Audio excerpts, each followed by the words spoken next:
Dun, dun, dun, dun, dun, dun. Howdy, folks. Hello, Ditzy.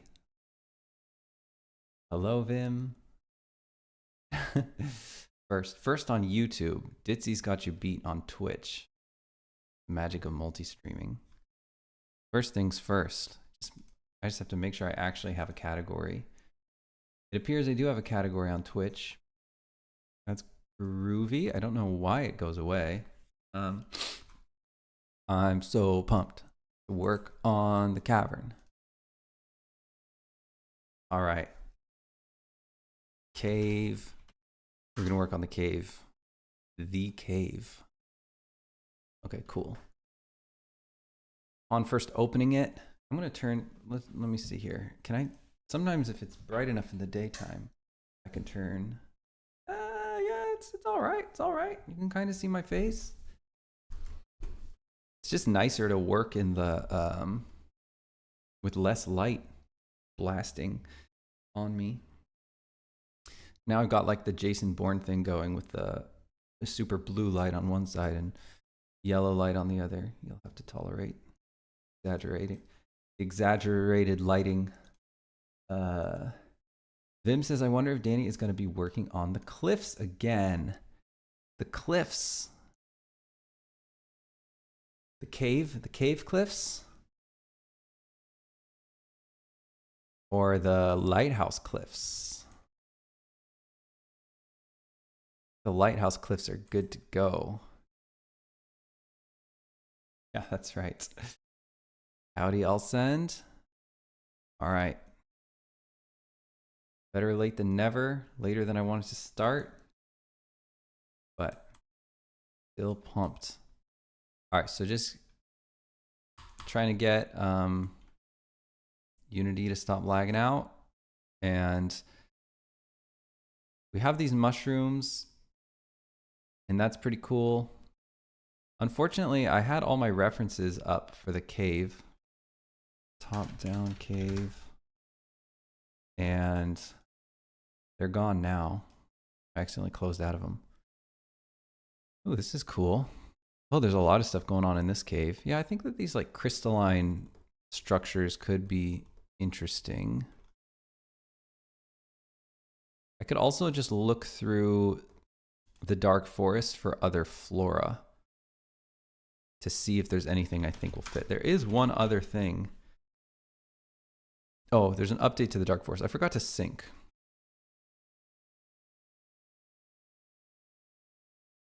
There is a couple other assets I think might work, sort of fill some of the details in. Hey, tall turtle, welcome, welcome. Okay. Happy to be here to help you get through your tedious task. Visionary Watches, hello. How did you decide Glimmerwick was viable? Can you show us how you came to that conclusion from GameStats? It's really funny because if you've watched my Marketing is Not Why Most Indie Games Fail video, you would think that we are like crazy about doing market research on market viability. But we don't give a shit. We don't care. We are like so pretentious. Like my advice to other people is to do market research to make sure your product is viable. But Jack and I, my wife and I, we are pretentious artists through and through. We are just like, we make what's in our hearts and we don't give a shit. I mean, I definitely have looked at game stats and Gamealytics and stuff. I definitely have looked at the farming sim genre and the life sim genre. And just tried to sort of keep tabs on the sort of witchy games that come out, just out of curiosity. It's not really out of like, oh, let's pivot to something to make more money. We've never really thought about that. We did not pick the farming sim genre because we thought it was a great genre. Well, now we're more of an adventure game. We're less of a farming sim. We just literally, Jacqueline pitched this game to me in 2016 in a coffee shop. She said, we should do like farming sim, but like wizarding world. And I said, yeah, sounds amazing. We should definitely do that. So we'll do that after Eastshade.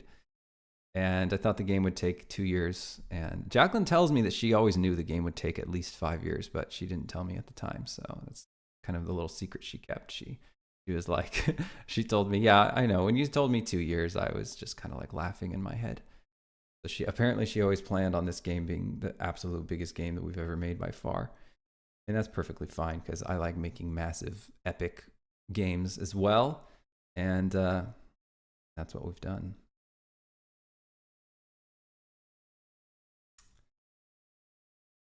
Okay. Yeah.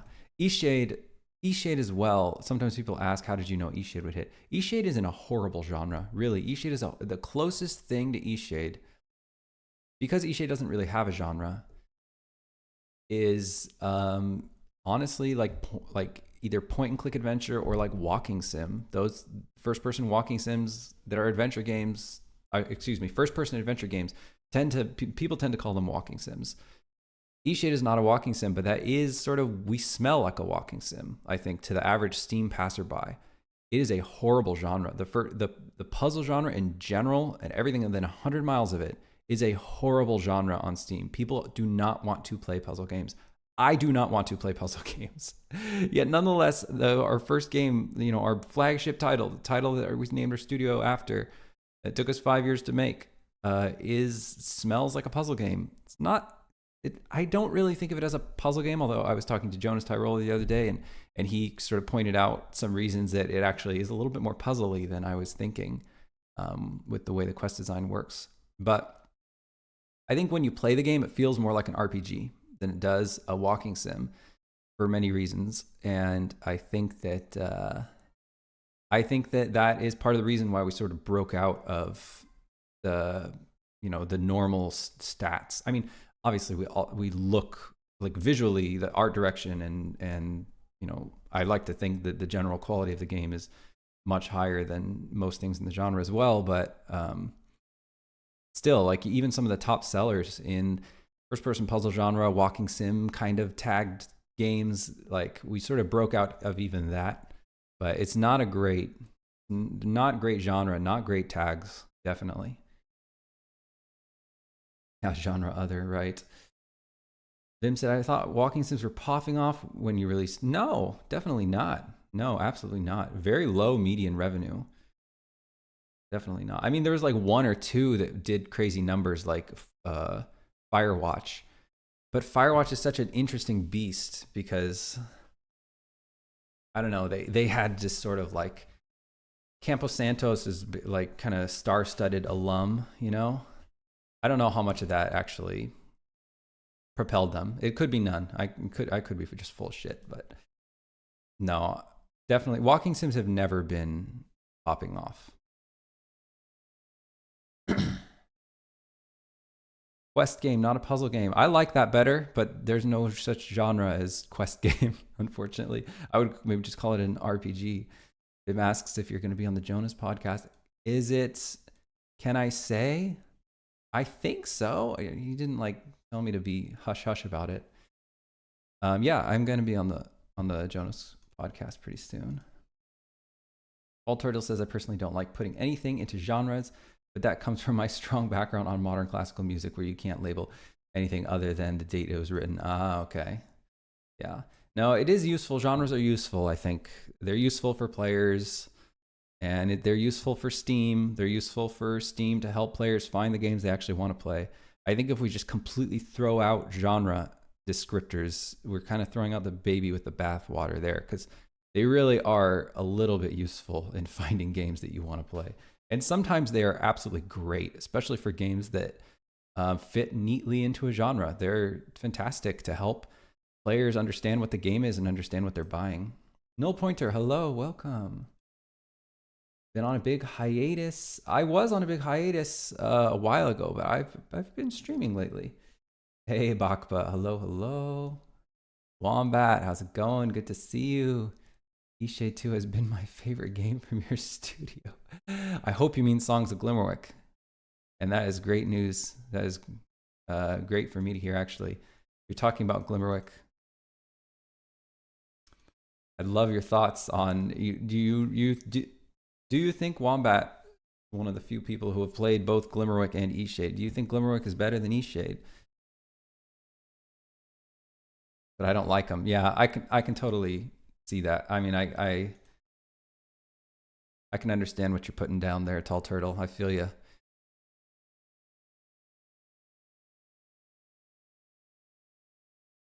Okay, so I was gonna go pillage some stuff from the Dark Forest. So I just finished syncing. Now I'm gonna wait for Unity to compile here.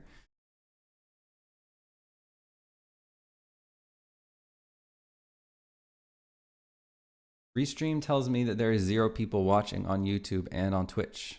That seems unlikely because there are people talking to me. Yeah, interesting. The reporting there is weird.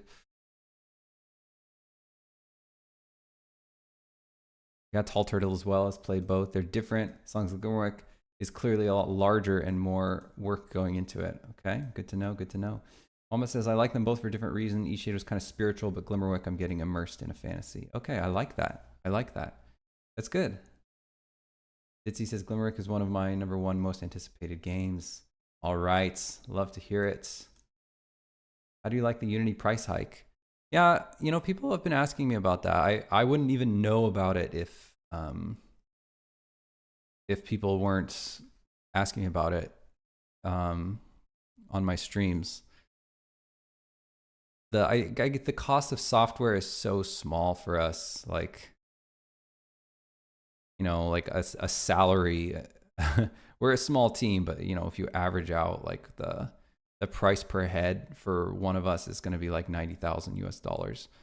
So whatever, you know, $1,500 per head per year for a Unity license versus $1,800 per, or whatever it ends up being. It's like, doesn't really make a big difference.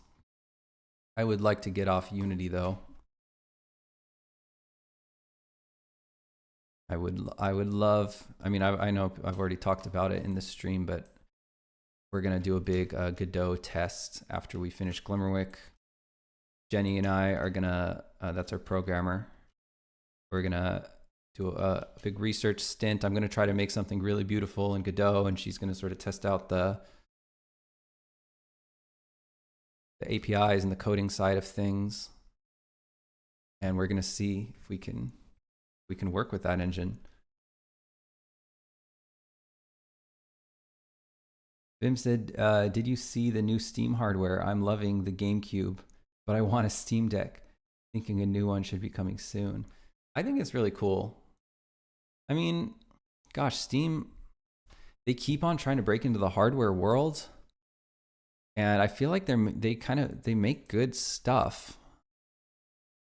And I like how open they keep it, right? Like they say the Steam Cube is just a PC. That's cool. I don't know. Do we know the price yet of the Steam Cube?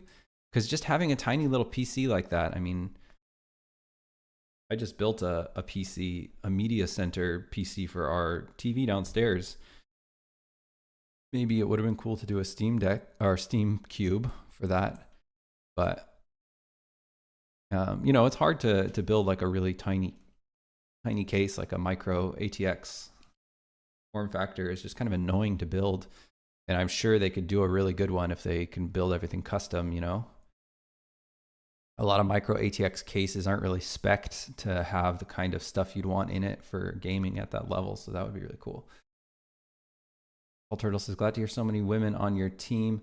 I was in college back when women in CS was a brand new idea and exciting future. Now I guess it's just as normal as anything for the most part. I wish it were. I wish it were. I don't think that's quite true, though. I do think it's still sort of rare. Yeah, Jenny actually happens to be non-binary, so she has told me that she's happy to go by they or she, and she says that even though she's happy to go by she is not comfortable being sort of lumped into like the women category. So it is rare. It is rare, especially women programmers are rare. I wish it were just completely normal to the point where we don't even notice or think about it. That would be cool, but it doesn't seem like we're there yet. So these are the plants I was thinking of maybe putting into the cave, these red ones. But they do seem kind of leafy. Like, I don't know if they really would. Why don't I try it before I just like called a barb bush? I mean, geez. Why don't I just open up the cave and try it? What am I doing here? I'm guessing when I could just put it in. Something about a barb. Okay. Micro ATX. Yeah, bad memories. I know, right? In a micro ATX case, if you want to change out a part or replace something, you got to like take apart the entire computer because it's just like everything is so packed in there, so tight. Let's see. Wombat says, don't know if you patched, but the light out the front of the old lady's house you can pick up. Oh yeah, I don't remember if I got to that yet. I think I fixed it. Price hasn't been announced, but I read it's going to be on the cheaper side so they can break into console sides. But also they will make the money from Steam game sales anyway. Interesting. Cyber asks, how much will your game cost? We haven't settled on price yet, but I'm thinking $25. And I am open to hearing anybody in the chat who has an opinion on that. I'd be really happy to hear your thoughts. Pricing is very hard, very difficult.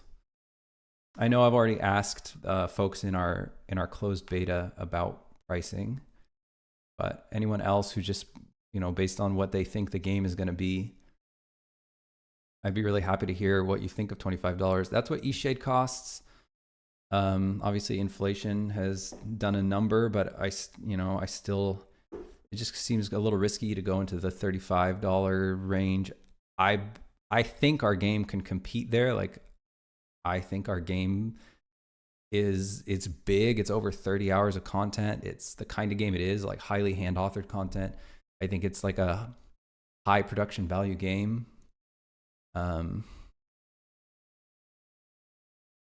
But I, still don't want to scare off people who would otherwise might be interested in it. And I guess it's just comfortable. $25 is comfortable for us because that's what, we did for eShade. And so we know it can work. I'm going to try this barb bush in the cave, see how it goes. Walmart says 25 is reasonable. Gut feeling was 35. Okay, 25, 30, 35. So folks sort of think that 25 is the low end. Wombat saying 30. Vim says it's fair, good looking game, has cozy aesthetic. Most games in that category are similar, so should be fine. Anything higher, I'm waiting for a big discount. Gotcha. Good to know. Good to know. Which is fine too. I mean, we don't mind. Players are going to buy it on discount. No problem. I'm thinking also of doing like a developer support version of the game. Like I've seen that some people, they'll sell like a $35 version of the game and it'll sort of include extras. Not like high value extras, not like things that are like, oh, that's a great deal, right? It's not supposed to be a great deal. It's just supposed to be people who are really jazzed about the game and really jazzed about the studio and the kind of games we make. And they just would love to see our brand of games make more money, that are happy to pay an extra $10. We're thinking about doing that as well. I don't know how much you actually make from that. I don't know if that's an actual like viable strategy, but if people are happy to pay more, and make sure we make back the $2 million we spent making this game, if that's worth it to them, then it would be nice to have an option to collect on that for us. So I'm gonna turn on the Dark Forest Cave so we can see what we're doing here. 25 minimum, says Ditzy. Okay. Lens Island did that. Okay, gotcha. Maybe I'll hit him up and ask him how that went. Digital art book and music, yeah. And the soundtrack is tough too. Like we'd want to include the soundtrack. That makes a lot of sense. But the deal we have with Phoenix is we make Phoenix makes the majority of the rev share off of the soundtrack. So it makes it a little complicated because like we'd basically be buying soundtracks from Phoenix in order to get that deal done. But we also know that the sort of numbers that we'd make off of a developer package of the actual game would be so much more. Like we would sell so many more soundtracks than would normally be sold without it. So what is the value of that, and how do we sort of feel that deal out? Does make it a little more complicated than I feel like a lot of developers just own the soundtrack outright.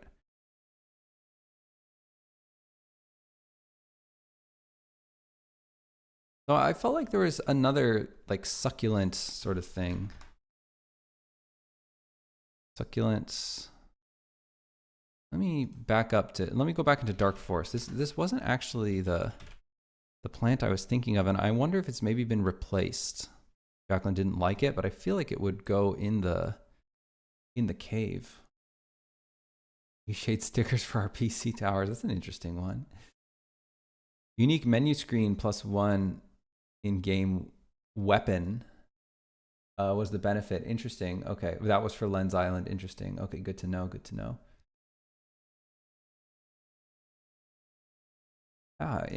Unique menu screen is a really interesting one.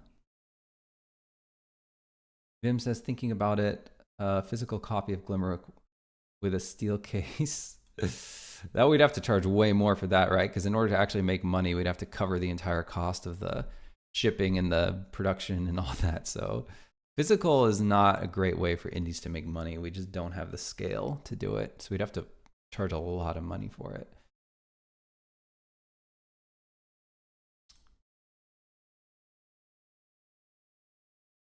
Obalati, hello. Really want to stay on live and listen, but gotta leave. Okay, well, thank you for dropping by anyway. Hey, and thank you for the kind words. Appreciate that a lot. My kids are all about unique weapons in games when they buy micro purchases. Okay, well, we'd have to do like a unique outfit or something. Cyber asks, how many players are on your wish list? We have 115,000 wish lists for Glimmerwick. Name and credits. That could be a lot of names in the credits. I don't know about that one. I get people like that one, and I can see why, but I value credit so much for the people that worked on Glimmerwick. I value credit so much because I know that they value credit so much, and I would hate to dilute that value by adding a bunch of people who like paid $10, you know? Like that $10 has nothing to do with the sort of dedication that people who actually worked on this game have. And I don't know if I'd want to sort of devalue their, and maybe it wouldn't devalue, I don't know, maybe just a separate section, you know, put your name in there sort of thing. But it's called a bucket plant is the plant I was looking at, Dark Forest. Bucket plant, okay. Oh no, Dark Forest cave. Let me try the bucket plant. Plants. Plus, I don't know, gosh, if we have thousands of people buy it, I mean, that's definitely in the cards. So if we had thousands of people buy it, it's kind of crazy. That list would be kind of crazy.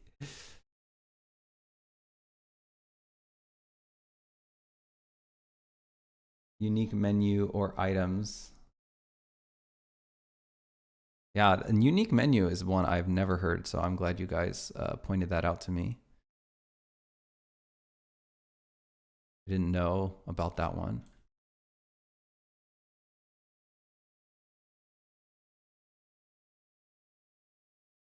Okay, so putting these little bucket plants in here. Oh, this one is all messed up. See if we can fix it. Tim says, are you planning on releasing on consoles day one? Definitely not a simultaneous launch for us. We would want to do, we would do the consoles after.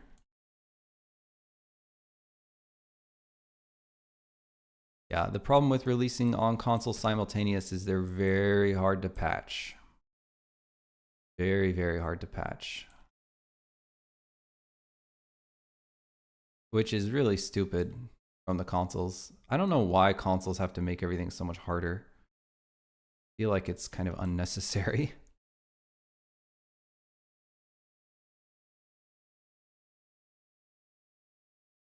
Yeah, I've spoken a little with Julian before.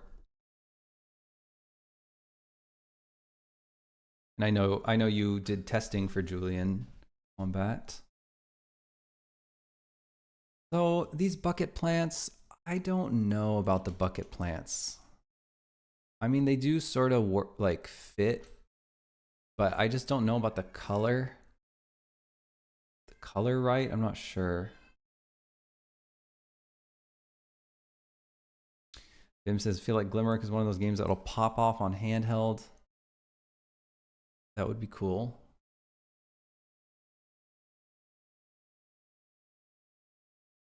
I don't think the bucket plants look right, which is crazy because they seem like they should be exactly the type of weird flora that works down here, but I'm just not sold on them.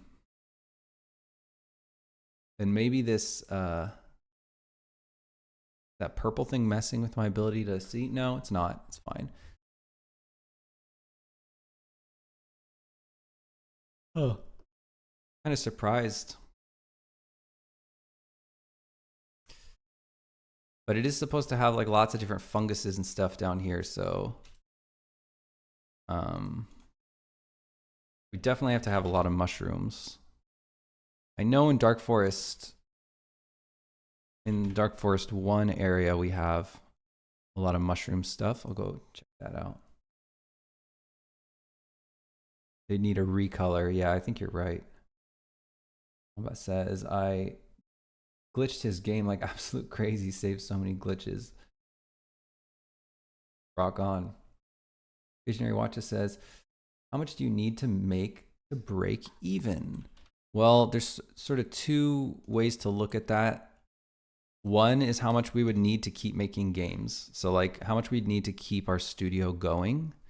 And then the other is how much we would need to cover the opportunity cost and the actual cost of Glimmerwick. And how much we need to keep going as a studio, I think, is not that high. I think $1 million net take home would do the trick. And then looking at actually covering the cost of what it took to make Eastshade, I think we need more like make Eastshade, had to make Glimmerwick, would need more like 2 million. And you know, it's hard to say, but 115,000 wish list, which, I mean, that number has an asterisk, right? Because we have not done a demo and we have not done a Next Fest. Those are that's typically the biggest wish list event for most games.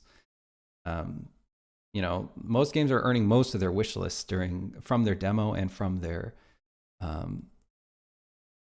Next Fest. I think we've got a chance for our demo to go absolutely bananas. It's a long demo. It's like 2 to 3 hours.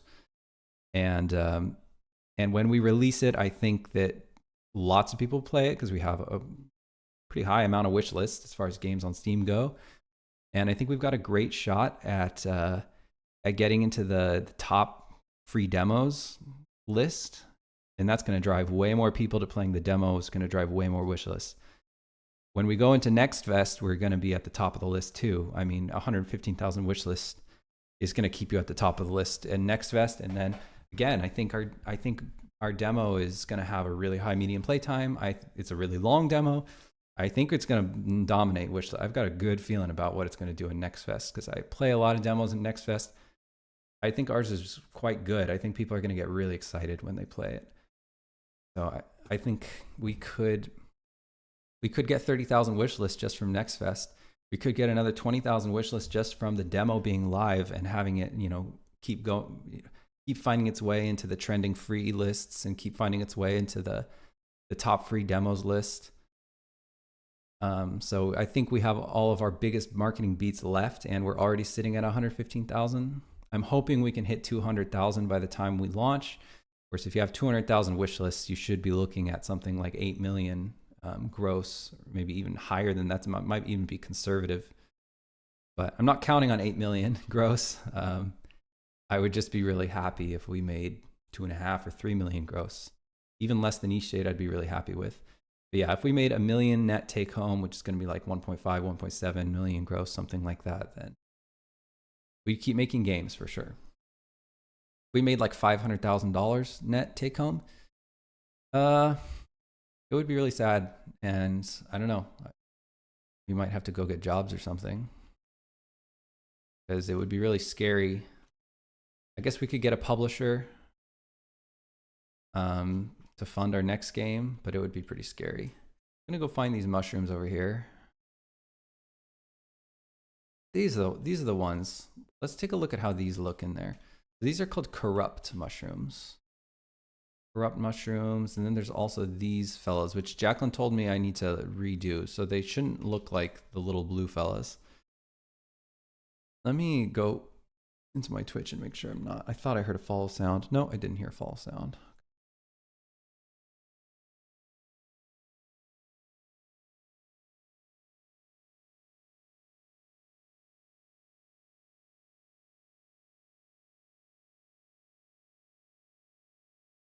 Visionary asks how the production budget has gotten to 2 million. Yeah, so Jacqueline has been working on Glimmerwick for 6 years. I've been working on Glimmerwick for 5 years. Jenny's been working on Glimmerwick for 4 years. That's 15 person years right there. And you do, 90 to 100 grand per head. And that includes like HR cost. And that includes a little bit, well, I guess we could do software into a different category, but however you want to break it down. But I mean, that's 1.5 million right there, right? And we haven't even shipped yet, right? We got more time before shipping. So, and you consider we still have voice acting, we still have localization, we still have porting. We have a PR firm, and all these other, like we got a few little short-term contracts, but all that stuff is going to come to probably 300,000 maybe, something like that, or less, 200, something like that. But 1.5 million just on 3 people. I mean, when you work on a game for 5 years, it's going to add up. If you want to do real salaries anyway, if you want to, have people be comfortable while they're working on your game. And we don't have any beginners at East Shade Studio, right? Like myself, my wife, and Jenny, we're all ninjas. So that's sort of how we do the math for cost per head.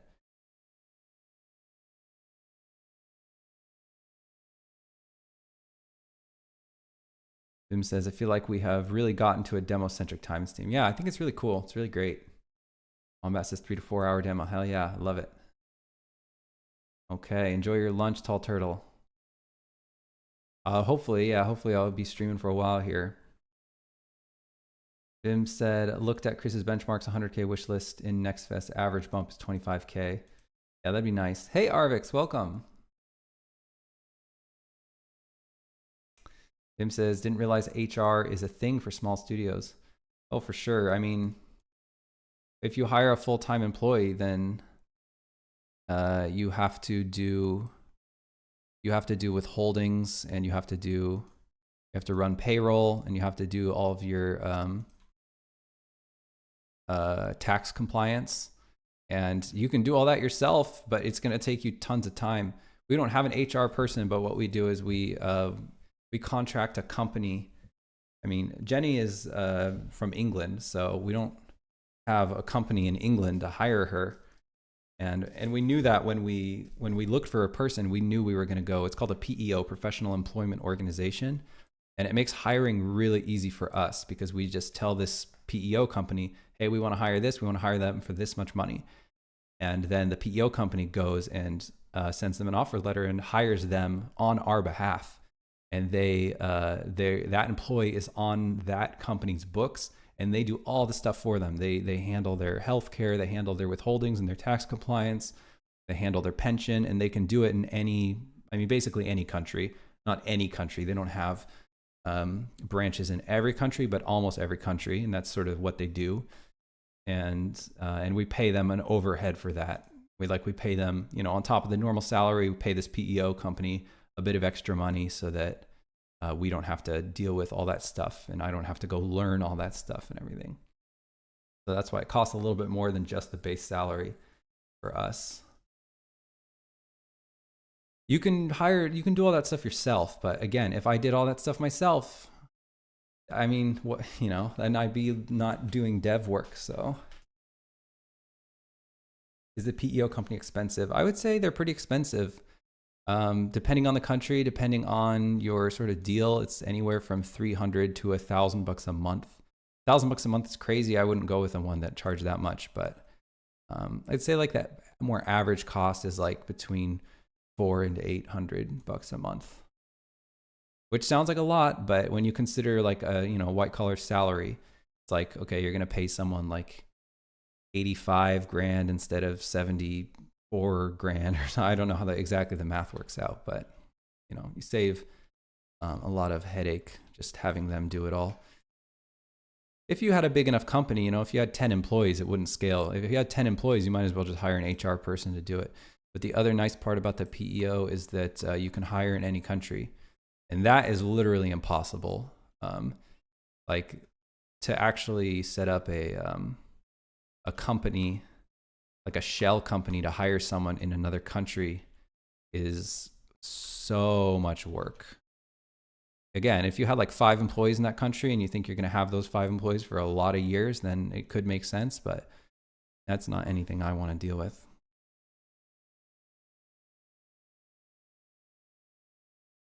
A corrupt mushroom.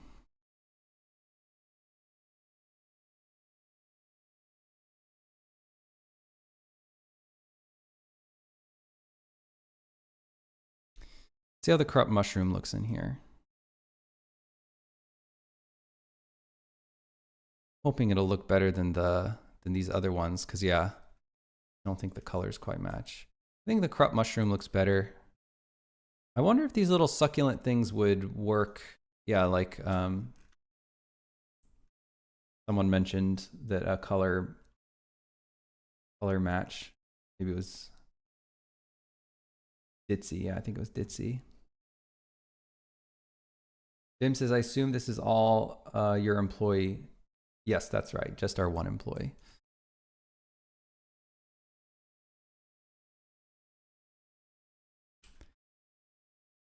Okay, so the bucket plant, we can maybe grab the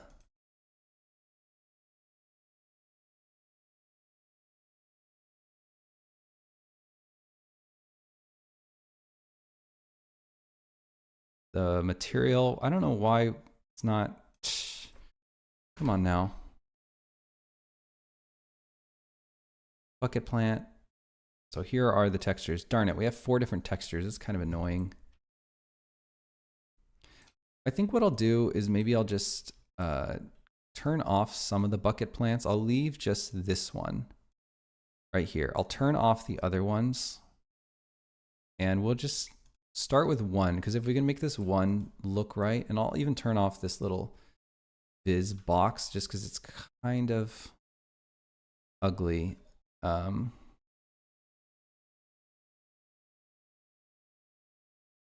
cube. Why don't I put some kind of material on it? Some kind of dark cave. Here, there we go. So at least now it doesn't look so out of place. It'll be a little bit easier.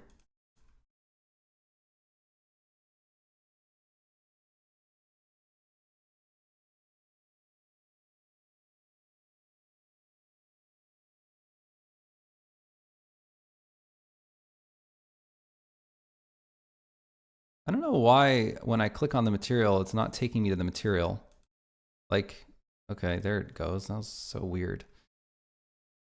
So I will replace the material bucket plants. Again, it's not taking me to the material. It's very strange. Okay, and we'll call it bucket plant cave.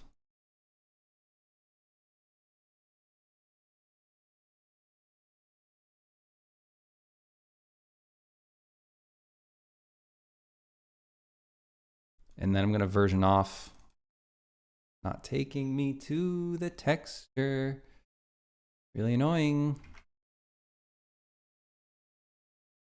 I'm gonna just exit out of Unity and open it because I can't stand it. I know it's some kind of bug. I don't think we need to save any of those because it's really hard to work when it's doing that. So let's open up Hub. Fortunately.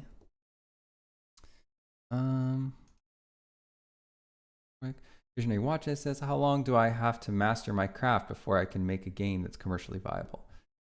Well, there are people who spend very little time at all, like Gavin from 2-Star Games. I think he made a commercially reasonably decent game. I don't know how long he was working on art stuff. I mean, he wasn't that old when he made that game. I think he was like 16. So how long could he have been working on it? Like a year or two. And I don't know how much that game sold. Tens of thousands probably in terms of revenue. And then I think by the age of 20, he was already making Choo Choo Charles.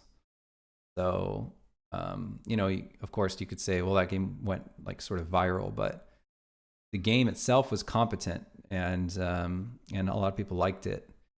So he did it pretty fast, but I would say that he has like way above average talent levels, way above average.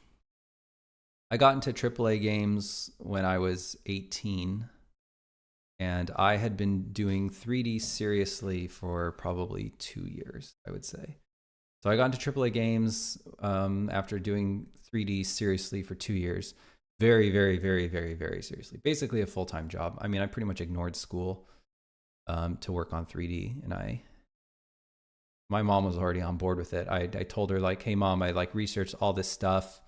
Like I even like messaged professionals in the industry, and I found out that school and college is really not important to break into this field. And I'm just going to go super hard on working my craft. And she was like, that sounds amazing, honey. I believe in you.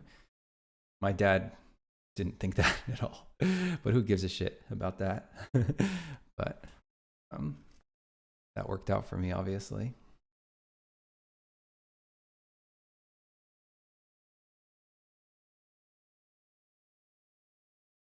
So yeah, it can be, you know,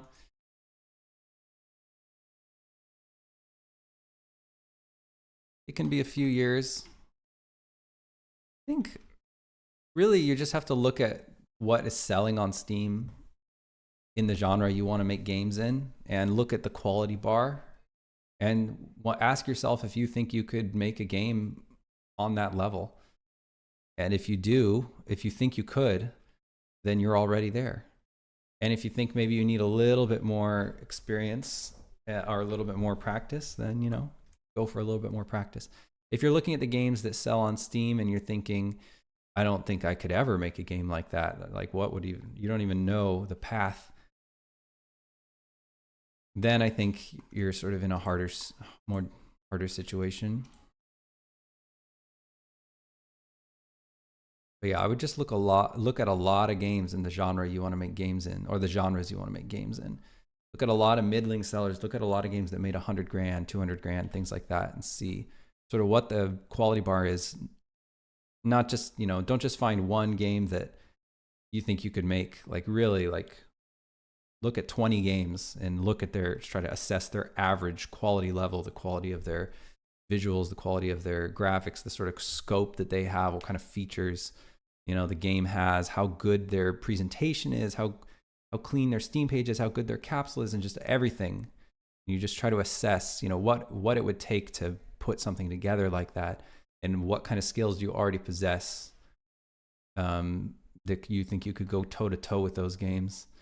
In my case, when I quit AAA games, I was looking at the kind of games that were selling on Steam, and I was feeling antsy. I was like, oh, I could mop the floor with these games. Like I could make a game that would blow all these games out of the water. People would lose their minds if they saw what I can make. Of course, that is probably an exaggeration. I mean, like on an intellectual level, I know I'm exaggerating to myself.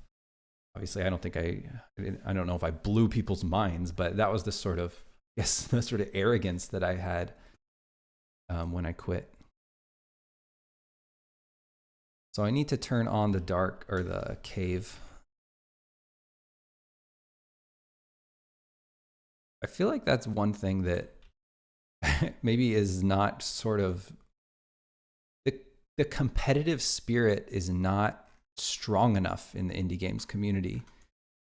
Like, and I don't just mean like zero sum competition. Like, I just mean the healthy sort of competitive craftsman spirit of like, of skill and the valuing of skill and the acknowledgement of skill. It's something in AAA we were all about, actually to a level that maybe was unhealthy. We were completely crazy about chops and who had chops and how good their chops were, and we would throw around terms like, you know, badass all the time, like samurai or ninja or stuff like that, master. And we were just really really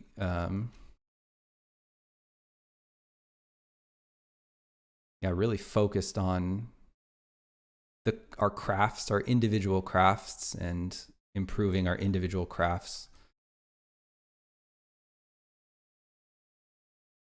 I think that these mushrooms sort of work.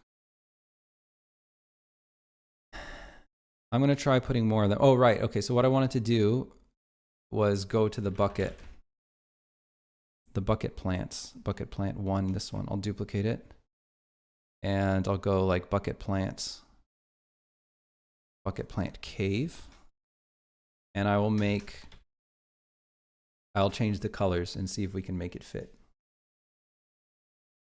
Okay, let me catch up with chat. Vim says, personally, I feel you learn as you do. Got to make games to sell games. Yeah, I don't know if you have to make games, but doing is definitely important. You have to do. I don't know if you have to necessarily be making games. I mean, I got really good at environment art by making portfolio pieces. And then I learned a little bit about making environments for games when I was in AAA games. Actually making them for games. Oh, okay, maybe that's not fair. Maybe I learned a lot. I don't know. Vim said that made a lot more sense in my head before. No, I think it makes sense. Julia says that game is great. I assume you're talking about Choo Choo Charles, maybe?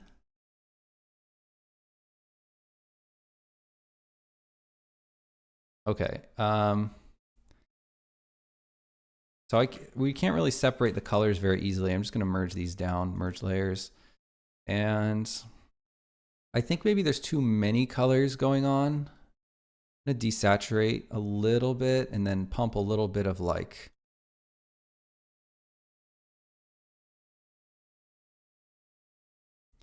I'll make it sort of a little bit more complementary to what's already happening in the cave. So I'll try this like really purple sort of look. It's probably going to be too saturated, but let's just start there. Restream is very convinced that there's 0 people watching.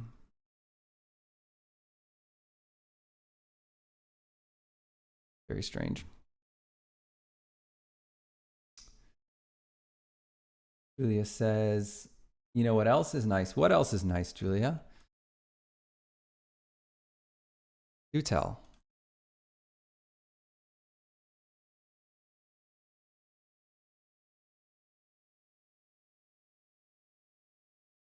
Take that bucket plant cave material and put that new bucket plants.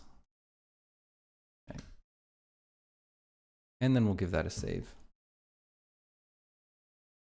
Visionary Watcher says, you got an audience, so your game will sell, but what about those with 0 followers?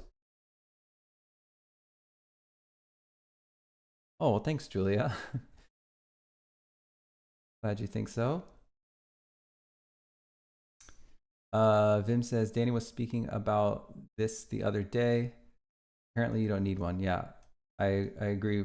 I agree with that, Visionary Watches. I know you don't need a following.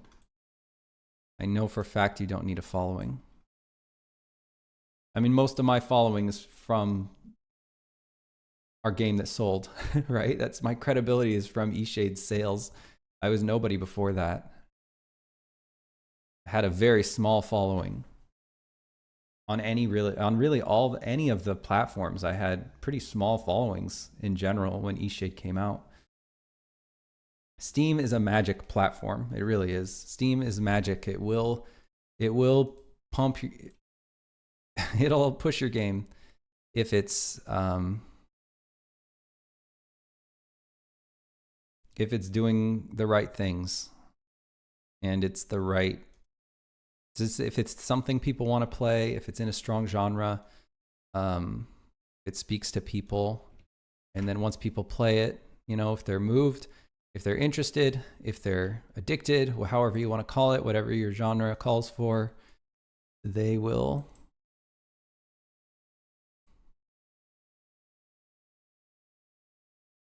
The Valve magic voodoo will get people seeing your game.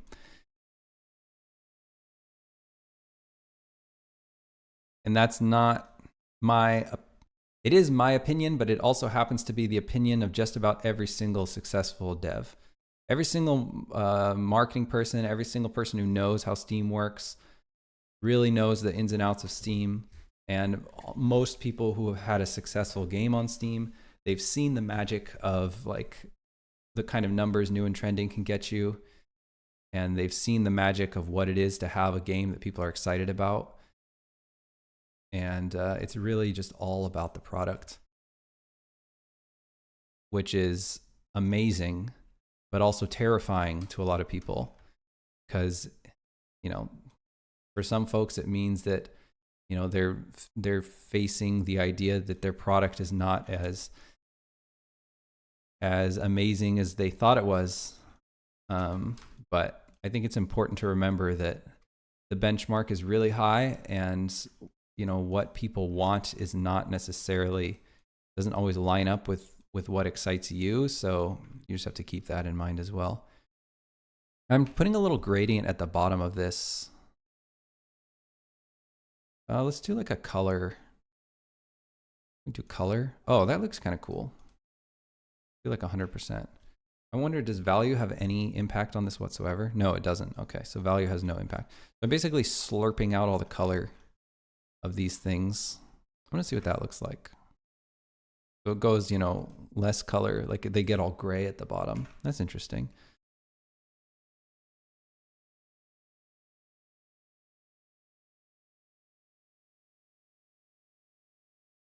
Of course, there's a lot of people who would say, regarding my opinion, that you don't need a following to sell your game. Some people would say survivorship bias, right?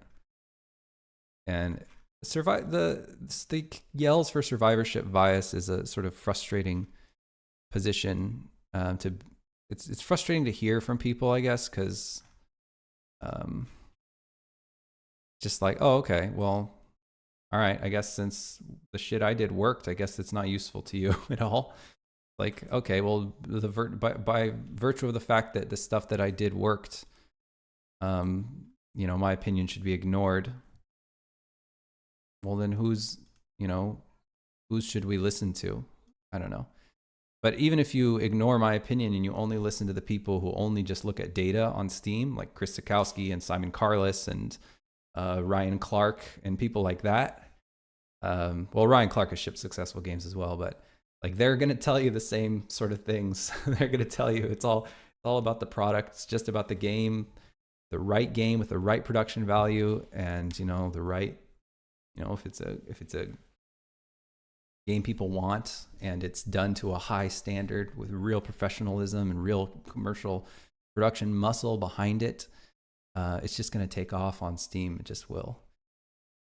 And take off everywhere else. You send it to showcases, they're going to want to showcase it. You send it to streamers, they're going to want to stream it. Just all the things you try will start working when you have this right. And when you have it wrong, nothing will work. And it doesn't mean, you know, you're shit or anything like that. It doesn't. Absolutely no shame in it. There's a lot of people who like to use really strong language, like, oh, well, it's just because your game is trash, that's why it didn't sell. That's really strong language. I would not say that. anyone who finished a game at all, I would say that you should be proud of it. And it's really hard, and it doesn't even matter what kind of game it is or what the production value is. It's always really impressive. And I'm proud of anyone who finishes a game.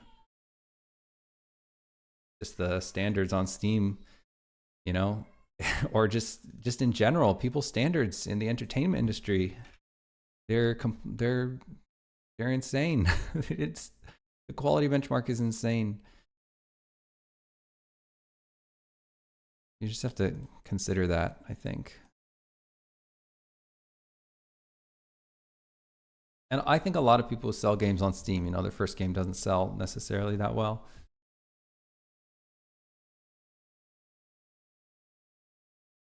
Okay, Julia says, by the way, just started my career at designing artworks. All right, cool.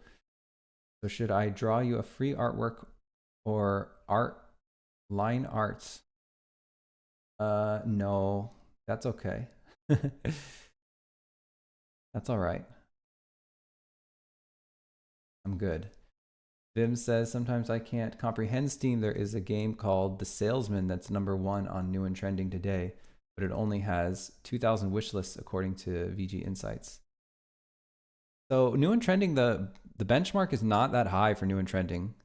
You only have to make like, I think it's like 5 to 10 grand or something. I don't know. Chris Sikowski has this number, or at least what he thinks roughly the number will. It's going to change every week, but the benchmark to get to New and Trending is not that high.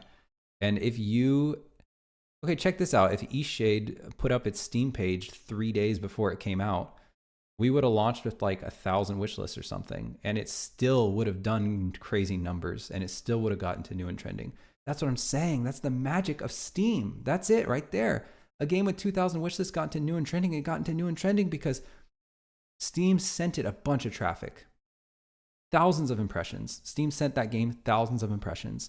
And Steam does this for every game, even weekend warrior games that are like college student work and stuff. And it tracks what people are doing when they look at the page. And for that game, people were like, whoa, what's this? They were interested. Whatever it was, they were interested in it. And they either were buying it or wishlisting it or whatever. And there it goes, blast off. And then it you know, it started to make enough revenue. Steam sort of pushed it up higher and higher in the ladder, and then it pushed it onto New and Trending. And now tons of people will see it, and this game is going to have this sales curve because of the game that it is. That's the magic. So it makes perfect sense. It makes perfect sense.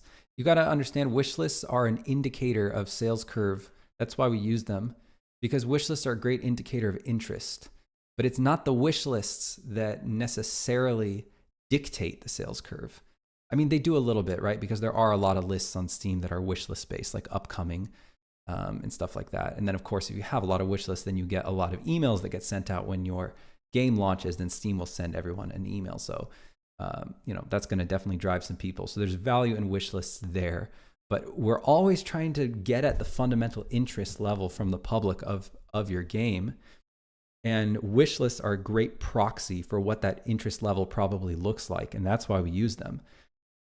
And so they're still the best metric we have. So, you know, we should never discount wish lists. I think devs discount wish lists at their own peril. Seriously, if they're just like, wish lists aren't everything. I only have 2,000 wish lists, but it's going to be fine. It's like, well, I don't know. How much money do you need to make? It might not be fine at all. That should scare the shit out of you. But nonetheless, you know, your game has this appeal factor, and you know, we're gonna find out what that appeal factor is when it launches. Aku says, finally got to reworking my store and inventory system, and it was easier than I feared. Isn't that the best when you're really scared to do something and you just do it, and it's like ripping the Band-Aid off and you're like, all right, that wasn't so bad. Love it. Aku says, had been putting it off for a couple months. I just reworked our Steam page a little bit as well. I sort of added some new screenshots and reordered things. Hopefully our Steam page is looking better now. Another happy landing. Orbis, hello, welcome. I've been working on these plants here. I'm just not crazy about how they look. I think I need to be careful about having too many colors in the cave. Been going really slow here. Let me just try to make them more in the like blue direction. I'm gonna slurp some of the saturation out. I just don't want to have too many colors in the cave, and then pump a little bit of that blue back in there. How that looks.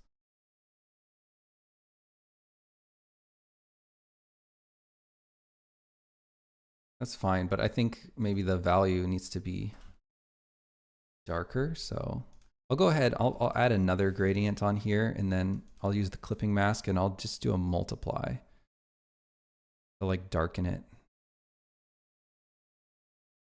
I'll maybe even make that gradient a lot bigger. How's that look?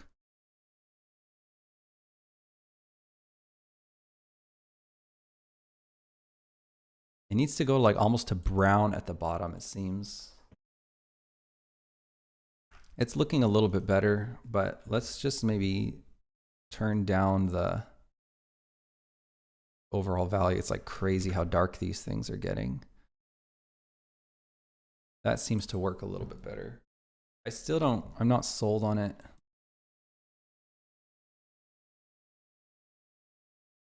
Yeah, I'm not sold. And now, do I make another, you know, 3 versions of this texture to try to see if I'm, you know, get a better idea? I don't know. I'm gonna just copy it around a bunch. I'm just gonna put a lot of them, and I'm gonna see if how that reads. Obviously, it's very repetitive.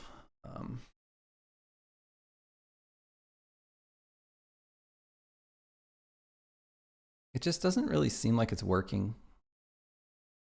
Hard to explain. I don't really know why it's not working.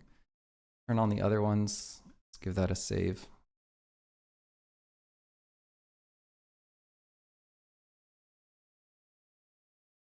Funny, I almost think the old ones look better now. You wonder if I had enough of the old ones.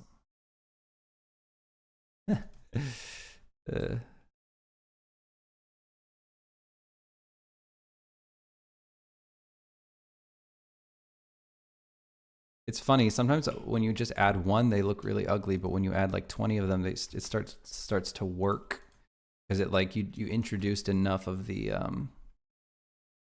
color and value into the scene to sort of, that they're sort of complementing each other.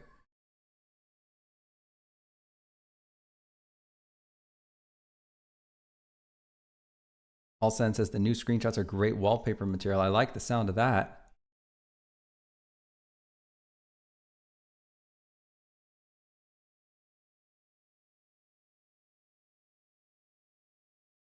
Yeah, hopefully they're better. I think we've got a lot of work to do still. We also have the trailer 2. Got to find a showcase that will take it. We actually got rejected from a showcase with we haven't really applied to many showcases, but we got turned down from Day of the Devs with our trailer 2. But I hear that they were looking for world premieres. Like they were looking for games that were announcing, so a little bit easier to swallow for us, I guess.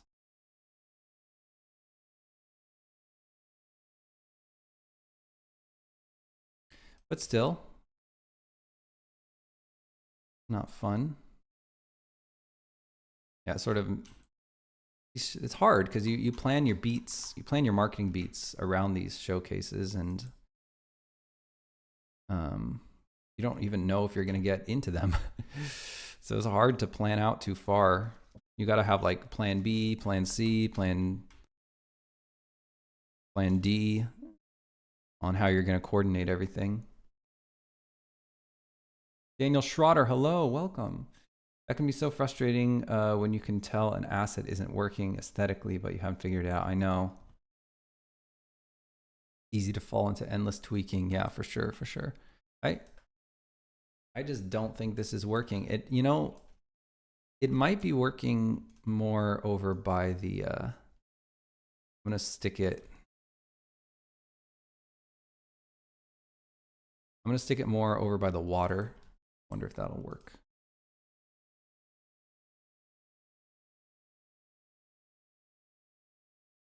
Put a bunch of them over by the water. It might just be that since the water is so bright, so much brighter, that the values will work better over by the water. Let's give it a peek. Because clearly it's not working in this area of the cave.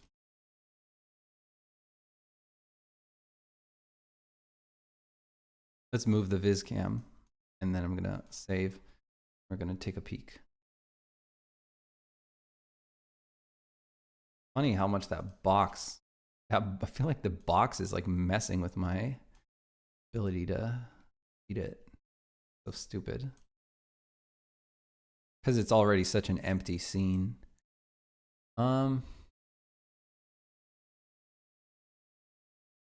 Yeah, I think it definitely works better by the water, but I wouldn't say it's perfect. Not like, not an asset that's really pulling a lot of weight. But that's all right.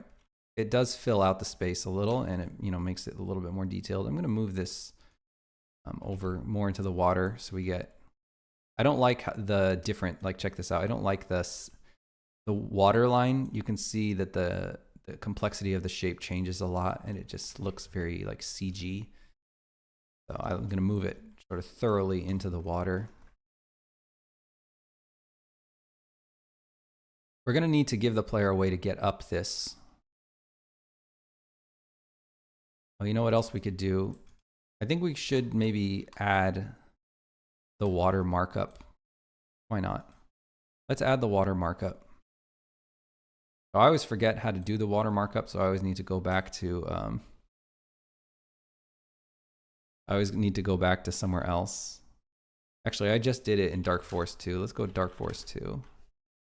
The water markup just means it'll make the splashies when the player runs over it, and it'll make splash sounds. So just gonna grab the water. So we put it on water layer, we give it a box collider with the water component. And I think that that's all there is to it as far as I can remember. Let's go back into the cave.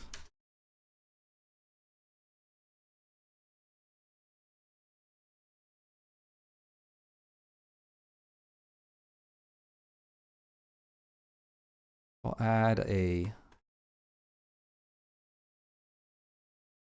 box collider. Trigger.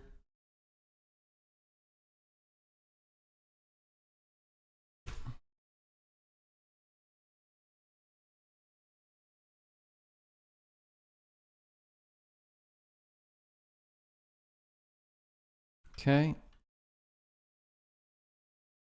Just be really thin. It doesn't have to be so thick.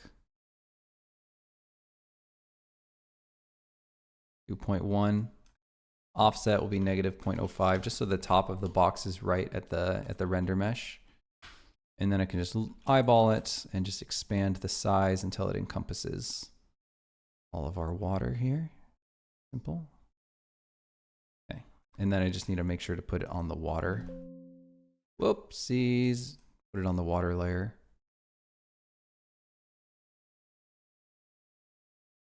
Okay. The other thing I wanted to do is duplicate and put this in the sort of same neighborhood. And I'm going to call this like the floor, the pond floor. And it's not going to have a render mesh at all. It's just going to be collision. And it's going to be on default layer. And I'm just going to sink that down a little bit. I just don't want the player to, I don't want the water to go too far up on them. But at the same time, the shape of the underwater area is defining. We use a depth mask, so it's defining the look of the water. I don't want to mess with that, but I do just want collision. And I'll put it as a child under pond, so we can just kind of look at like, let's do -1. So that means it'll go down 1 meter, and maybe that's even too much. Let's do like negative 0.7, and we'll see how deep the water is there.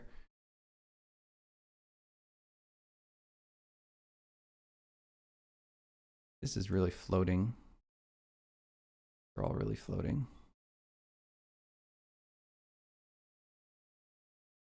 Okay. So I'm going to put a bunch more corrupt mushrooms.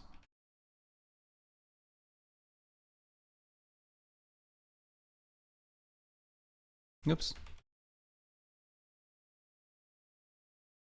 Put more corrupt mushrooms in. Oh, those are big boys. Very big boys.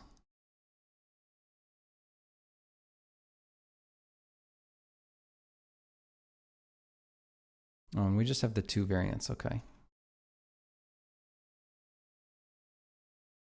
Yeah, the cave should have a lot of mushrooms in it.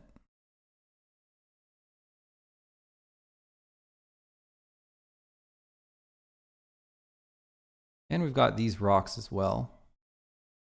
We'll put these all over, trying to make it a little bit more detailed. Just move them around. I think probably something should go here. I don't think we use a lot of this stalagmite 2. Just trying to find stalagmite 2. This is all stalagmite 1, which is surprising. There's finally one that used stalagmite 2. Let's move over this one.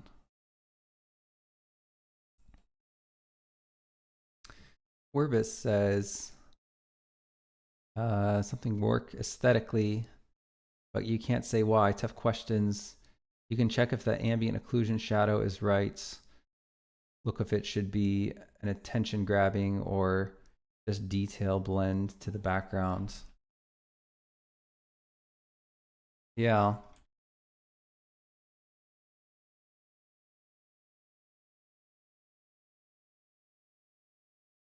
Yeah, I could massage the shadow though. I think that usually if a prop is just, I try color variation, I try to change the texture, I try all that stuff. I usually just sort of give up on the prop, especially if it wasn't a prop I designed for the area. It's kind of like, all right, well, would have been a freebie if it worked anyway, so. Okay, so we'll put some of those stalactites there. I think we need to add a lot of these mushrooms, little glowing mushrooms. Just put a lot of them around. They're just really cool. And they work fantastically. They work really well. And I wonder if we can do some like blue fireflies down here or something. I mean, do fireflies live in caves? No, but whatever. Right, anyway. There's already something called blue fireflies. We don't have a prefab for it though. Sort of surprised. We already have blue fireflies. I wonder if it's just something I tried out once or what. We got fireflies, let's put in blue fireflies. And looking at the material. So we have additive night. So that's not actually what we want. I can't see anything going on with the material. We want the night color to be the exact same as the day color. Oops. So it shines at both night and day. Now, the blue fireflies are clearly not blue, so instead of changing them, I don't want to just change them because I don't know who's actually using this material. And maybe I just decided I didn't want blue fireflies, but I'd already versioned off the material and I just left it blue fireflies. So I'm just going to make sure that we have like a different, I'll just call it like cave fireflies. Wombat says, will Songs of Glimmerwick like Eastshade have a questionable building? No. Jacqueline saw before we shipped Eastshade, actually right when I was working on that building, and she was like, that looks like a dong. You need to change it. And I was like, why? What's wrong with dongs? You can have a building that looks like a dong. It's not a problem. He's like, no, you should probably change it. It's pretty silly. And I was like, nah. He was like, okay. And then we shipped it. Of course, now, you know, people like to post screenshots of the dong. It doesn't look like a dong when you're in it, and it doesn't look like a dong when you're at the base of it, but it looks like a dong when you're standing in the middle, in the common tower, we call it, of Eastshade, and on the 3rd level, and you're looking out toward it. It definitely really looks like a penis. But fine. People like to post about it, so that's good. So we'll call this like cave fireflies.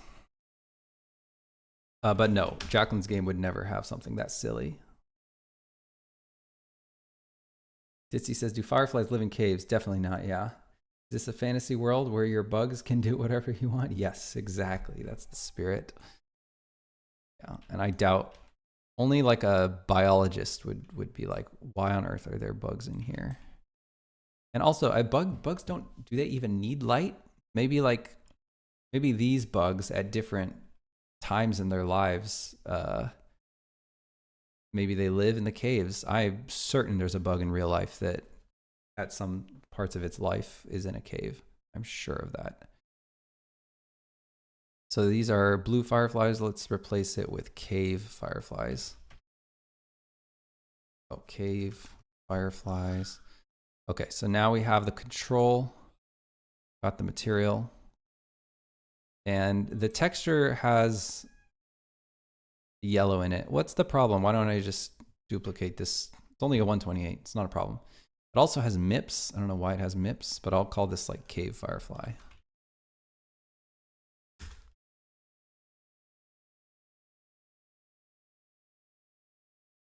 Not completely off the cards if you did sneakily.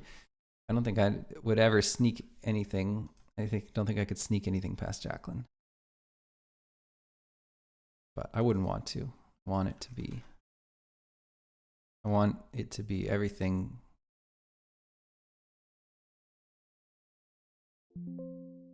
I want it to be her vision through and through. Okay, so just color shifting to the blue. Save that. Easy. And then we go to the material of our fireflies, and we're going to go cave fireflies. We're going to swap out the material. Cave firefly. And then I'm going to take the glow, which actually is probably not even necessarily required. Like,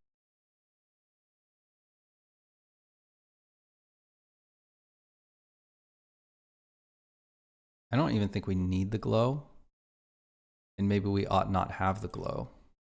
But I am gonna put these. Oh, the point light actually should be different. Should be like a blue look at the very least.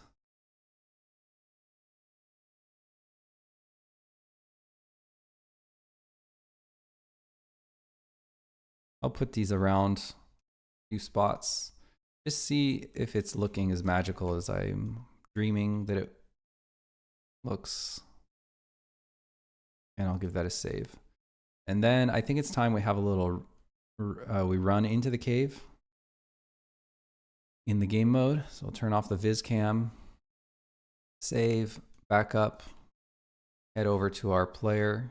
Probably not in the right spot anymore because I restarted Unity, and we'll put the player down right in front of Marawild's house. I'll set the entry to, it's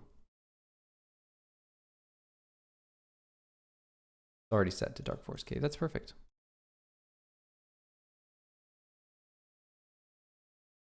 Yeah, it does look like a little wisp or something. Itzy says, depends on how and what the insects are communicating. Fireflies use their lights to find each other. So there's the headlight click beetle that uses lights to look like eyes for warding off predators. Interesting. Wow. I had the wrong start settings there. To change that.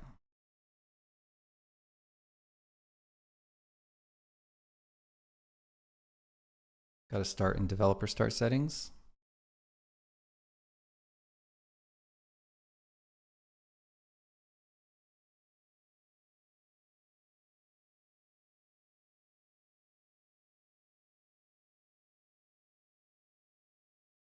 Oh, okay. So now we do have hey Nani, thanks for the follow. If you're still around, appreciate that. I don't know why Twitch doesn't notify me. I didn't hear the sounds. Okay. Well, it's a little bit bright in here. How did that happen? I wonder if it's because I didn't turn off the I bet we have the interior doubled up. That would be my guess. Looks like we have twice as many flies as we should too, so. And Titsy says bugs are my jam, rock on. Yeah, it looks really bright. I'm certain it's because we have the interior is enabled, and then when we go into the interior, we have like a double interior situation, which doubles the light.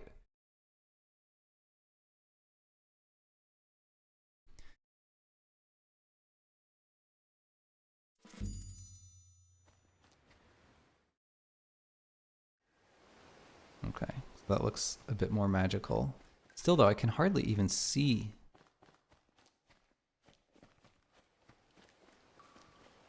It's funny, I think that there's probably too many colors going on. Okay, clearly the...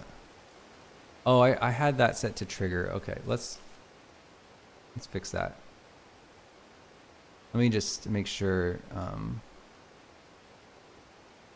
that our pond is working. The floor is set to trigger. Let me just... Really? It's on the default layer. So what if we do like -0.2? There, okay. So that now we're controlling how deep we actually want it to be. I think even that might be a little bit too deep. I think that makes a little bit more sense. Sort of shallow water here.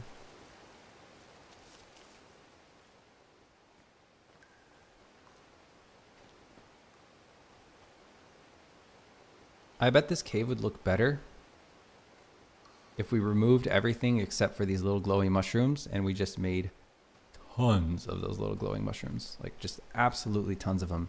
It would keep the color palette really simple. This is interesting though. I like these bugs over the water, especially with the water sparkling. It's kind of hard to tell what's what.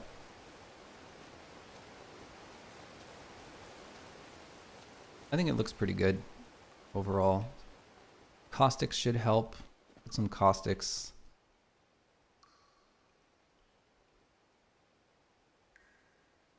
It's not like stunning magical though. It's not, I'm not really feeling anything when I look at it. It's just like kind of like, oh, it's a cave. I feel like that's what I'm getting. It's not ugly. It's not moving me.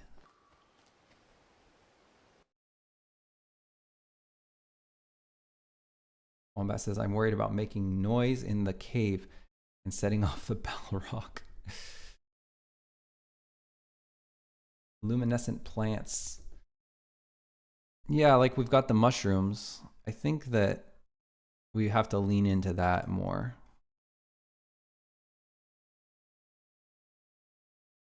I'll put create a new empty, and I'll stick that like right here, and I'll just call this experimental plants, and I'm gonna put the bucket plants in there, the crop mushrooms, all the bucket plants, crop mushrooms. I'm just gonna turn it off now. Okay, so that's all of the experimental plants, and then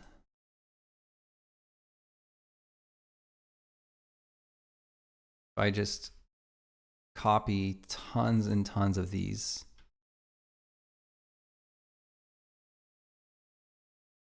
little blue fellas, I'm certain that it would look better. In fact, we might need like more variants for the amount that I want to add here.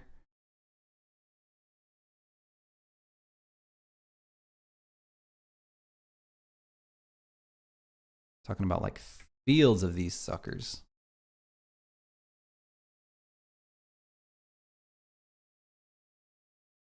Just as a sort of proof of concept, I'm going to copy all of these ones.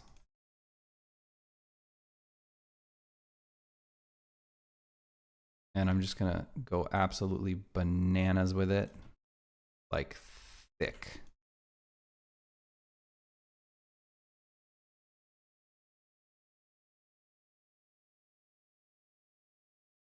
And we'll see how it looks just like right at the entrance here. So that might be too many, but I just want to see if I feel stuff. I'll move some of these more out to the edge. I want to feel that wonder.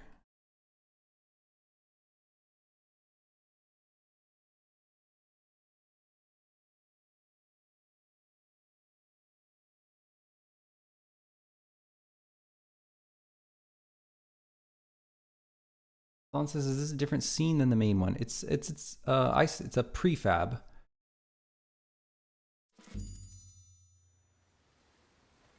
Yeah, we could look into more lighting stuff for sure. The cave feels more magical without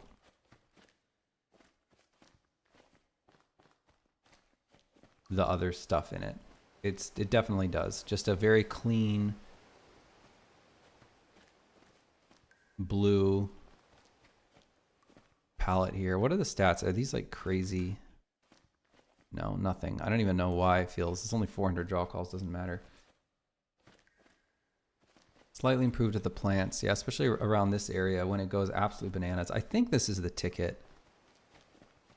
I think that's the ticket.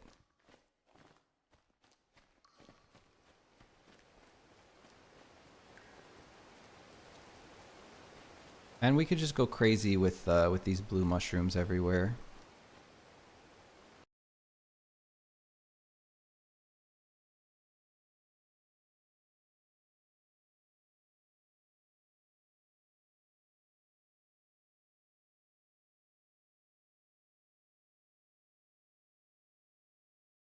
Try the mushrooms glow a little. Little work, little like reversed occlusion shadow. Yeah, you're talking about like actual glow, like bloom, right? I did. I thought about it, but I thought that they actually look a little bit. They look just a little bit more magical without. I was thinking, just because it really drives home how low the light levels are in here. But that is an option. Maybe around the denser clusters, it could make sense. Let's start with like a well, first of all, I got to cover up this area over here. It's really ugly. This area, and then also this area right here.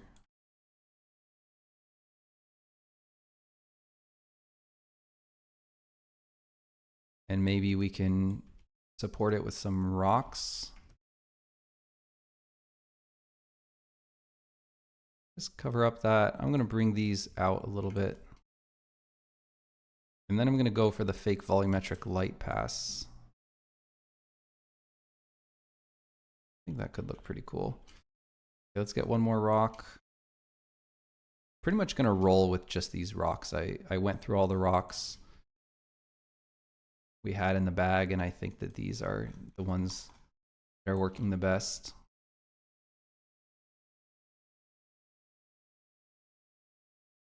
I think we could maybe grab some of these bigger formations and stick them right here to sort of fill out that area back there. Yeah, I think that looks cool.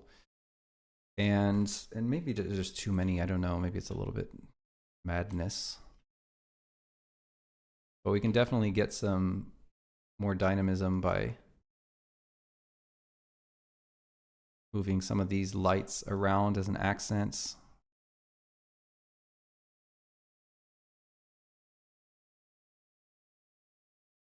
Again, I don't want to have too many colors going in this cave. Actually, that might already be too many. I don't know if I want that orange coming in.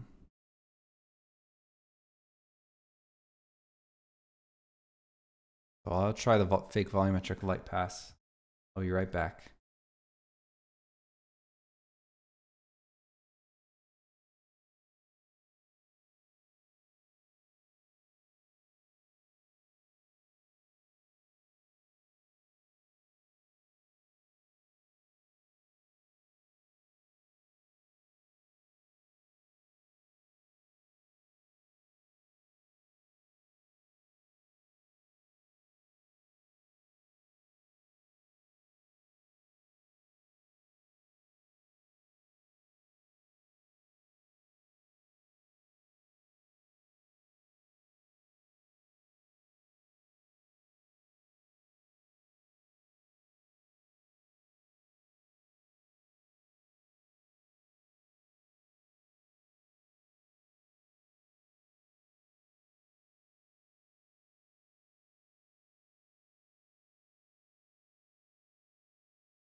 All right, sorry everybody.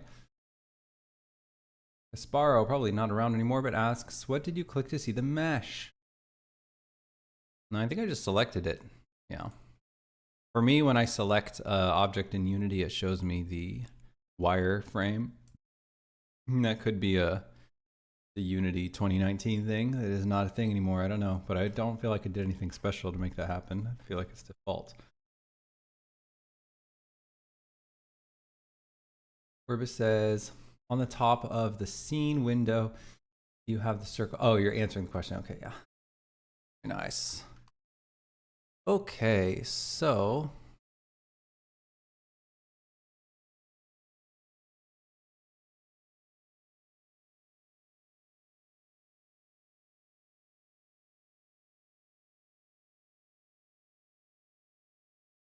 I wanted to try the volumetric light pass. So I'm gonna go grab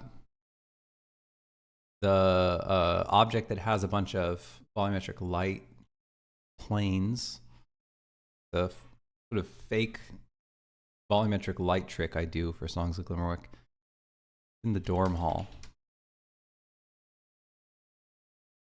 Just to get us started here.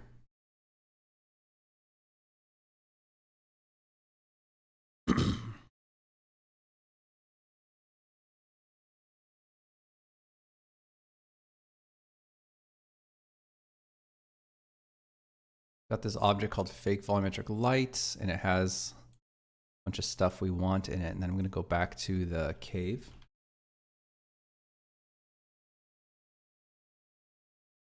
Back into the cave.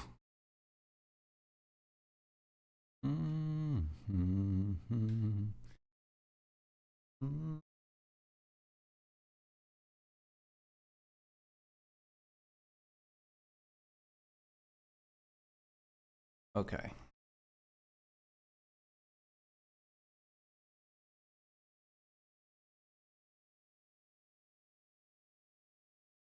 So now I'll just paste that object in there. See where the heck it went. Here it is. So here's all these planes that just kind of float and hang out. Oh yeah. I already feel like they're gonna work.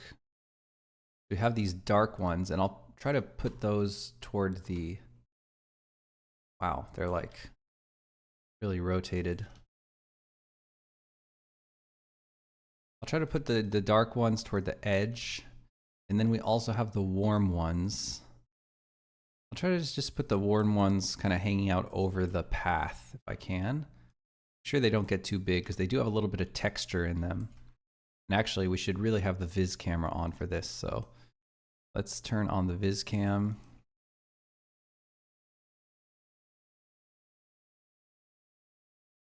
And then save,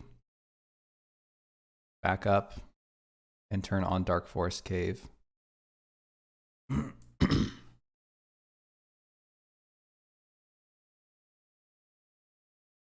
Oh, gonna work. Definitely gonna work. Man, we've had a lot of... This is dark. Had a lot of things that haven't worked on this cave. It's nice to have something that is gonna work.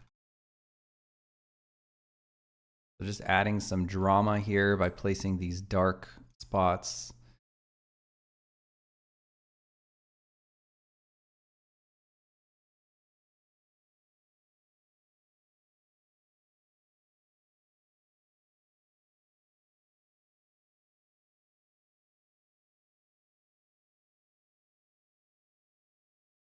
Yeah. And they might be overly bright for how dark the cave is. We'll have to see. Could also do like some little glowy planes. Yeah, they're going to be quite powerful, I think. Is it this one that is doing this? Let's see. Save. I'll just look through the camera's perspective, and then I'll turn it off, and I will save. The prefab. Ugh, can't even access the save button. Here we go. Okay, so yeah, that is a really big one right there. Sort of put it over here. We have another little one right here. We're just gonna move that to the side. Move that down.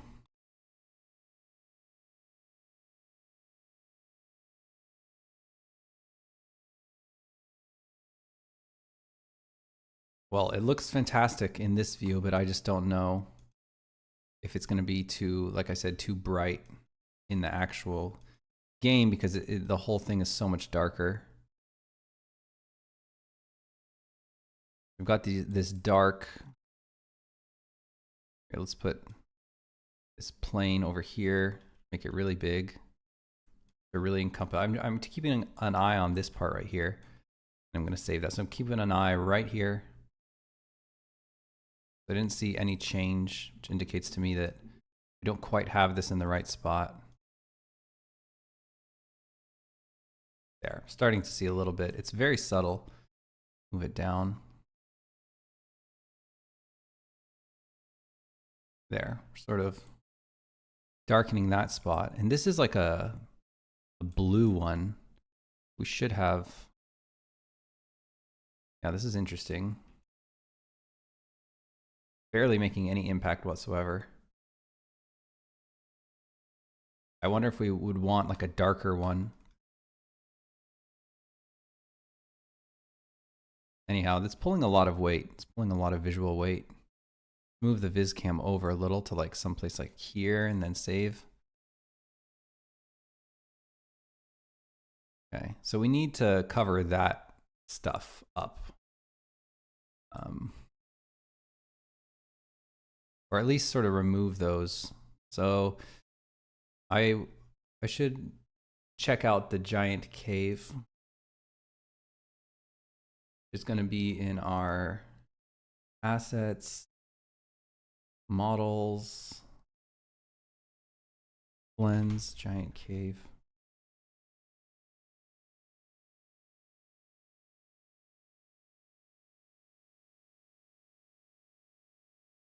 Cool.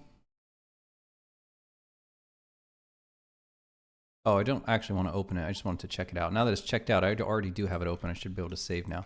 So just looking at this, yeah, this will be really easy. So the only reason why that stuff is there is because I haven't deleted it.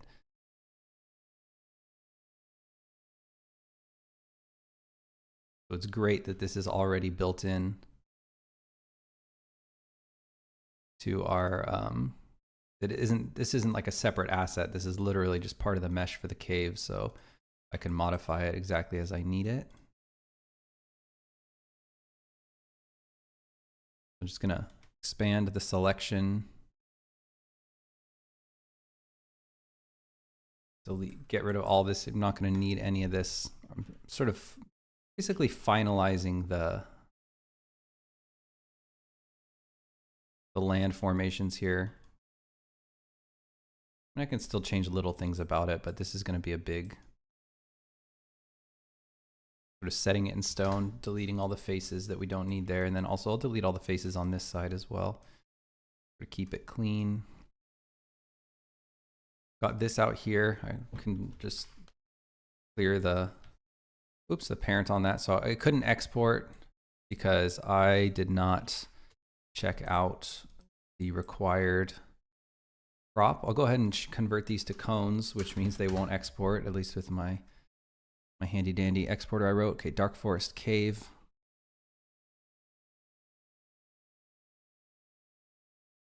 So I just need to check out that. And now I should be able to just save and pop back into Unity and it should update. There it goes away. Cool. I think we're good there. This is looking pretty good. I wonder if we should just go absolutely bananas with all of these little mushrooms. You know, one thing about these mushrooms is they really do need, I think they should jostle when the player runs over them. So I'm going to add, well, first of all, they should have their own folder. They don't even have their own prefab, which is nuts, but we'll just do like glowy mushrooms. I'll put all the mushrooms in that group. Actually, I'll make sure that group doesn't have scale on it. it does. Just want to make sure to go 1-1 on that. Put the wand maker mushrooms in there. All these wand maker hut mushrooms in this one group should make it very easy to see where the ones we haven't gotten are. So there's some more wand maker mushrooms up here. Stick those in the group. Some more wand maker mushrooms right here. Stick those in the group. Okay. I can turn everything on, and I'm just going to try to do it all at once. It'll be kind of weird here, but I'll add the foliage responder. Okay. Adding component failed. Add required component of box collider or capsule collider or character collider or every other kind of collider to the game first. Oh, gotcha. Okay. No problem. So we need a sphere collider. Here we've got our little sphere collider. Should be able to just move down the center of that. And then I think the radius is already pretty good. And now we'll do the foliage responder. And unfortunately, we need to link the mesh render. And I don't think I have a good way of doing that. I think we're going to have to prefab these. Annoying. So what I'll do, I'll prefab them. Let's do it. Should I even give them their own? I don't even think they need their own root, but I'll give it to them. So let me create a new empty, and I'll call this like cave mushroom. Cave mushroom 1. Okay. Then I'll just run a replace. So let's, they need to jostle. These mushrooms don't usually jostle because they're so small, but in this cave, I think it's necessary. It's gonna feel really very like static if you run around and these things don't jostle. So cave mushroom 1, put the mushroom inside. I'll put the sphere collider. Yeah, I mean, I can have all this stuff built in like that. Make sure their render is there. And in terms of the jostle sound, I don't even know if we need one, but I'll try like a,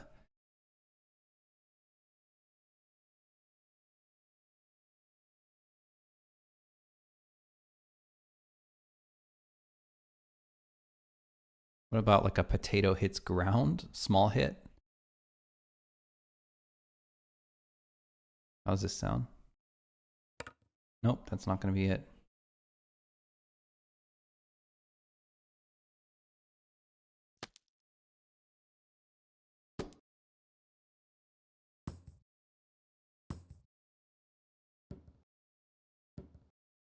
Could be something like that.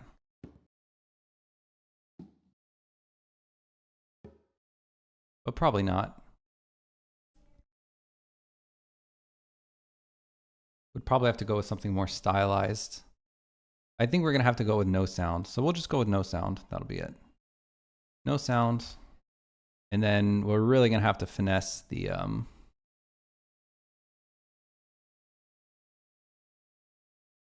what the jostle looks like, because it's going to be completely whack at the beginning.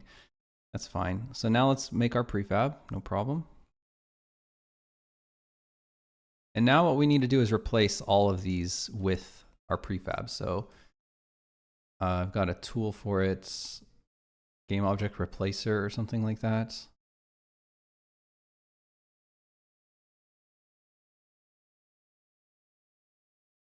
Could be in game object. Replace game objects. So we're replacing all these game objects with our cave mushroom 1. And I'm going to put a filter on it. Only going to replace, I've got this like string filter. Anything that contains mushroom 1 like that, it'll only replace the mushroom 1 versions. And it left behind all of the other ones. There we go. Go ahead and do the mushroom 2 now. Create an empty. And we'll call this cave mushroom 2. Stick that in there. And it seems like we don't have to do too much. Just prefab it off. Okay.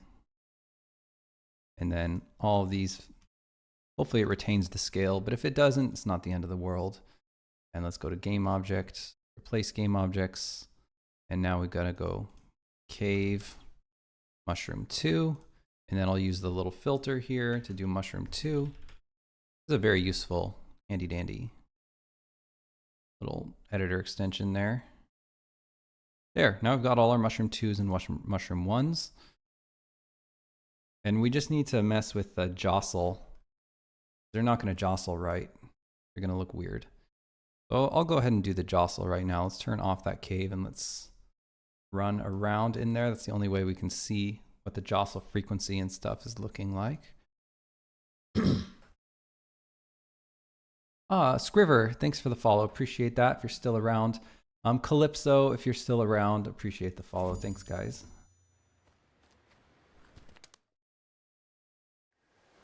Okay, so here I'm going to try to... so doesn't seem like they're jostling. Just done something wrong. Let's take a look. So here we've got... Okay, so it's hooked up correctly. There's no jostle sound. There is a... Oh, I think this needs to be is trigger. Well, it's not working. What did I do wrong? It has no material, but it shouldn't really need a material. Why isn't it jostling? Does it need a jostle sound? Shouldn't. Maybe the radius needs to be bigger.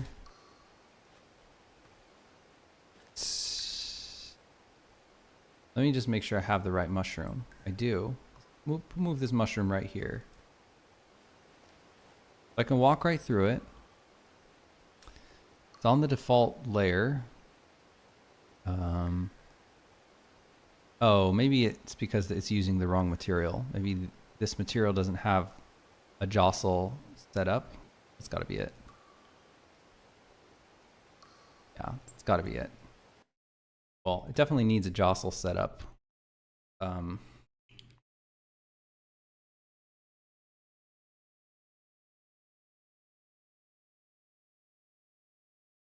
I got a hair in my eye, eyelash in my... Very annoying. Oops. Okay, so let's look at that wand maker material. So here's the wand maker mushrooms material.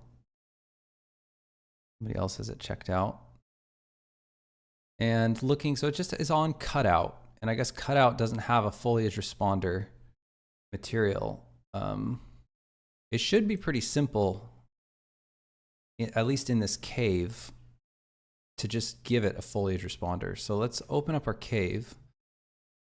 And first of all, make sure to open up this prefab and make sure that this is a trigger.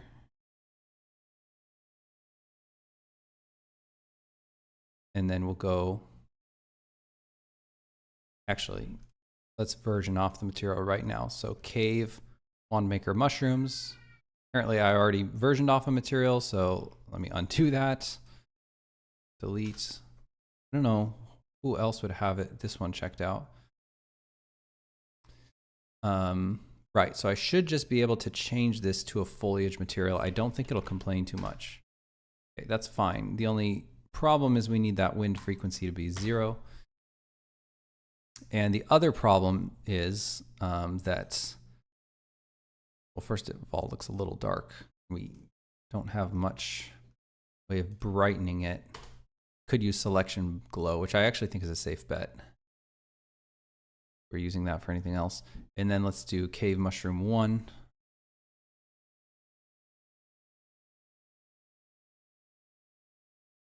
Oh, we already have cave mushroom 1, cave mushroom 2. And we've got to swap out the material. So that looks pretty good. Oh yeah, we already swapped out the shader, so nothing doing there. And then check his trigger, and that seems pretty good. Now everything should be good except for the fact that we need the vert color on there. So it's Wand Maker Hut Mushroom 2. And I'm gonna guess that we're gonna need to open that Wand Maker interior, or that Wand Maker Hut file. That's not what we want. Is it like buildings or something? Did I put in buildings? This is like back when I wanted to put everything in one massive Blender file, probably.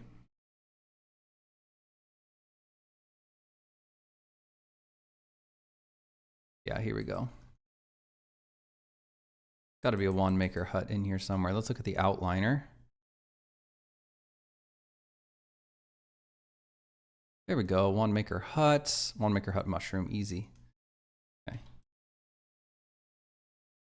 Okay, we've got that.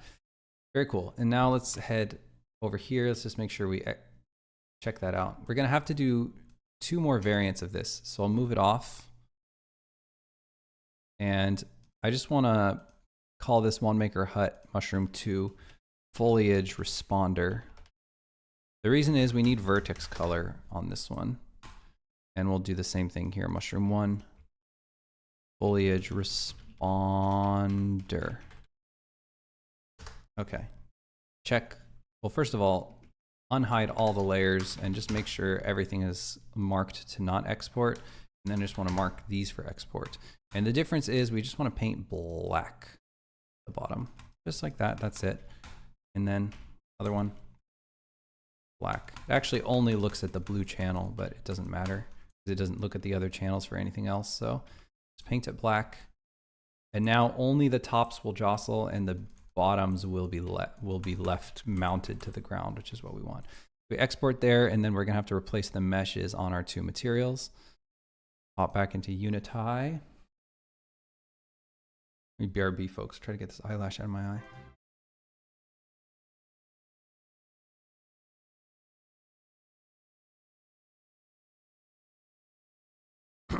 I don't think I was very successful. Quintuple, thank you very much for the follow. Really appreciate it.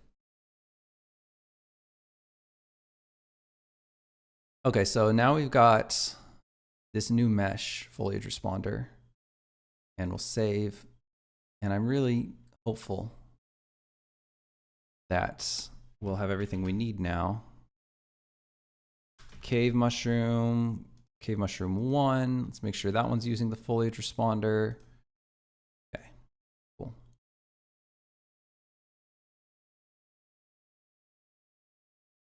Ghost rooms, that's right. We probably will need to have a couple more mushrooms in this cave. Okay, they should be bouncing all over the place now when we walk over them.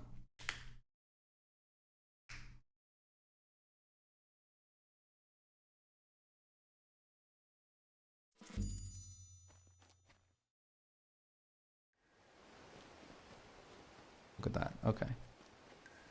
So they do respond now.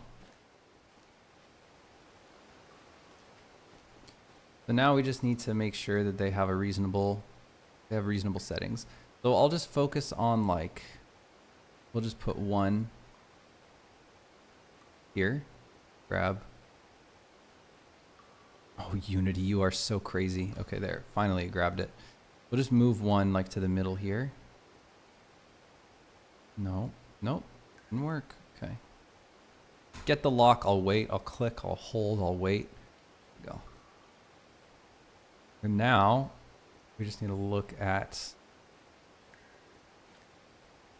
how to make it look right. I wish we could zoom up. I got to turn off the viz cam to zoom up. Accidentally left this viz cam on. Okay. I think the duration is correct, but the magnitude is completely insane.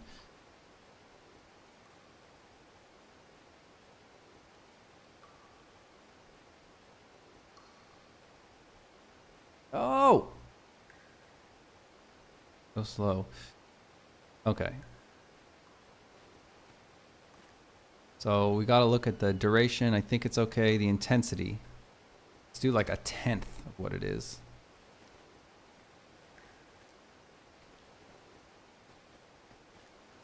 I think the frequency should be a little bit higher, like almost like they're a little bit stiffer.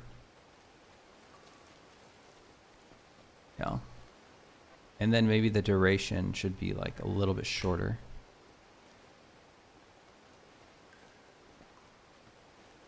And I'm thinking that the radius of this thing should be a little bit more. Well. It's funny when you hit this one. It goes absolutely bananas.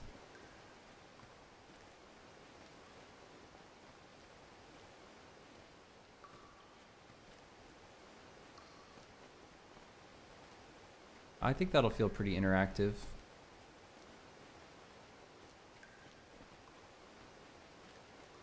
Okay. So it's 0.6, 0.6, 0.1, and 2. Yeah, that big wiggle. That big wiggle's funny. It's really fun to walk over things that have that huge wiggle. It's kind of crazy how much it adds.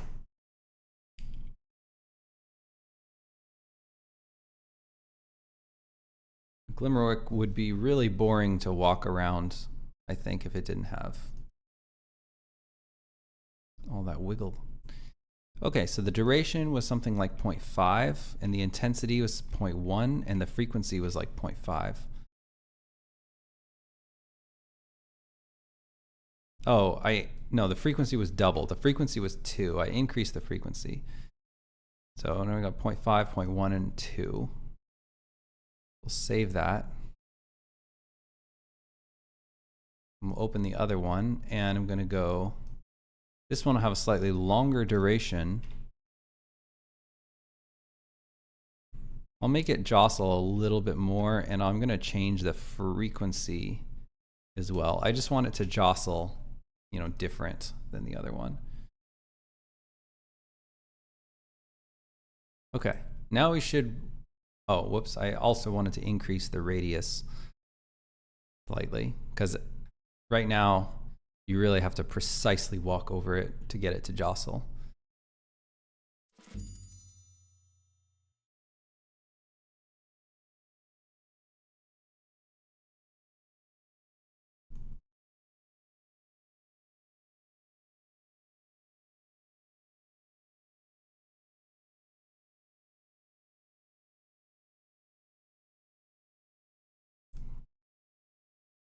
So we'll go like 0.55. Save. Cave mushroom 2. Go like 0.55.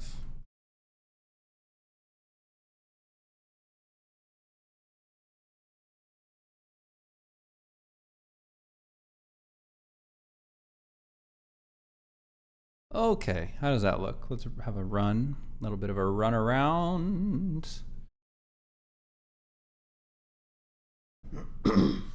Oh, blue screen. Thank you for the follow. Appreciate that. Again, it's just random whether it notifies me or not.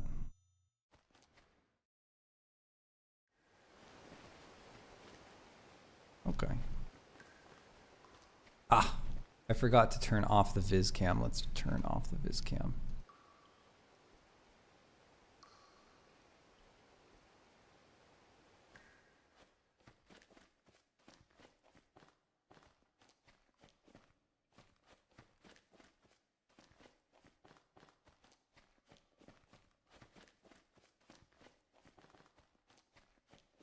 It's great.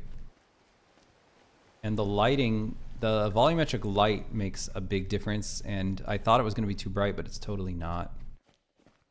So I'll show you guys. So go down to the fake volumetric light layer. Check this out. Look at it like this, and then I turn it off. And look how much flatter it is in here. I turn it on, and there's so much more drama and atmosphere now. And I think there'd be even more if we could get those. We'll use a slightly more dramatic darkening over here. I think that these cards could could have a lot more darkening to them. But yeah, we're just gonna have this going throughout the whole cave. All this drama. Right, and I wanted to raise the level of this as well. I don't want her to go so deep into the water. Gotta cover, there's this like little seam right here. It's annoying me. Other than that, the waterfall looks pretty slick. Pleased with that. It's kind of like too perfect. The waterfalls are like jut jut. I wish I had changed. I really wish I had offset one, but it's gonna be pretty annoying to offset one now. Yeah, it's gonna be really annoying to offset one now. I mean, they're not even different widths. So it's a big regret. I wasn't thinking clearly when I made that. It should be a little bit more chaos. It shouldn't just be like this perfect little cascade. That's really stupid. Oh well.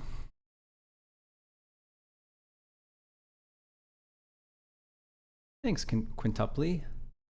Probably quintuple. Pillars, hello, welcome. Looks like character's feet are in the middle of Shroom's height. You're probably right about that. The character does have a little bit of give, a little bit of offset off the ground. So, gosh, this is maybe gonna bother me forever.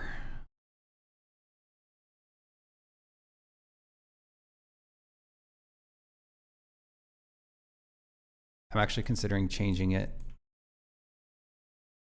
Do a little surgery.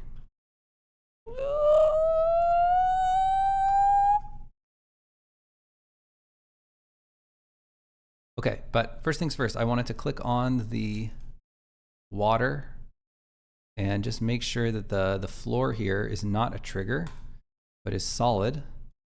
And we don't want it to go too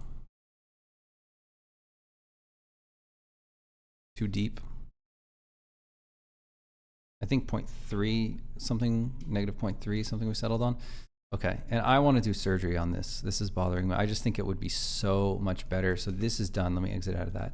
I just think it'd be so much better if I had been thinking when I made this. It's just so perfect and so cheesy. Like I know, and usually you'd look at reference for something like this, but I know I've looked at a lot of waterfall reference.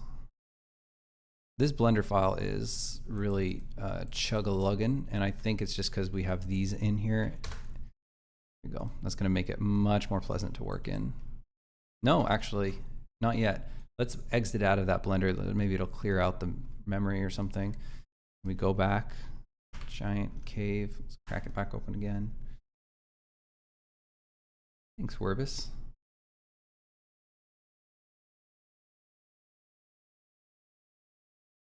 Okay, so what I'm going to try doing is just grabbing everything. I think that's just about everything. And just going to try to rotate it and move it. Well, yeah. Why not? Just rotate it. I think that will make this whole area look better too. Like, because it really doesn't look good to see the water going vertical. And just try to offset what's going on here.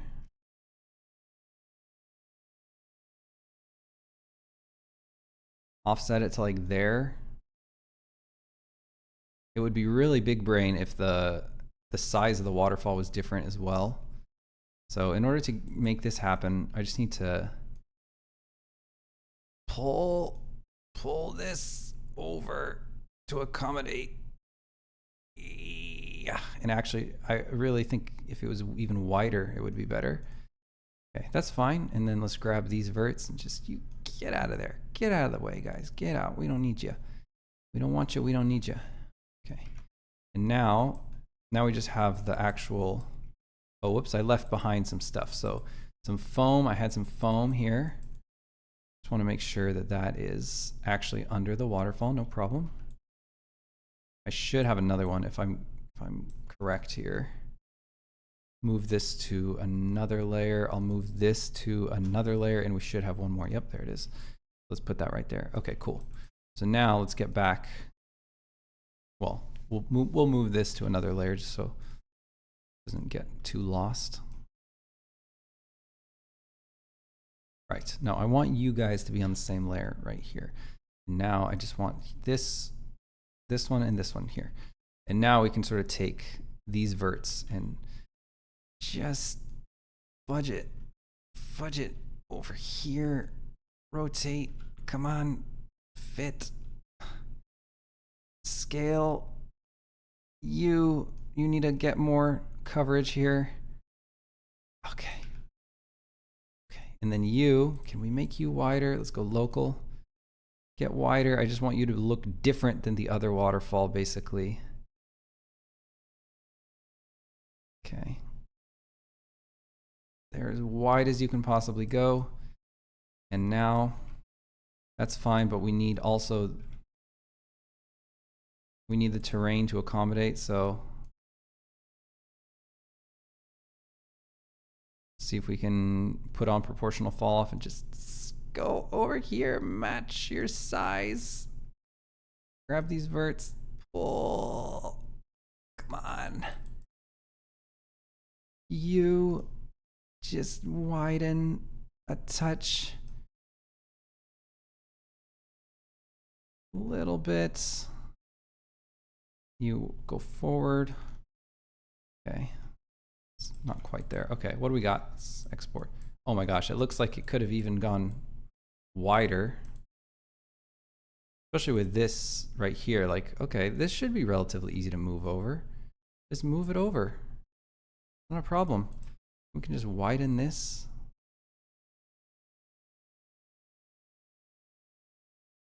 Yeah, that's fine. And then with this right here, okay, no problem. We'll just move that vert down. Get it out of the way of the waterfall. How are we looking?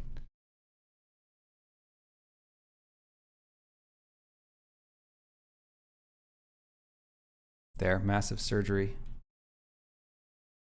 The only thing is this stalagmite is poking through. A little bit of junk over here we need to clean up, but other than that, here's the entire waterfall cover. Let's just cover up the whole thing.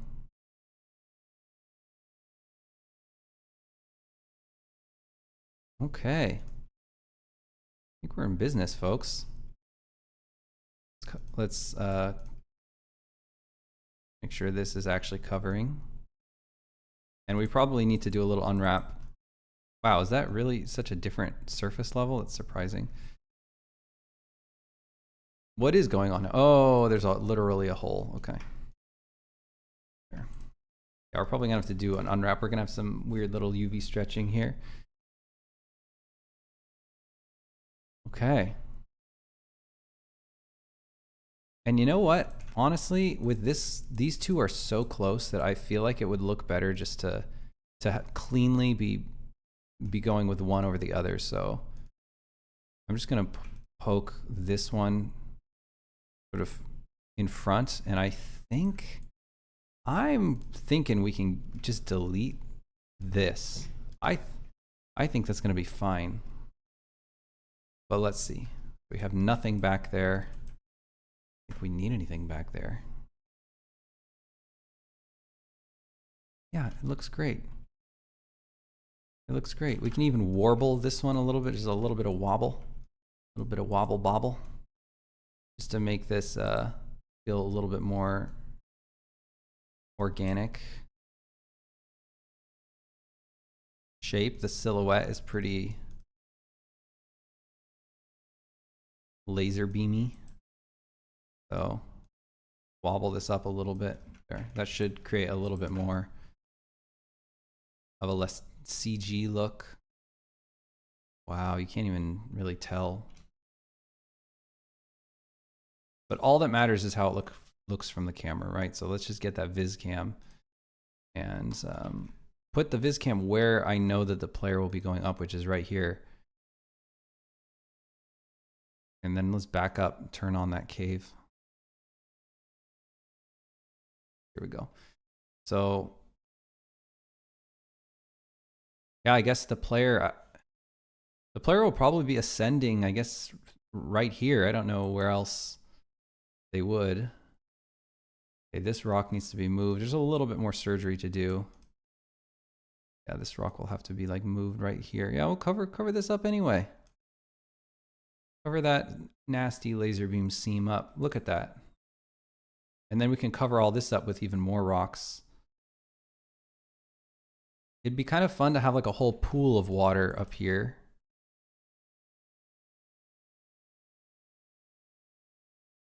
The rapids, these rapids, I think, should be pushed back significantly, like here. And then this, I'm seeing what's going on here, and it's just like too laser beamy, so add a few cuts. Here we go. Let's see if we've got the coverage. Yeah, it looks like we've got the coverage just fine. Okay, export. All right, Cyber says, are you planning to upgrade to Unreal Engine 5 after the game is released, or will you be creating a new game on a different engine? We're using Unity for Songs of Glimmerwick. But we're probably going to try out Godot a little bit, but none of our games use Unreal. But there's definitely no reason to upgrade. I mean, Songs of Glimmerwick doesn't really need any of the stuff that even Unity has, so we literally don't have any lighting in this game. We have, I mean, most of the lighting is fake, like painted. Rinsler asks the incredibly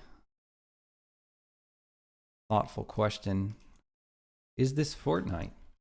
This is Fortnite. I'm working on Fortnite.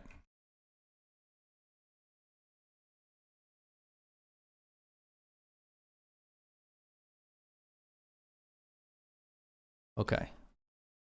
So I'm gonna make like some stairs or something to go up here, but we need first, I think this should just drop down all the way. So let's maybe just grab these verts. I don't know how this is actually going to terminate. I haven't really thought about it. Maybe we will need it to like have some sort of, I don't know, natural conclusion coming back over here. Maybe it'll like sort of go down a little bit.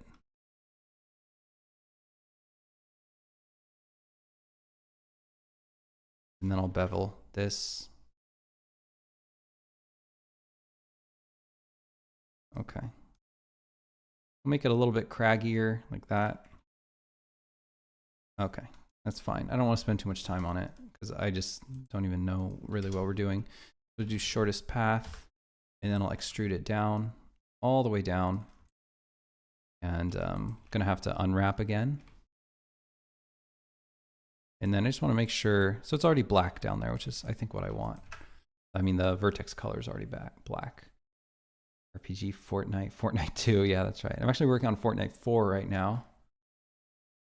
We're just gonna, yeah, I'm just prototyping Fortnite 4. Rinsler says, will there be OJ Simpsons on this? What? Are you like a bot or something? I feel like no normal human could come up with how weird these questions are. Will there be OJ Simpson on this? Sounds like some weird questions.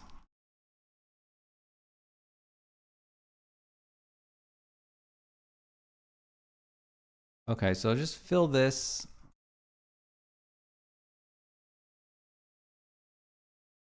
And then we'll need to have some kind of edge right here.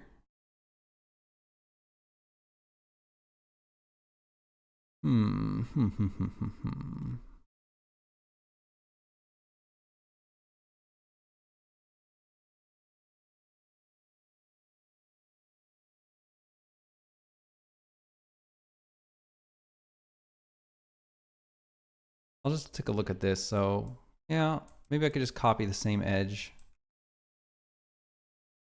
Just go straight down with it. And it just fades to black down there. So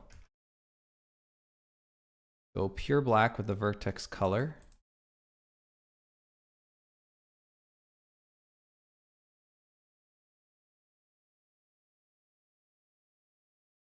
And then what else we got going on? And it goes to blue. Okay, so I really should have gone blue. The blue wraps up around the edge. So here's what I'm going to do. Do one cut. It'll be blue to there. And then this will be not blue. So we're going to grab all this and all this. And then set it to pure blue. Boom. And now I'm going to go in and I'm going to knock out this edge loop. And now I have a perfect gradient of blue fading. Okay, now I'm just going to go pure black for the bottom here. Turn off that face constraint, selection constraint or whatever.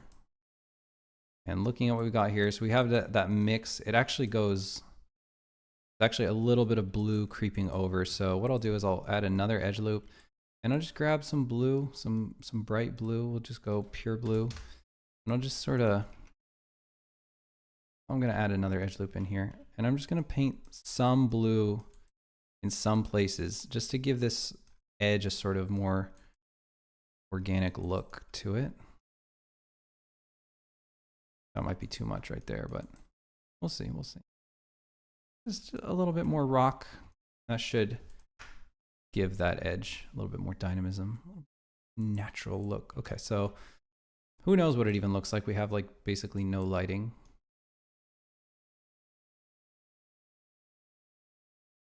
There we go. And I'm gonna need to unwrap the UVs.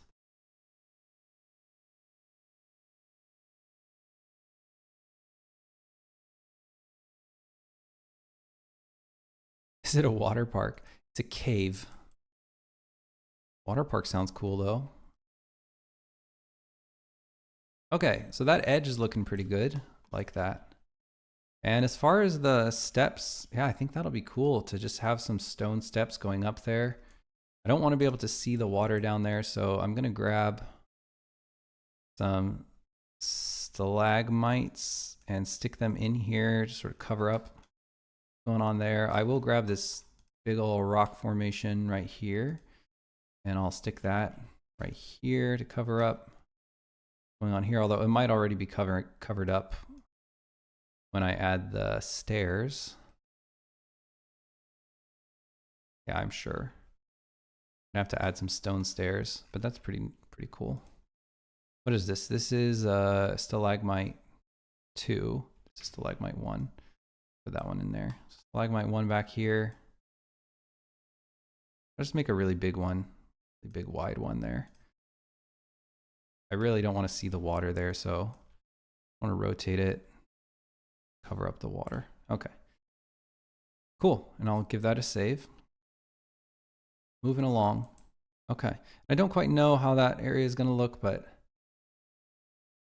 it might be time to start working on the stairs that go up this like stone stairs. Just wondering how we're going to do it. Like, should I put, we have some like stair meshes or steps or something. I probably call them steps. Step. Let's constrain only to models. Stone step. Look at that. I bet we could build something out of this. The wrong material.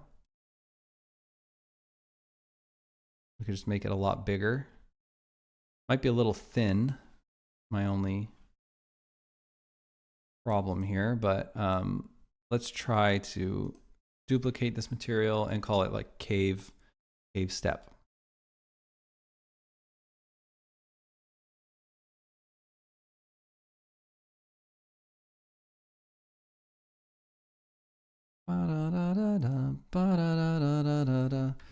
Cave step. And so we've got the cave floor, which is probably going to go on top here. Cave. Rough dirt cave. Okay. Complete disgusting UV stretching. And I'm seeing the moss. So type in cave. There's like, that's not what we want. Grotto. Cliff rock grotto. Yeah, we'll go with that. And then we'll go a black. I'm going to try black for this part.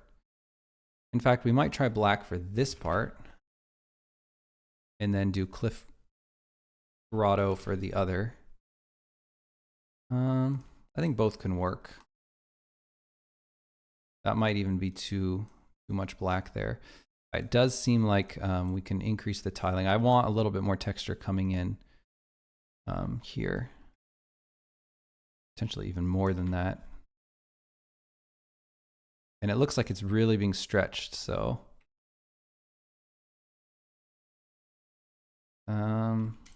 No, it's not doing it for me.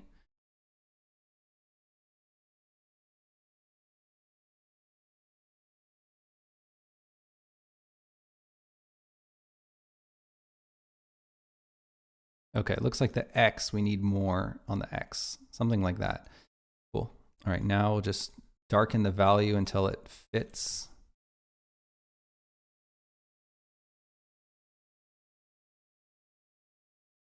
It's weird. Why is it not, the sides are not getting darker like I'd expect them to. I'm going to increase the height boost, increase the contrast. Yeah, the sides are not getting darker the way I'd expect them to. I wonder why. Overlay intensity, I don't really get it. Like it's not matching. You would expect the sides to be the same. Let me see.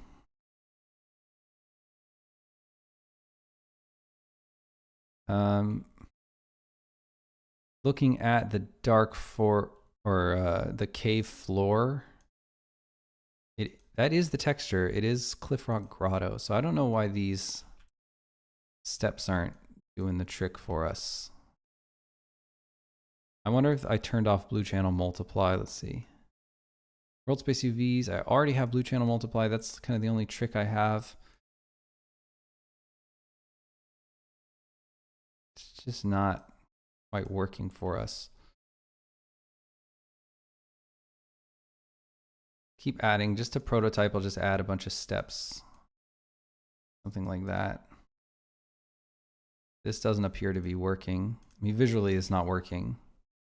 It's not terrible, but I just can't help but feel like we should be able to get that better. Got a couple different steps here. And I don't really know what the scale is either, so I don't know how big these steps need to be. I'd need to run around a little bit to figure it out. Place our viz cam in this area. Let's grab the viz cam, move it over here and save.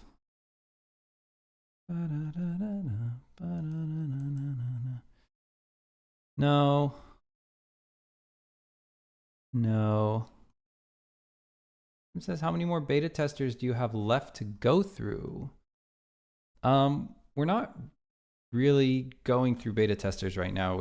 We went through, got about 20 feedback forms, and we're sort of working on we did think we were going to send out the full beta or the full game for beta next, but now we're going on, we call it like a content blitz.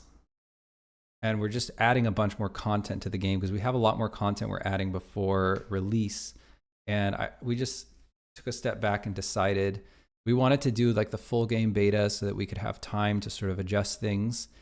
But honestly, we're late enough in production to where we won't really be able to make super big adjustments anyway, at least to like the core gameplay loops. So we felt like we should do a content blitz first and then go for full game beta.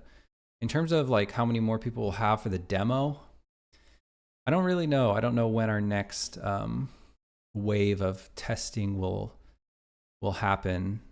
Right now, we're just really focused on the content.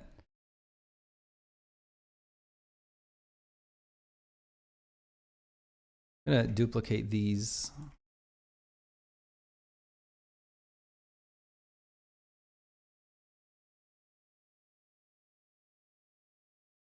Steps.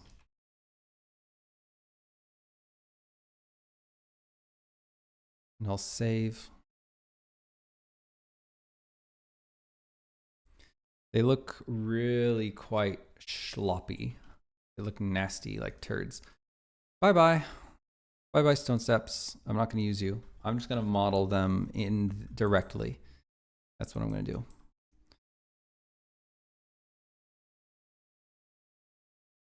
So right here, I don't think we need any of these. Oh, I guess we need that one. Okay, never mind. We'll leave them. I just want to push them back. Okay, so in order to do the steps, I'm going to duplicate this entire thing. I'm going to push it into the ground. And I'll grab spaces over here.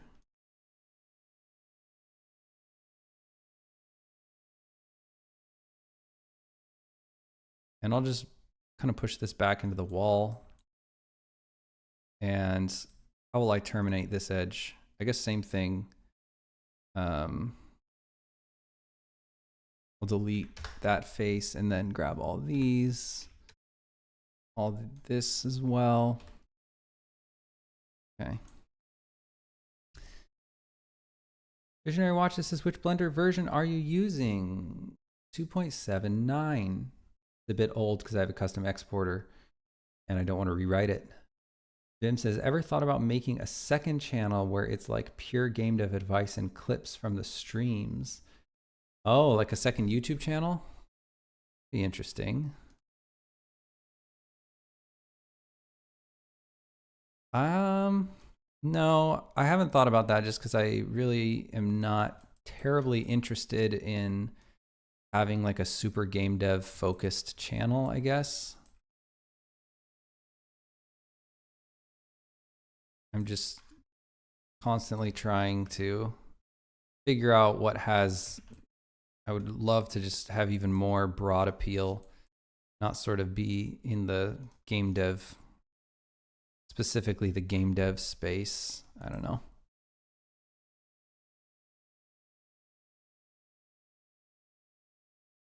I feel like there's a lot of people, a lot of game dev gurus on YouTube, and they do it better than me. They know how to talk to people better than me, and they're sort of maybe have better morale than me as well, especially with regards to sort of the more newbie game devs.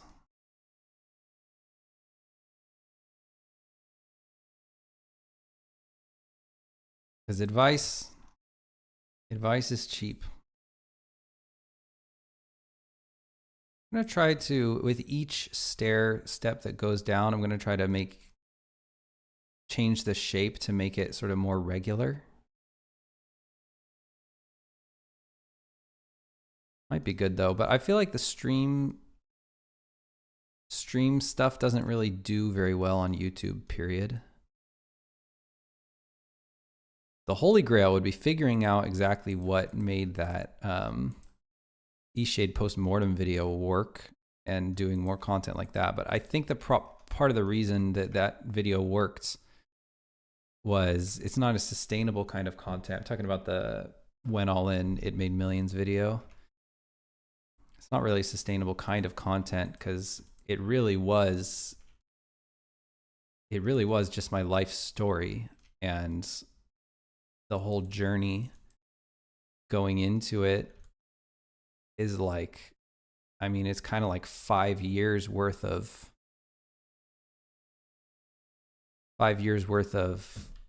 content in a sense. Like people want to hear the story because it's like a big story and it was about my life. And I just don't know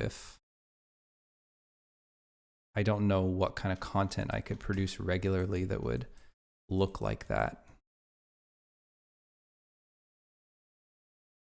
But I would think that would, I could try to channel that somehow. But I also look at the like sort of game dev guru. Game dev guru YouTube is not a particularly big market. Like even the most the biggest game dev guru YouTubers don't have that many followers. And I wonder if there's some other way. You could do like, when you look at like more entertainment stuff like Danny, you know, DANI, that did the devlogs. That definitely breaks more into the mainstream, where like people who watch Danny are not necessarily game devs. But also Danny was basically just a pure comedy channel, and his games are basically pure comedy. So he wasn't really I mean, she's use it in past tense. He's obviously still around. He isn't really, I mean, the sort of, I don't think the pitch for his channel was really like game dev. So, and it wasn't really, it wasn't passion for his games either. That is the reason why people come. So if I could figure out some way to do YouTube where the people watching are just really passionate about our games and they're just really interested in the process and they're really interested in the games and the sort of philosophy and stuff, then that would be awesome if I could figure that out. Figure out how to talk to those people in an interesting way and sort of find evergreen content or evergreen source of content where I could make like significant amount of content from it. Okay, so I'm building out these stairs and I'm just gonna see how that, I like basically prototyped a little section, see how it looks. Okay, let me catch up here. Oh, Vim says, any underrated channels you recommend? Underrated? I don't think so that I can remember.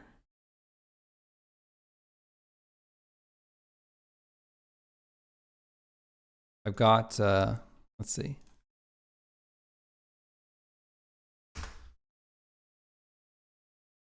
Who am I following even? Subscriptions. Are these seriously the only people who I'm following with my... I don't think there's any problem to putting this one on screen. Let's see. Oh. Yeah, I don't think there is any issues. Here's my subscriptions on my eShade Studios account. So if you haven't heard of any of these people, you can follow them. Most of the people I follow on this account are like people that I'm just really interested in the way they construct. Like for instance, Crimson Hollow. I was just really interested in how she does the devlogs, because her devlogs get insane views. And she somehow walks this incredible line. Like look, her devlog 0 has 381,000 views. And the game looks great. But I don't even know like how significant her background in development is. I think she's got like a day job or something. But she clearly speaks to people on a level that like resonates with them. This is Crimson Hollow. Mostly for reference, I follow her because I just like to see how what kind of content she does basically, and if I can try to capture that. I think one of the problems with me is, and maybe part of the reason I really struggle to speak to people, like I guess just like trying to make content on YouTube, is like I'm so far away from most people. Like I'm like so far away from. I've been born and raised in game dev, and I've been working AAA games since I was 18 and stuff. So I don't know. I think that sometimes even with my big video with the Eastshade postmortem, people were really, a lot of people, like I got hundreds of comments being like, "Oh wow, so you worked in AAA dev? Okay, I thought you said you were indie." You know, they're like pissed to hear that. They're like, they feel like it sort of makes me so different from them that they don't even want to really hear about whatever stupid thing I have to say. So I don't know.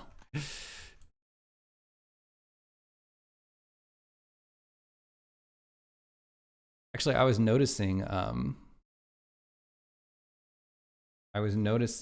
who was it on? It was like Ponty Pants, I think is his name.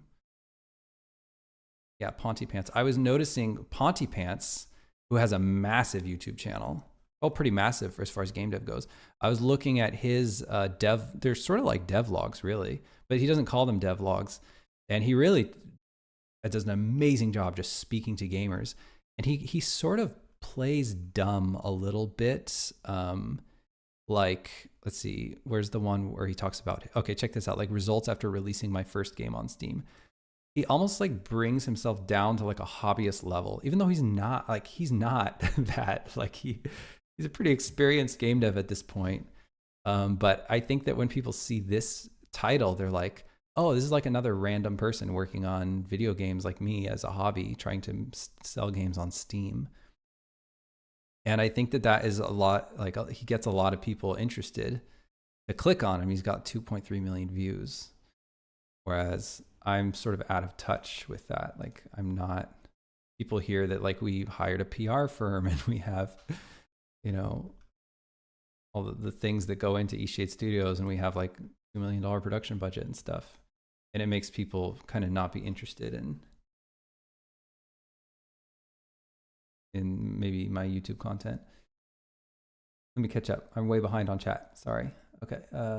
Game she plays. Hey, I got most of my followers by doing stuff that people who'd also enjoy my game might like. Like when I made a series of videos identifying all the, is that who I think it is, voices from Final Fantasy 14. Interesting. Game she plays. Are you a YouTuber? Or are you talking about for Twitch streaming? Game she plays is on Twitch. Game she, trying to figure out. Go. Okay, so does you do some Twitch stuff? Do you do mostly YouTube stuff? I'd love to check out your YouTube channel. Doing stuff that people who would and also enjoy my game might like. Sounds like a good lead. I try to think about stuff like that, and I really struggle. I also don't really know our target audience that well.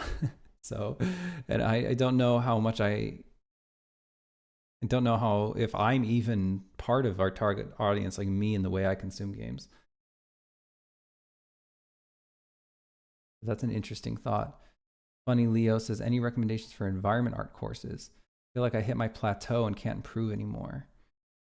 Yeah, unfortunately, I just haven't been so far outside of the learning world. I really don't watch any tutorials or anything like that anymore. Funny Leos, if you send me like your strongest portfolio piece that you feel like is representative of your plateau, if you want, I can do a little like art review, and I can tell you where I think you can improve, like sort of tell you what I think you should work on. Burnett and Games. I love Crimson Hollow. Rock on. Yeah, great. She has great devlogs. They're really inspiring. Vim says, you watch Bite Me Games. Yeah, I do.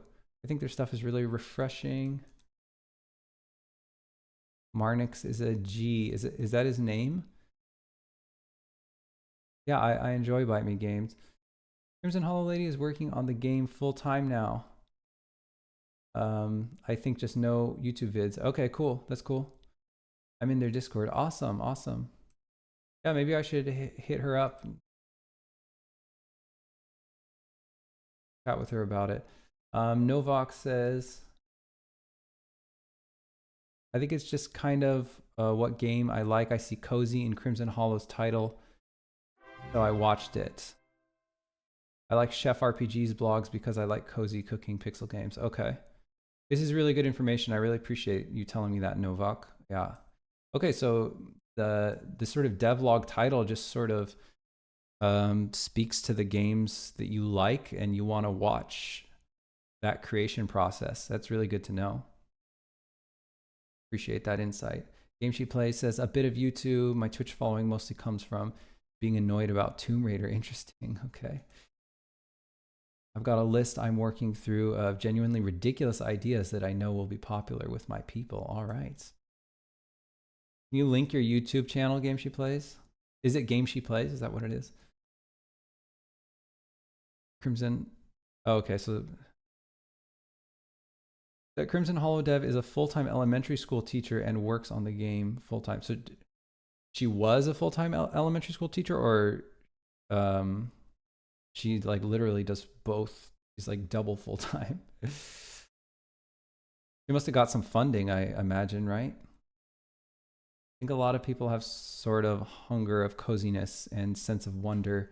We have cozy fantasy now, really popular. Cozy fantasy, like the fantasy of coziness, or like cozy fantasy, like the fantasy genre mixed with cozy. Cozy and witchy games are a thing. Yeah, it does seem like they are, doesn't it? Vim says, thinking one thing and typing something else. Okay, you go, you get some sleep, Vim. Peace out. Thanks for dropping by. The Game She Plays, okay. And go check out the Game She Plays YouTube channel.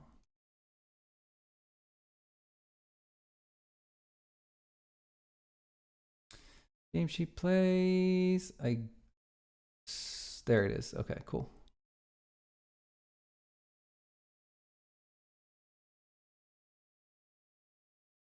This the one? Okay, so this is the Final Fantasy stuff you were talking about. Okay, cool. Just really quickly, I'll just look at your titles and things.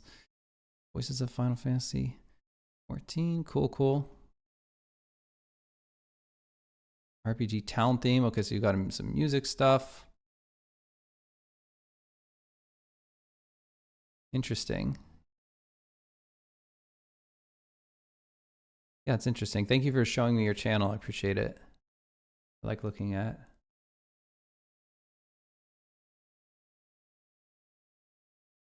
I hide from being perceived. Yeah, we'll start to front page your channel there in the stream.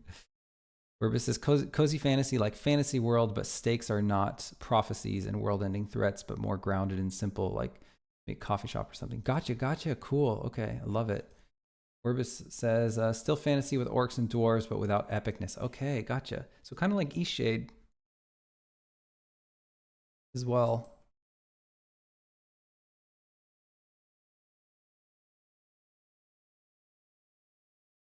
Okay, so I exported that. All right, so I just wanted to take a look. How is this looking? It's like, all right, I need to delete those disgusting blobs.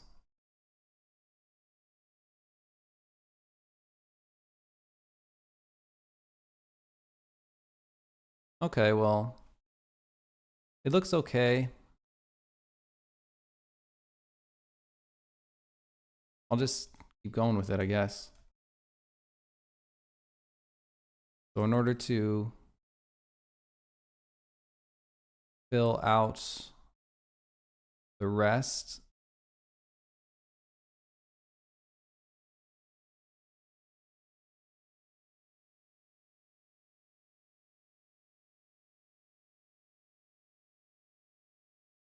I think I'll just add some more here, add some more definition on this bottom layer. I'd love if the edge loops now went this way, so I'm just gonna cut right here so I can not worry about what's going on over there. And then I'll just, oh, we've got this problem now. Okay, let's go. Then merge at last. Cut one more here. Cut one more. Okay, we got this again. Oh, we're messing up our, you know what? This is a stupid idea. Here's what I'm gonna do. I'm gonna get rid of all these verts and we're just gonna sort of redo this area over here, and it should sort of maintain the vertex color. So I'll grab all this and we'll just go all the way here, add some definition here. Just want it to follow the sort of stair step that we already have going on. I'm really curious about Crimson Hollow and how she went full time.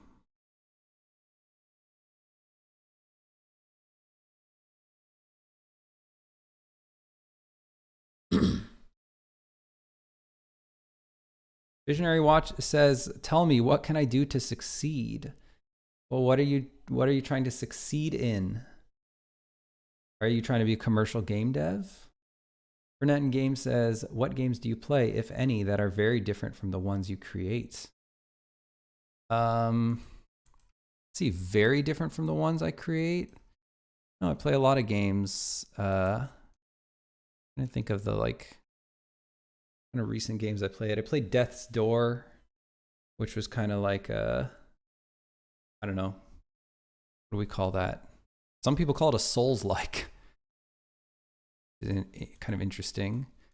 But I really liked that game. I thought it was absolutely fantastic.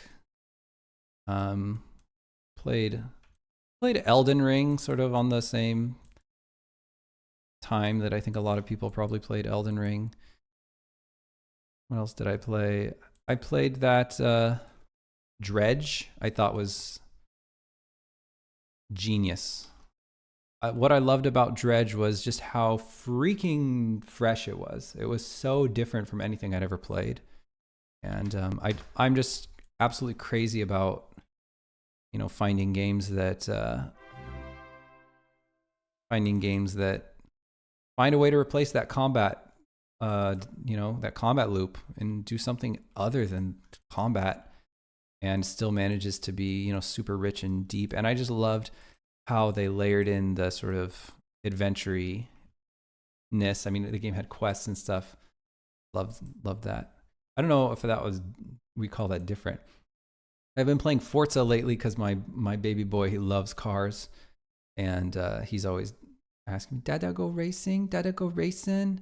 Dada, wanna go racing?" And so we just play Forza, and he watches, and he like is completely insane about what car I drive. He's very particular, and he's constantly telling me to change my car. Like I can't even get a race done without him asking for me to change my car. He's like, want to race the Bronco, want to race the green Lamborghini. He like knows all the names of the cars. He's like 2 years old, and he already knows all the cars.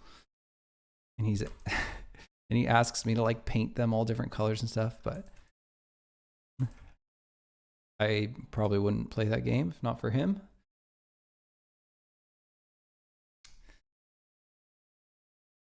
Gerbo, thank you so much for the follow. Also, Funny Leos, I don't think I thanked you. Thank you very much, folks, for the follow. Appreciate it. Okay. Practical tips, Visionary Watches says, commercial game.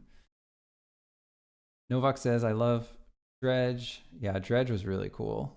Yeah, Weird Fish. Love that. But Dredge is right in my wheelhouse. I wouldn't say that that's surprisingly different. I think that's exactly the kinds of games probably people would expect me to play, right? I guess Forza would be the weirdest one. I got into Madden for a while, so that would definitely fall outside of. That's just because I like football. I think of other games.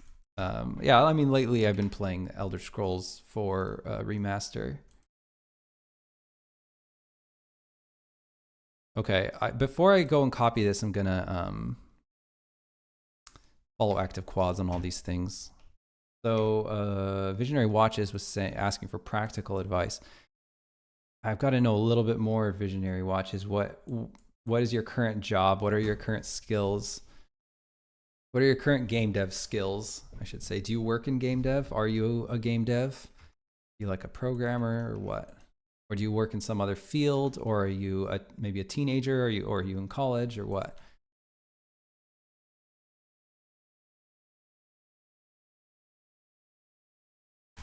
Set origin to geometry.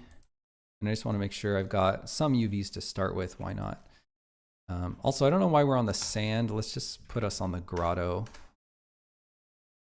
Oh, no, we don't have anything. Okay, never mind. I haven't even been using textures here. Unwrap. Just make sure we have the right vert color. So it looks like we've got the right vert color. That's great. And now we should be able to copy all this. You know what would be really big brain if I just deleted that and I gave myself a lot more leeway on the edges here, because cutting off just like right there. Let's just extend that out so we have lots of leeway to move that down. Okay, there we go.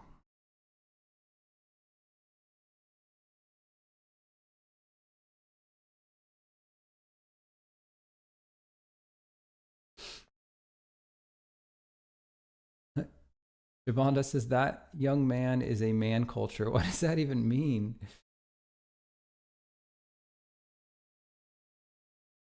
Oh, maybe talking about football? I don't know. Or maybe you're talking about my son? I don't know. Dude, yeah, my baby boy, he loves garbage trucks and he loves cars. And it's so weird because like I don't love those things. And just so uncultivated, and it was so impossible to stop. Like I tried so hard to not make him love cars so much. I really wanted him to love castles. I really wanted him to love like things that I like, and I kind of thought that kids would just sort of love whatever you expose them to a lot, but I can't. He doesn't give a shit about castles. I like show him every castle and every like book, and we're like Googling castles, and I'm showing him videos of castles, and I just cannot get him to give a crap about like anything that like I enjoy. I like tried to make him enjoy like clock towers. I tried to show him like Big Ben and be like, look, that's a clock tower. There's a clock on it. That's so cool. Doesn't give a crap. But show him a garbage truck, and that kid, that he's impressed with.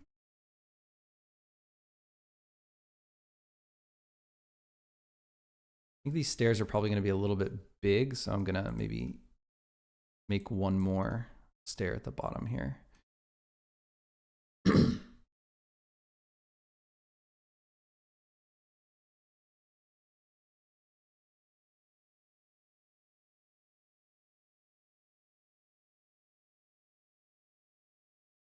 I think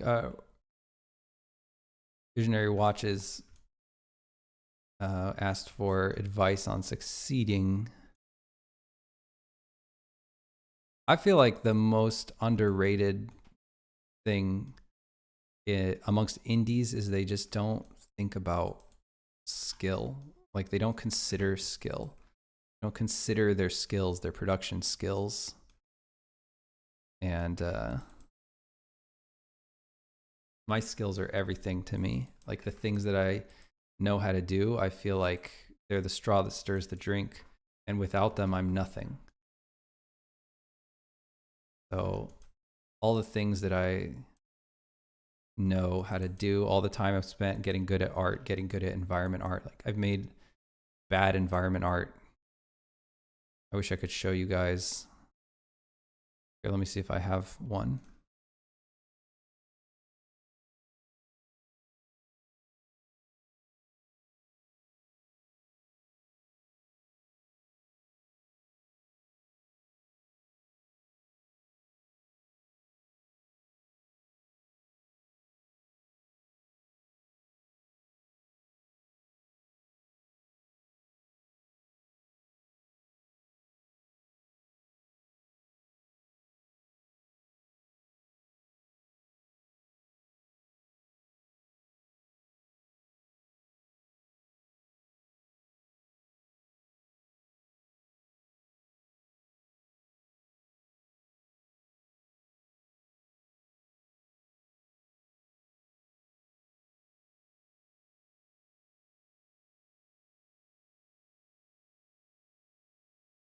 Okay,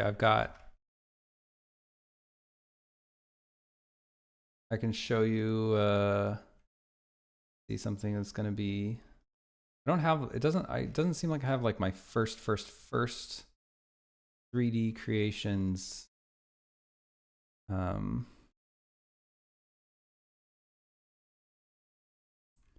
don't have my first, I mean, here's a grenade I made. I think I was like 16. Like, that's not good. It's not good, guys. It was, I mean, it's all right. It shows some promise for like detail. I was kind of proud of this metal texture, but it's also like boring. Like my taste sucked. Some of these are like, try to show. I really wish I had my first. Oh yes, here it is, guys. Check this out. This is the first, one of the first pieces of 3D that I made. What is this? What are we even looking at? It's like, it's terrible. Like every decision that went into it is pretty bad. I think I was just excited about these reflective balls. I think this is garbage. I mean, it's not. It's, you know, it's a teenager learning. I mean, if my son made that, I wouldn't tell him it was garbage. I would try to be encouraging. Then going further, so I would say that like this is the first. I have this skateboard here. Here, I was really into guitar.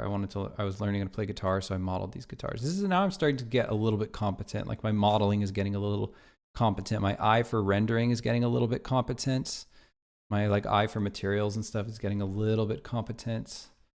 I always really like ships. So here's a ship that I modeled. I just tried to add all the details. It's pretty ugly still. I mean, this is bad 3D, I would say, for a lot of reasons. I think the render is pretty bad. But the general shape of the ship is there. I mean, the windows, I didn't really know anything about architecture. And they're just like kind of cut in. It's very like crude, simple. What else? Okay, here, I mean, I already really liked fantasy stuff. So I've got this mushroom. Yeah, there's just not enough like detail here. I didn't know. This is the first time I discovered how hard it is to make rocks. It's just like, God, this just looks like a giant blob.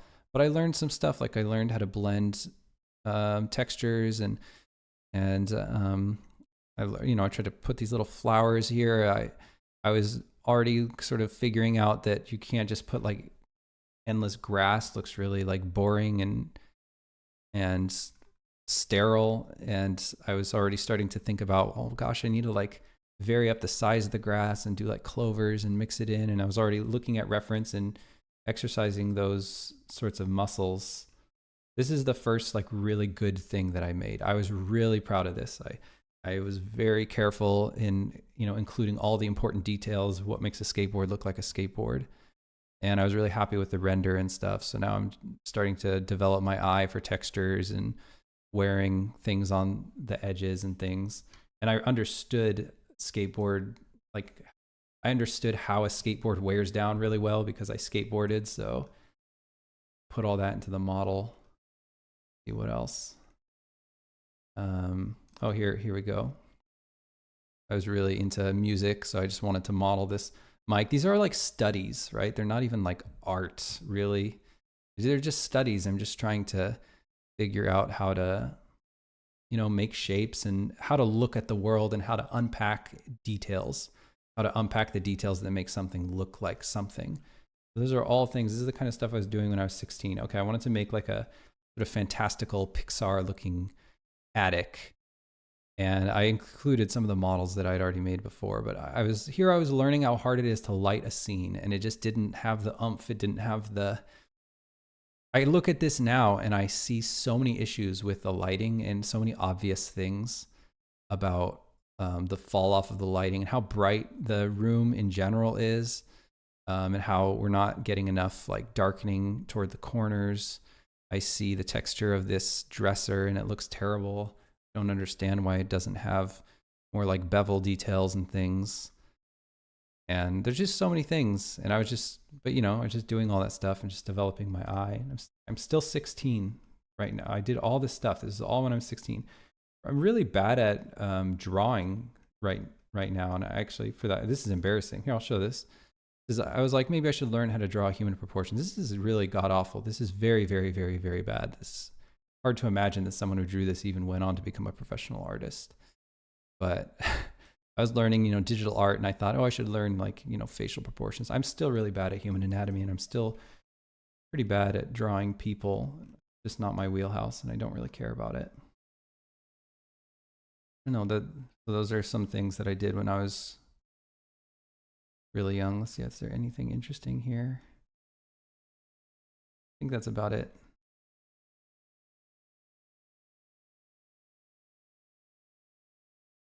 Okay, thanks for coming on that journey with me through my youth.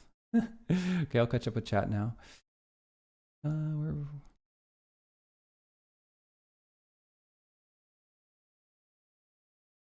Novak is recommending you should watch 1 and 2 of Marketing is Not My Most Indie. Yeah, I think that's a good one to start. Orbis says game dev is like a compilation of all other media, and every skill in art, tech, or movie is good to have. There's no limit for skills. Yeah, for sure. Absolutely. Retro balls, says Accuse. Visionary Watches said, did you have to learn 2D first? No, I didn't. I developed my eye through the lens of 3D art. As you saw, I mean, I was terrible at 2D. I really never, I am better at drawing now. That's just because I am a better artist in general. I think I'm just better at seeing the world now. But if you asked me to draw a face, it would still be really bad. I never really spent a lot of time on human anatomy because it just didn't interest me. And it wasn't, I decided it wasn't going to be my specialty, and I don't care about it. And I really am way more interested in architecture and environment art and the natural world and flora and stuff like that, and rocks and mountains and all that sort of stuff. Yeah, rocks are really, really hard. Quite nice for 16. Thanks, appreciate that. It was also a different time, so like that kind of stuff is like all the rendering was worse back then. Everything was worse. There's way less tutorials for everything. So, the 16-year-olds these days, I would, a lot of them are making better stuff than I was making at 16 for sure. Bonda says, your current environment art shows great growth. Have you also done some character animation? I have done a little character animation, mostly for Eastshade, just because I just had to figure it out. And now actually for Glimmerwick, I do some spine animations. Actually, I did all the character animations on the base movement set. I just spent a really long time on them, and again, I feel like my art eye is good enough to where I can do a lot of different mediums of art, and I know how to unpack things, and I know how to be relentless in like pursuing the important details, I guess. I just know the process really well. Burbis says, the part of being artist, critical eye, exactly, for sure. Very critical, very detail oriented and relentless, I would say as well. Spot problems and fix them totally. Yep, you train your eye to see problems. You start missing good parts. That is absolutely true. Burbis knows their stuff. Yeah, and it is definitely about training that eye. I mean, obviously I got way better technically. I learned a lot of the tricks, and I learned how to use 3D apps, and I learned all the modeling tools and everything. But the most important part of my journey was developing the eye. And as you guys saw, like those, I mean, again, I don't want to say they were terrible, because there's some 16-year-old now who's maybe making stuff like that, and I wouldn't say that their work is terrible. I'd be really excited for them, and I would just try to encourage them. But I'll just say that you can see the journey. You could see that like it was not. I had a certain natural ability for it, and I certainly had a natural interest for it, which maybe was the most important part. But like, I mean, I got way, way, way, way better. The improvements were obvious, and every year you could see that my stuff was getting better and better and better. And now you look at something, that I made, like you look at like a screenshot from Eastshade, and it doesn't even seem possible. How could the person who made that blue ballroom be the same person who made, a screenshot from Eastshade? Game She Plays says, I took art courses for drawing, improved about 0.1% of drawing. That's pretty good, but massively improved at understanding how things are supposed to look. Hey, that's the first step. Purpose says, do you compare yourself to a modern 16 teens? They start on different technology level. Oh, do not compare yourself to modern. Oh, I know. Yeah, for sure. They definitely start on a different technology level. And different different level of tutorials as well. Like there's so many more learning resources that they can get. A lot of the tricks that took me years to learn, they can learn really fast if they're like, you know, just someone who will dive really deep and consume everything on the internet. Although confoundingly, a lot of kids these days don't know how to Google stuff, which is really terrifying. I don't really know what that's about, how that happens. So unfortunately, it looks like I'm not liking the vertex painting job on these stairs is not good. But anyway, let's just look what we've got here. So that's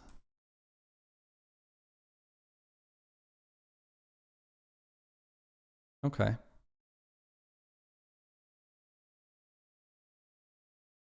I don't know what to do about the rocks over here. They don't terminate nicely.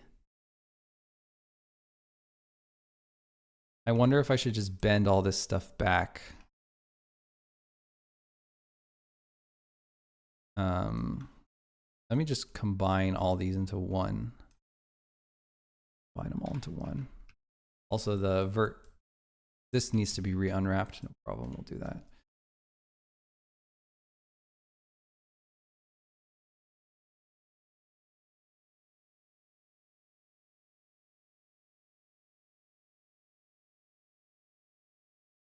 Yeah, really, it was very hard to find good learning material. Cover it with stalactites. Yeah, that's a good idea. Maybe I'll try that. Aku says, I remember getting angry due to not knowing how to subdivide more edge loops when doing a castle tutorial. Oh yeah.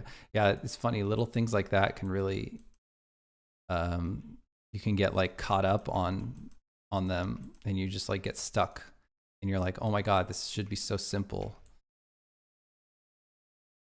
How do you do this? I've run into those things so many times, especially with 3D. Like trying to figure out one little stupid thing. Do like a sharp fall off. Try this. I just wonder what it would look like if we sort of removed. I think I like that better. Yep, I do. I like that better. It doesn't need to go quite so far back, but I would just like it to be pull back a little bit and grab all these edge loops.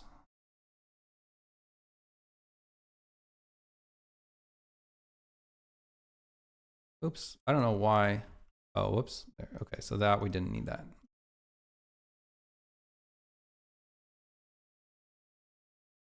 This is just bevel these a little bit. I like that a lot better.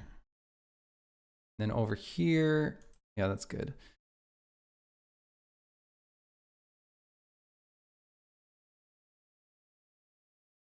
Over here, I'll do sort of the same thing. I'll grab some of these. And just pull them back. I'll use the pinch fall off. Oh, let's do connected. Only the connected ones. Something like that. And now we will have to grab all of these edges and just bevel. Give it a little bevel because just too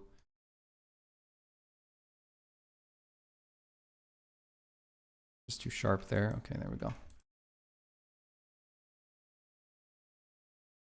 Werb says lack of tutorials makes us stubborn. People with full and easy access just get bored and leave.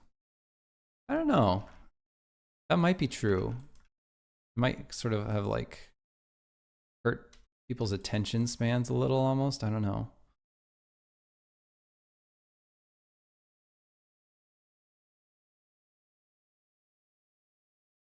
I'm going to grab all the flat tops of all these. Actually, you know what I'll do? I'll add an edge loop to all these. And then grab, I'll grab just that ring of faces and expand one. I'm going to Gonna go in here and apply. Okay, 1 second, folks.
Visionary watches.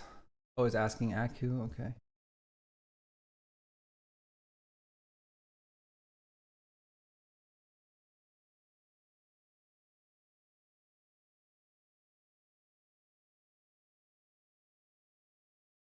Okay, so I was just gonna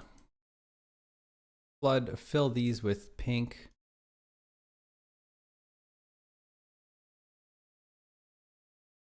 Come on. Okay. There we go. All right, and then I'm gonna knock out that edge loop, and that makes the perfect little fade there.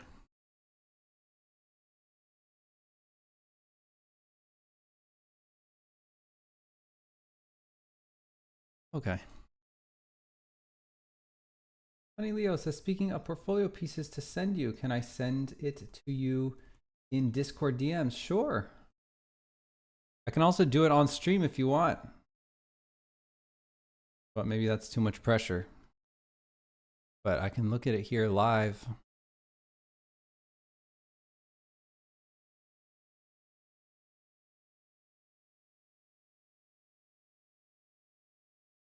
Okay.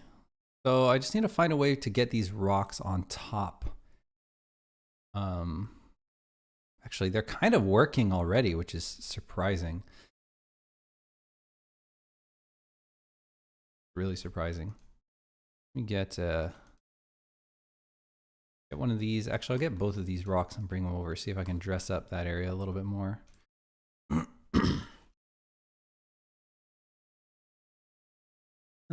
Okay with being brutally critiqued. No, I'm not okay with brutally critiquing anyone. I don't. Sometimes if there's just no other way, but not with people's art. I don't have a problem with don't worry, I'll be nice.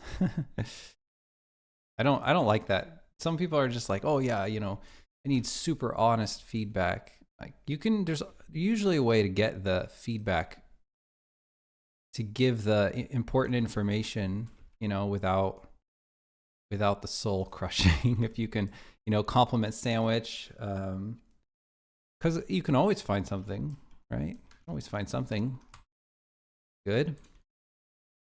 I guess the only time that brutality seems necessary is when people are asking for like a Steam page review and they're asking for like what their commercial viability is.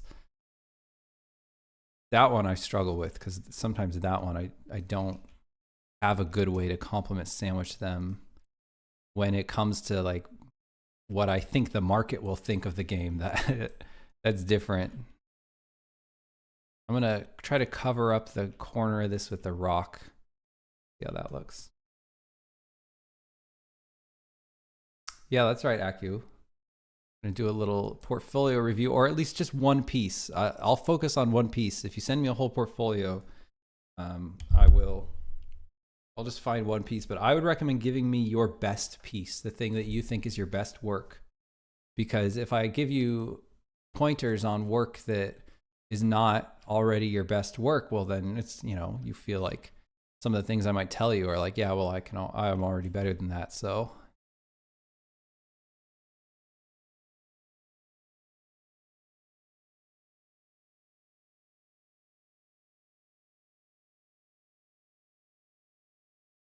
yeah, but I'm happy to do portfolio review. This rock is not quite working. We can maybe try the stalagmite trick. Cover up that whole area. This is all stretched here. Let me fix the UVs on this here. Like that.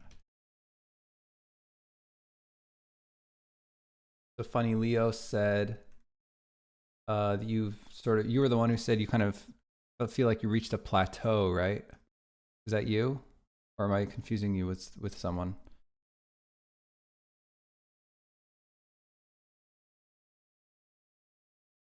Someone told me they feel like they've reached a plateau. Visionary Watcher says, you seem to be losing hair. Is that because of stress? No disrespect. Thanks for pointing out my balding. Oh my God. Well, no, it's because I'm 34 and like 50% of men have male pattern baldness. So it's normal. You'll get there too. There's pretty high chance you'll lose hair at some point. Right? It's like half of men or something. No, I'm just 34 years old. I don't think I'm like overly stressed or anything. I'm just balding. Yeah, it's very sad though. I don't like balding. It sucks. And it's weird because when you start balding, you don't feel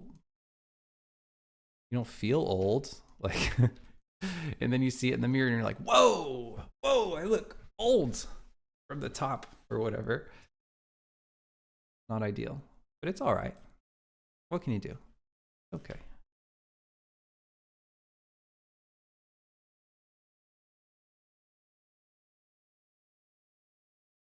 I will say, Visionary Watches, you sound like you might be kind of young. I'm not very sensitive about my balding. I mean, I don't enjoy balding.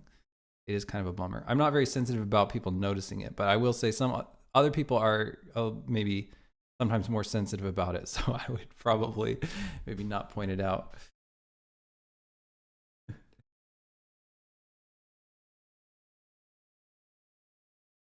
Funny Leos. Okay, can't prove further.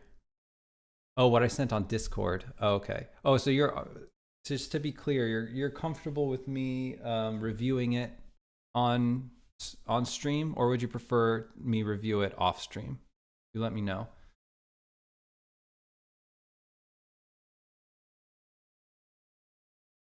I don't want to accidentally do it. Okay, sure. All right. Let me BRB.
Okay, sorry about that. I was just downloading it. I don't like to be in Discord when I'm on stream because someone might say something to me and then they don't expect it to be broadcast to 30 people. So I just like to stay off Discord. So I was just downloading it.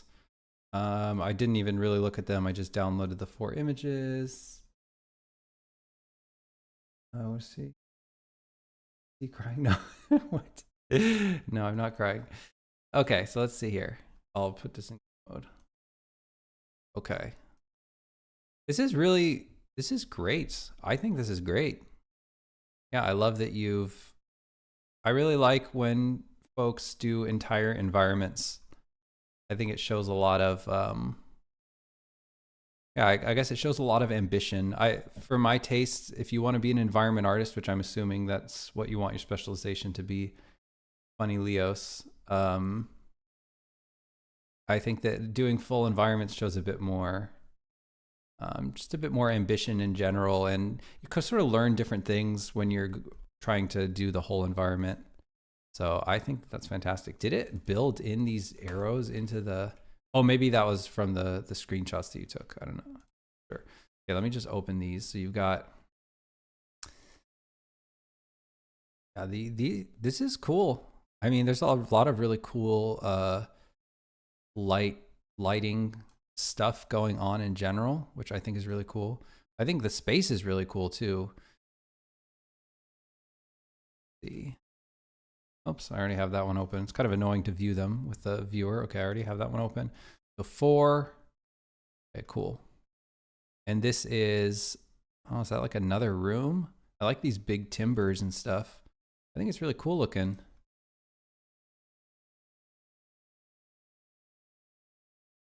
Now, let's see, which one, I wonder which one I should start with. Let's see, let me see which one. So I have 1, 2, 3, 4, and then I have 3 open twice. Let me close that. All right. Yeah, I think this is really good stuff. I guess I would ask, what is it for? It had a message. You said it was a VR thing. Is it, I'm sorry, is it a game or is it like an architectural visualization? We'll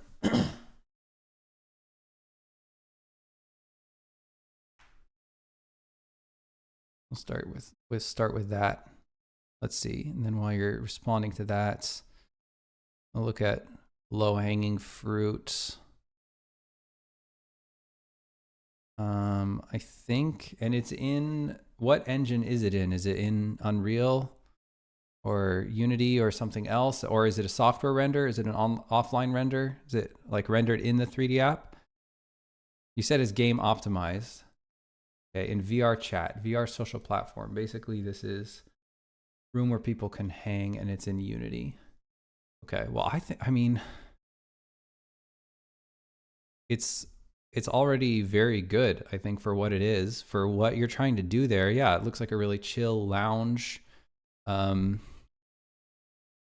guess the stuff that, if you wanted to make this particular space, if you wanted to up the level of it, just based on the nature of the space that it is. Well, and I'll ask, did you model everything? Did you model and texture everything in this? Did you do like everything, like model, texture, lighting, all that stuff? The full slice? Oh yeah, and did you work from a concept? If you did, and if you worked from a concept, could you send the concept? Could you send it here in chat? Because that would help me as well. If it was like a photo concept or some other kind of concept or just some kind of reference in general that you worked from, that would help me for sure. I like really, there's a lot of very good decisions. Like the ceiling has all these different levels to it. Like you have like these panels or this cloth. You have a lot of different like materials. You have a soft mix of soft materials and hard materials. And then I love the dynamism of having the recessed ceiling here with these timbers and then these cords hanging down. These are really, really, seriously, these are very good details. They're very good. Is this a raid? Let me see. Let me see what happened here. Okay, Wade Lady comes in with a 387 viewers. Oh my goodness gracious me. Well, thank you, Wade Lady. Really appreciate the raid. My goodness. Okay, chat's gonna go absolutely mental for a while while we're actually doing a portfolio review. So, oh, there's the raid notification. I don't know, funny Leos. I think I'm gonna go with, so I'm doing a portfolio review right now for an aspiring environment artist, funny Leos, and hopefully they're okay with me continuing the review with this many people coming in. I will say that their work is fantastic, so they have nothing to be embarrassed about whatsoever, because their work is beautiful. So I was just sort of unpacking the things that I felt were good about the environment. Okay, so there's no way I'm going to be able to catch up with chat. Once the chat grows beyond a level where because I'm used to reading every chat message, that's kind of the size of my stream usually. So I'm going to have to quickly learn how to not do that. Thanks. All right, yeah. Okay. Okay, so anyhow, the portfolio review.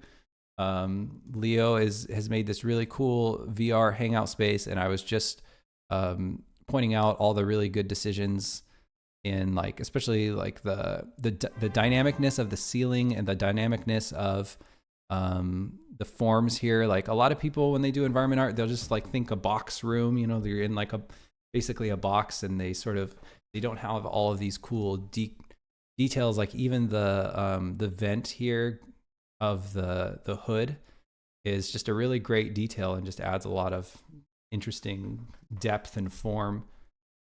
So those are really good decisions. So I was asking Leo, and I'm sorry if you already commented, let me scroll up. If you had any reference for this, that would be important to take a look at. Okay, let me see.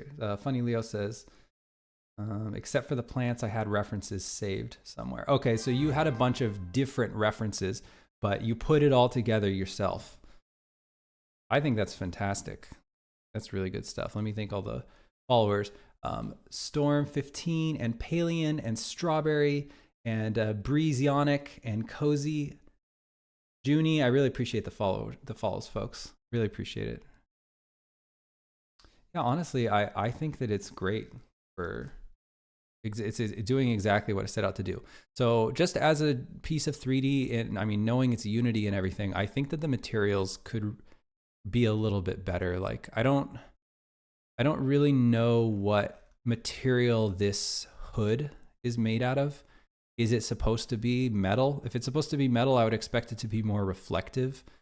The fridge, is it metal, or is it like a stainless steel? Is it like a blue, like a blue ceramic sort of look? Or I'm not totally clear on what materials these are. And I think that sometimes because like when we think PBR, like physically based rendering, we think like, well, we'll just set the settings to the actual correct values and it'll look great, right? And that just doesn't always work. Sometimes you have to like kind of fake it a little. So it's possible you need just like a brighter cube map in general to sort of get the reflections on these to like just punch in a little bit more, a little bit stronger. I would say that for the materials, I think that like where this curtain is bunching up here on the rod, I know this is really hard. I know that cloth in general is really hard, but I think I would try to put some kind of hemming or something on there to sort of conclude it, because it looks a little bit like CG-ish, if that makes sense. If I can catch up. Could be matte, yeah, but it's not really reading matte either, so yeah. I just don't quite know what material it is.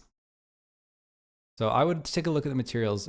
This particular scene is, in my opinion, very material heavy, very material and lighting heavy.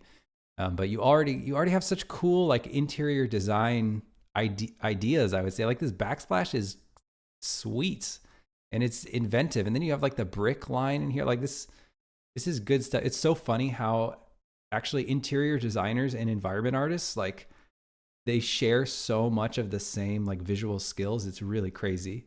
Of course, interior decorators have to contend with actually finding the budget to buy the things that they want to put in. And environment artists, we can kind of just swap things out more easily. But I guess we have to build them, which takes time.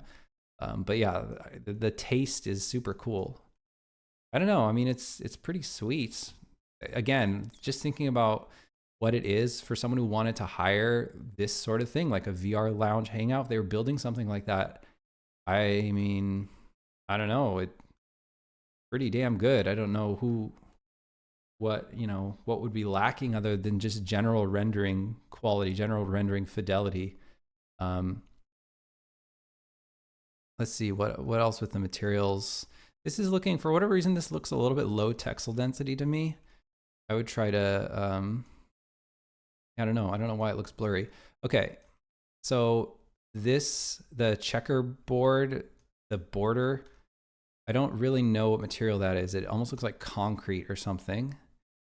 And I would just I would want to look at your reference for that as to what that was supposed to be. I think that, yeah, I think if you were going to do, if this was literally made out of like some stone or something, I would expect a little bit of a wear on the corners. I would expect the details of the texture to line up a little bit better with the texture in general. I think same thing like for these couches, like they're just so clean. They're like almost alien pristine levels, and they look a little CG for that. And I would expect to see more, like, again, depending on your reference, but I would expect to see like the stitching in places, or at least the little cord. I don't know what we call that in upholstery, that little like cord that is that is at the corner of things. Or if it is, you know, if it's fabric, I don't know, I would expect to see like some more wrinkles or something there if we're going detail. But again, I mean, I was expecting, this is easier usually because there's bigger things to look at, like more like design stuff and more just like silhouette stuff and forms and shape stuff. But you've already done such a good job with all the cool stuff going on in this room, and like all these decisions are really good, like these spotlights coming down and then this chair in the middle here, and those are creating like different layers, and they're creating like different depth, and that's great. That's fantastic. You have really good environment art sensibilities, I think. Okay, let me try to catch up with chat. Try to catch up with chats. So yeah, I would say if you haven't already done a deep dive, actually this is my final closing thought. If you haven't already done a deep dive on like the UV unwrapping tricks for trim sheets and in general like tiling textures and stuff, I would do a deep dive on that. That's what I would say, because I'm seeing that sometimes the textures don't perfectly line up with the details of the model. I don't know if that's helpful at all. Okay, so there haven't been too many messages. Okay, Meow says, question, do you code? I do code. Okay, can't find the references from real life. Okay, no worries. Well, sorry I couldn't be more helpful. I feel like it's already, you know, I had a lot of good things to say. I do think there's a lot of good things going on in this stuff. Hey, Breezy, thank you so much for playing eShade. I really appreciate that. Really appreciate that. Dizziness from first-person games, I feel that. Hey, that's one of the reasons why we're really excited about Songs of Glimmerwick. Like about 25%, this is a real stat, 25% of humans on Earth get camera sickness from first-person games. And there's just not a lot you can even do about it. There's some things you can do about it, and I've read a lot of the sort of literature to try to help for eShade, but it's pretty hard, and it sucks. It sucks that 25% of people just like get sick playing your game. I don't like that. But hopefully Glimmerwick will not have that issue. Okay.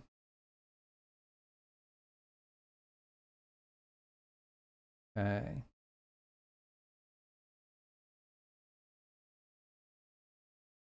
Okay, I use a lot of tiling and trim sheets in this world. Okay, cool, perfect. Great. Paulette says, what language do you use? I'm using Unity. We're building our game in Unity, so I use C#.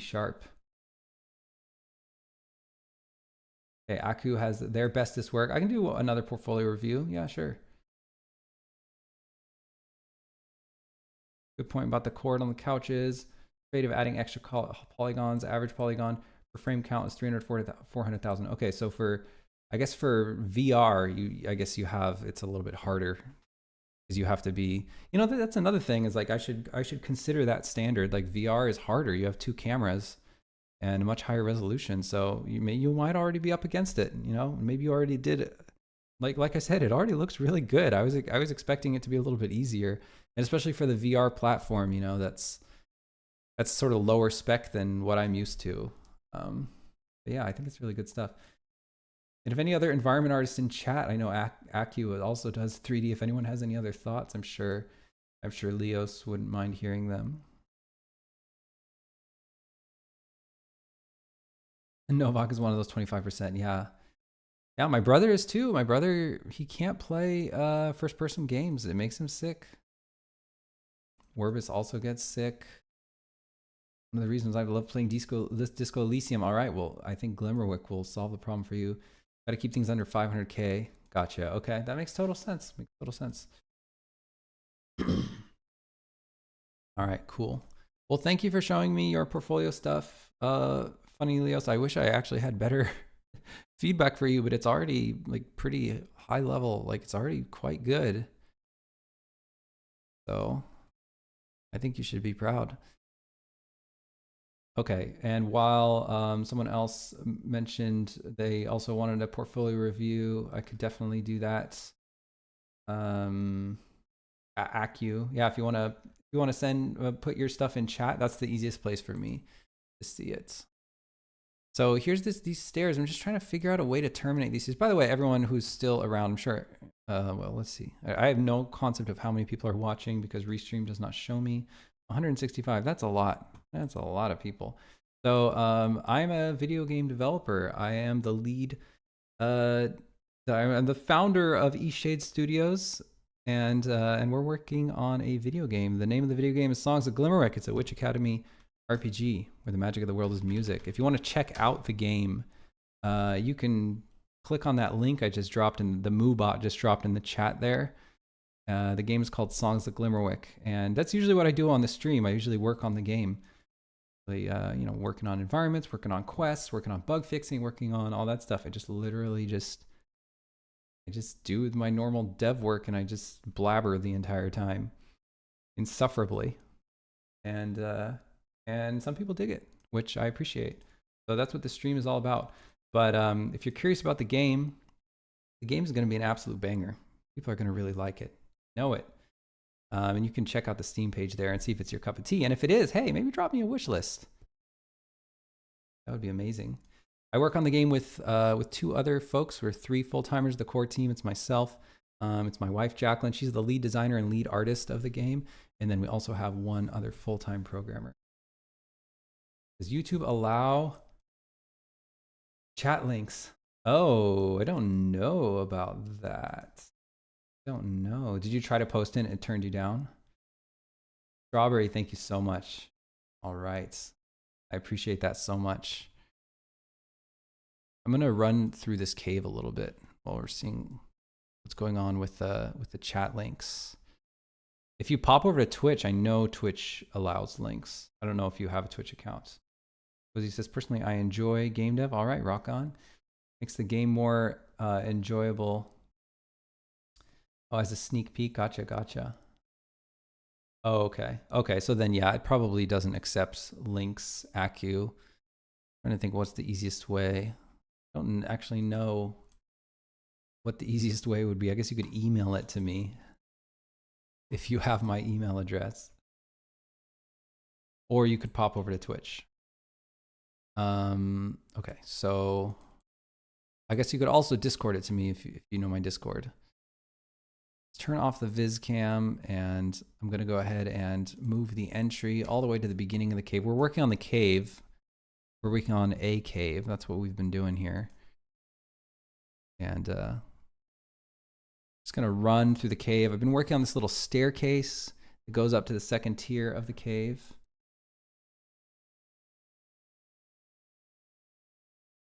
Okay, this is Twitch Acu. Okay. Cool. All right, Cozy Junie, appreciate that. We'll go into the cave real quick, and then we'll check out Acu's portfolio piece. So this is the cave we're working on.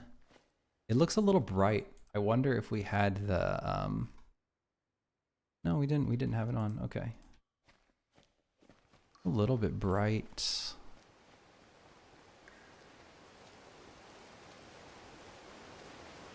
Pretty good level for the water. So let's see if we can get up these stairs. Oh, okay, cool. The step offset is actually letting us up. So I'll just need to make a collision ramp for that. We need to find some way to terminate the, and you guys see how ugly this is right here. It's like, what's even happening here? So we need something to cover all that up. We're gonna have to find something, but I'm pretty pleased with, I think this is gonna work. I think it's gonna work. Pretty interesting cave, I think. I might make these stairs, I might just like jaggy them up a little bit to make it look like a little bit more rocky.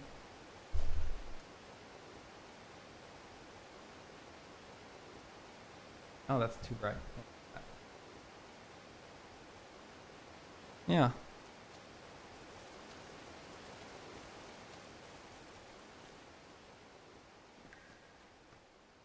Okay. Well, that's something. I'm happy with those, with how those stairs are coming in. 'Cause I didn't quite know how we were gonna get the player up.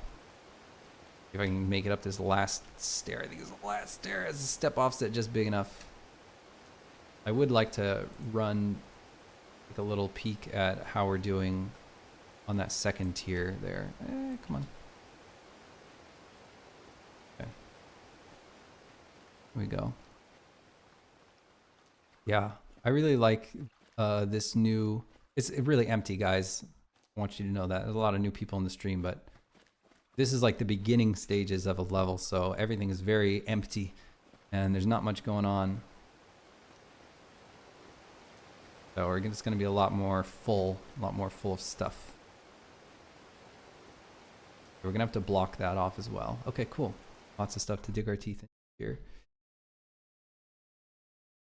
Okay. Cozy says this may be a silly question, but how did you incorporate sounds for your game? We use a mixture of recorded sounds. We recorded ourselves, but then also there's a lot of websites that have sort of free sounds that you can download, and then sometimes you kind of have to combine sounds with other sounds. It's sort of the field of sound design. And then in the actual game world, there's these little things called audio sources, and you place them in the world, and the closer you get to them, the more you can hear the sound. And there's a lot more to it, but hopefully that sort of gives some sort of high level explanation. Okay. Oh yeah, definitely. We're gonna have to add the collision. Absolutely, Wervis. Okay, let's thank the recent follower. Yeon San, thanks so much for the follow. Really appreciate that. And Katie Face, appreciate the follow. Thank you very much. Chasing Dreams, I don't think I thanked you. Maybe I did. Can't remember. Okay, I think I've got the others. All right, let's take a look at Acu's portfolio piece. I'm doing portfolio review. Wow, that's absolutely gorgeous. Super slick looking. Very photorealistic. Is it, let's see if there's a place to relax. Okay, modeling, rendering, lighting, and shading. Done by me in Blender. Okay, and is it rendered in Blender as well, or is it rendered in Unreal or Unity or something? The render is based on a Finnish military bathroom, which is a very common environment for most Finnish men. Sort of a calm and stressful environment at the same time.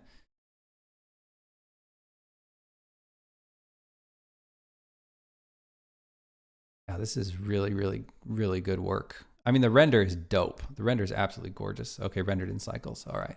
Probably why. I mean, I've got my head so entrenched in video game rendering. It's like seeing the offline, fully ray traced renders. Like, it just shows you we got a long way to go rendering in games. It's absolutely dope. Yeah, this is really cool stuff. So, are you an environment artist for video games, Acu? I mean, there would be nothing I would say about like. I mean, you sounds like you had a reference, you had a photo reference, and you were sort of sticking to the photo reference. I would have nothing to point out about this. There's no low hanging fruit or anything like that. Just really high quality photorealistic environment work. That's I mean, you'll have a lot of like cool details like on the ground. I don't know if these are decals or if these are just actually just a super huge texture, but like the sort of dirt spots on the ground, and then this corner right here I can see is worn, and then the sort of shinier area right here. I mean, these details are dope. Yeah, this is absolutely fantastic. Lighting is really, really, really good. Goal was to find the beauty in the mundane. Yeah, it's a very beautiful render for sure. And I don't know how much of this was designed or how much of this was in your reference, but I like the duct work and stuff in the ceiling is adding some drama to the scene.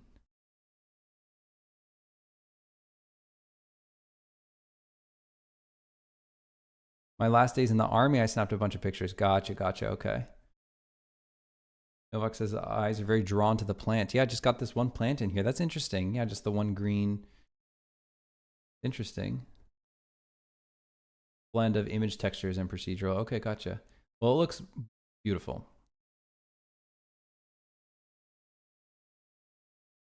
Cozy says, may ask you a few questions. Oh, I may ask you a few questions. Oh, no worries at all. That sounds great. No, you're totally fine. You're totally fine. If I'm streaming, then, you know, people can ask questions. Yeah, Aku, I wouldn't have a portfolio review for this. It's too good.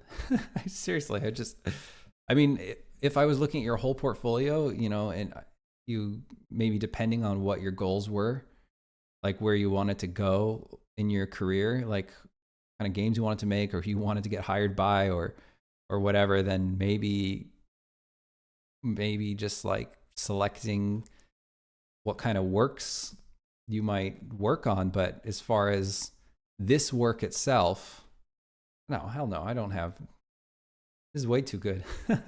It's way too good. Fantastic. I don't even know if, I mean, it's been so long since I've done offline render.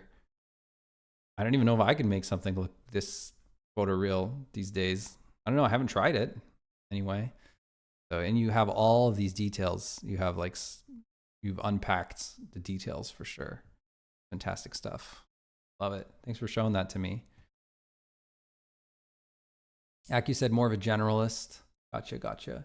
Used to do more character work, but nowadays environments. Okay. Too busy making games though. So I make renders when I have time. Gotcha.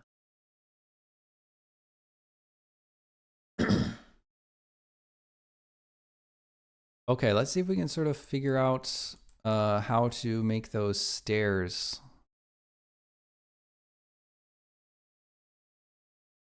terminate in a more natural way.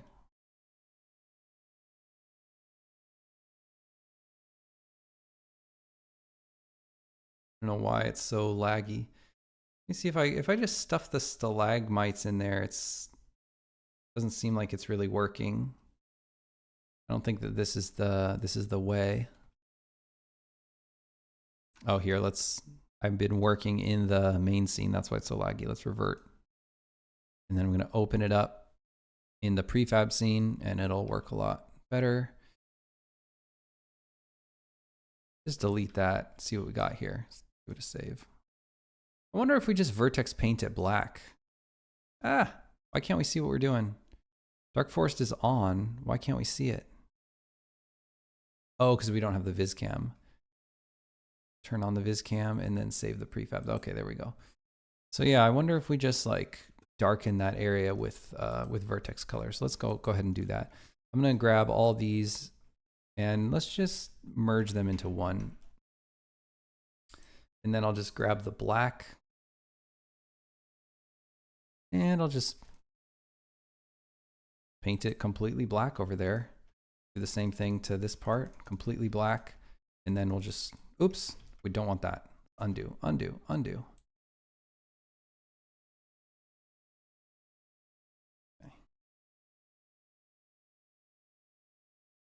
I'll just paint it all black here.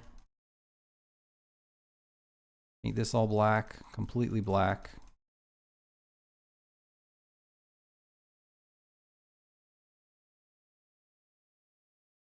Come on now.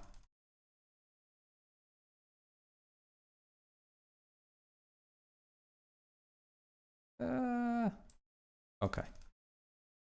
And then we'll just run the blur a little bit. And let's see how that looks.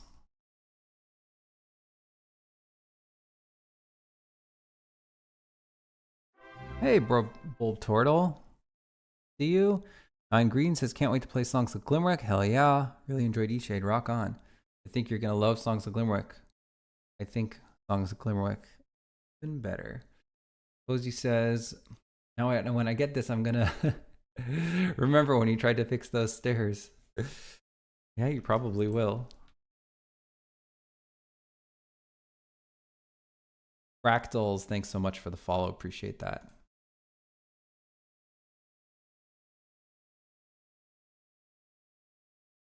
Okay, so there I painted it black, and it is a lot more graceful now, the transition. But it's still a little bit like, we just have to do something about it. I just don't quite know what. We might just pull. Here, let's. This is a little bit too dark. I wish we could just undo the darkening of that, but I don't think that we're going to be able to. I'll just add a little bit of white. That might have some weird consequences, but let's see. Yeah, sort of took out all the details there. Maybe that's fine though. I don't know, we'll worry about that in a second, but let me try to take these and just try to pull them even more. So I'm going to enable the proportional fall off, and I'm just going to try to, yeah, just squash it. Try to squash it. See, out here, keep changes. Okay, all right, okay. That's better. Try that. Then we can take these edge loops right here and just loop select and then bevel them because they're too jaggy at this point. Then I will grab this, bevel these, and let's just see how it's going with that. Okay, well, it's something. I think we just need something else there. Like, we had like some kind of rock. You know what? Maybe let's go with another terrace. How is that going to look? What if we just duplicated this entire object, and let's just grab this terrace right here. Grab this entire thing. And then just, yeah, let's grab all of it. And then invert the selection, just delete all these faces. And then just set the origin to the geometry. And now we just got this terrace, and let's just see if we can scale it down and just shove it in here. How does this look? Just shove it in. Just cover up that entire thing.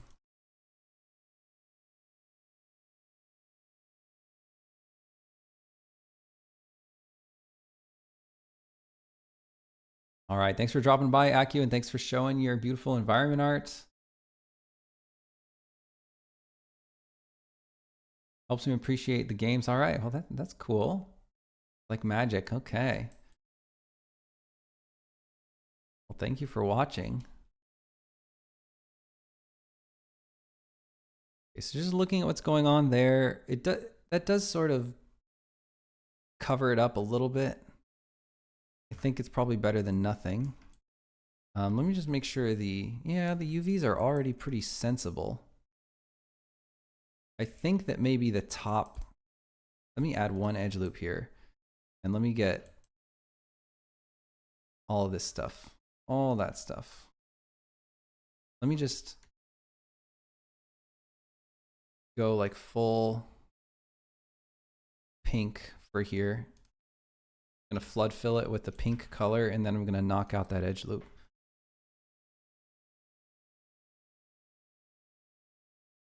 Okay. I'm just gonna see if it looks a little bit better with the soil look on the top. Doesn't really change that much, honestly. I think we'd probably want to just darken it a little bit right here. Like that. Gosh, it goes so deep here. It's kind of hard to figure out where to paint to get the dark on it. What? See, what vertex is that? Do we even need this crap back here? I don't think so. No, we don't. It's confusing us. Let's get rid of all of that and that and that and that. Delete faces. Do we need that? I doubt it. Do you? No, you don't show up. I'm just deleting the faces that don't show up.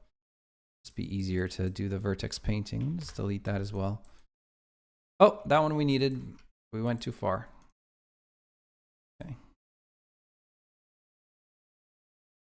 Okay, so just kind of darkened that area, and I'm going to see if that sits a little bit better. Okay. That's much better. Much better. Cool. All right. I'm all right with it. Now I want to see if I can just bring these rocks out. Try to cover up that whole ugly intersection. See how that looks?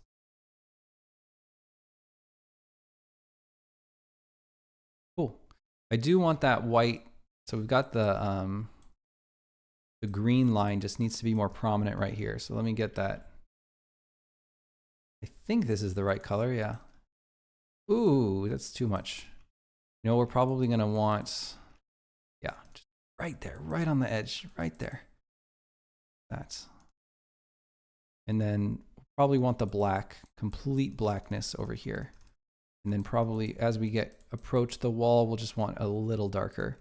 Maybe even add an edge loop here. Ooh. Okay, who cares what's going on there? I'll just add that cut there. And now we should have something to actually paint on for the black there. And that's going to add that little wear line, that little white wear line. Okay. It's kind of crazy how hardly, it's barely even showing up. Get a loop select going here and then slide. I'm going to slide this edge down and then I'm going to blur this line right here. And then hopefully we'll get a much more exaggerated white line there, like wear line. No, we're not getting it. What is the deal? So what do we have going on here? Is it just white? Is it literally white? What color do we need? I think it's green. Yep, that's what it is. We got to add the green in. Let's go add green, and that's going to give us that wear line for sure, for sure. Okay, we add a little bit of green there. That's going to make it look much better. And put a little right there.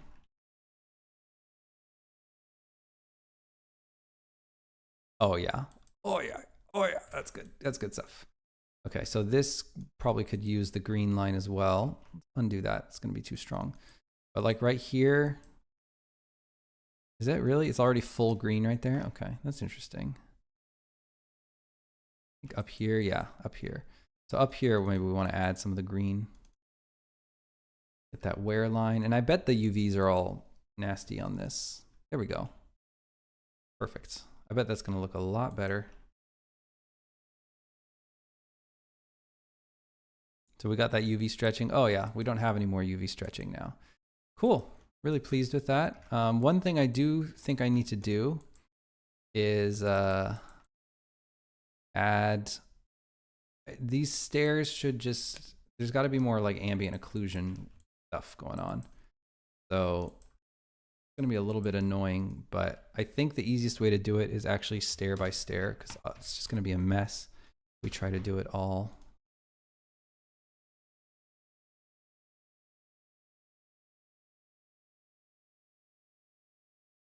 So I'll just put a cut and grab the back faces there and then just flood fill it with black. And then grab that cut and remove the edge loop. And now we should have that black. There we go. So there's a very subtle darkening, actually maybe too subtle. So in order to make that darkening less subtle, I think our only real play would be to bring that edge loop forward and then maybe just paint black right there. It's going to be hard. We really don't have enough resolution to be doing this. Would like it to darken right there. I don't want to.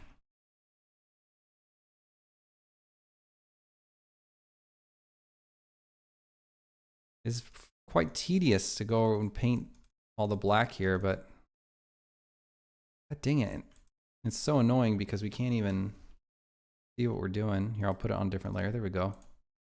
We got to do this on a stair by stair basis. That's boring. Export that. Okay. Well, I think it's too dark. Let's add. I mean, we can't micromanage each stair. That's ridiculous. So clearly we can't. There's got to be a more reasonable way to do this.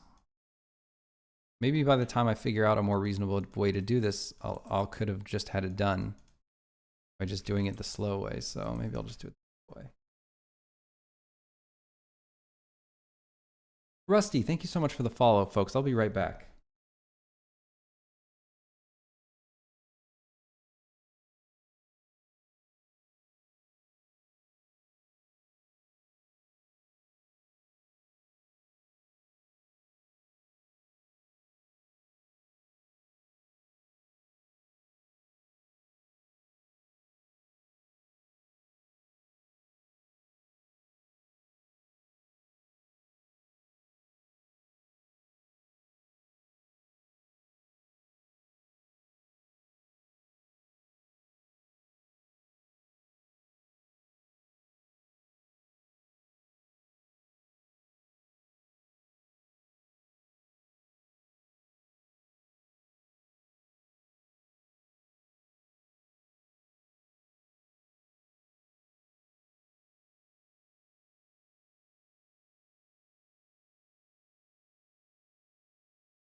Okay.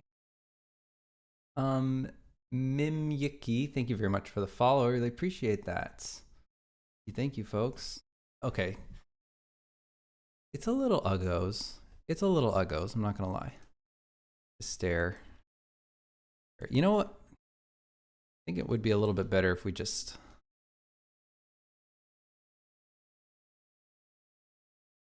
push this out a little bit more. And really, it shouldn't. It's just a spot you pass in the game, right? So this is not like some hero piece or something that needs to look absolutely amazing. But you just, you know, just have a certain visual quality standard I like to try to pass. Let's get this one moving forward as well. All the way to the wall. Okay, just simply moving those.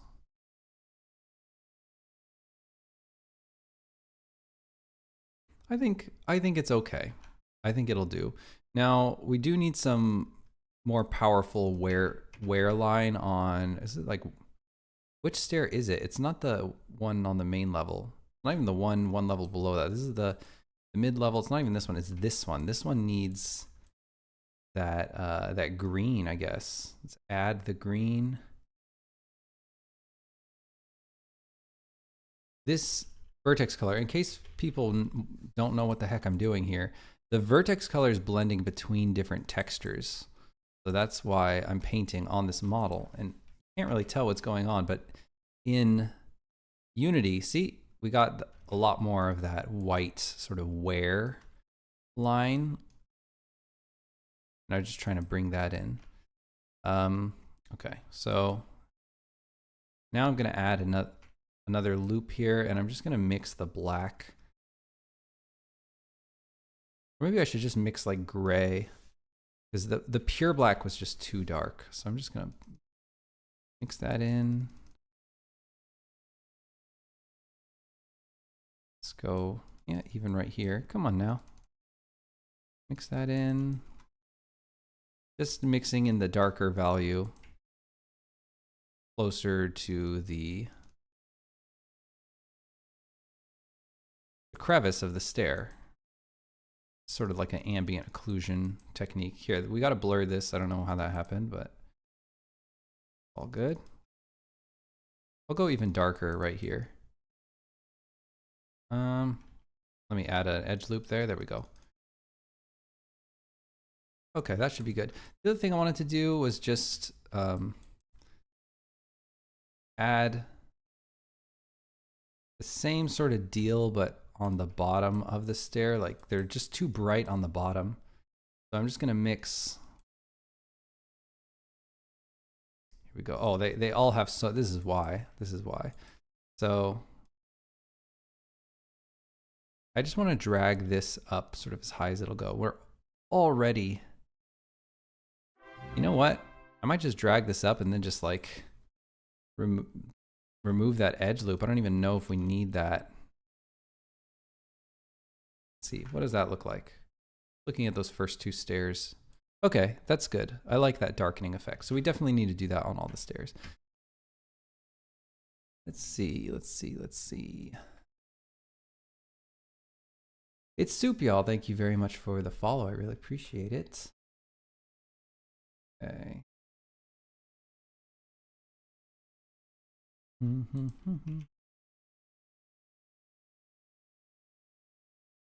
So I'm going to do the same thing to this stair, where I just, honestly, I can just probably delete this edge and then drag this edge all the way up. And I'm doing that because if you look at the vertex color, we've got the black at the bottom, which means that that blackness will show up.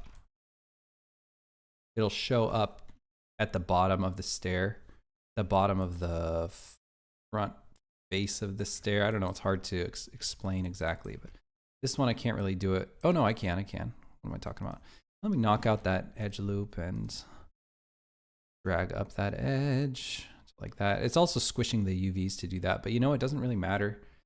And I can correct them later if I want to, but I suspect it doesn't really matter because it's such a small piece of real estate that, you know, just kind of like the big read. Let's do the same thing here. We've got 3 stairs in here. It's kind of hard to see what's going on. Let's get rid of that edge loop. And I would say, normally I would say, and that's also good because it's saving polys, but polys do not matter in this game.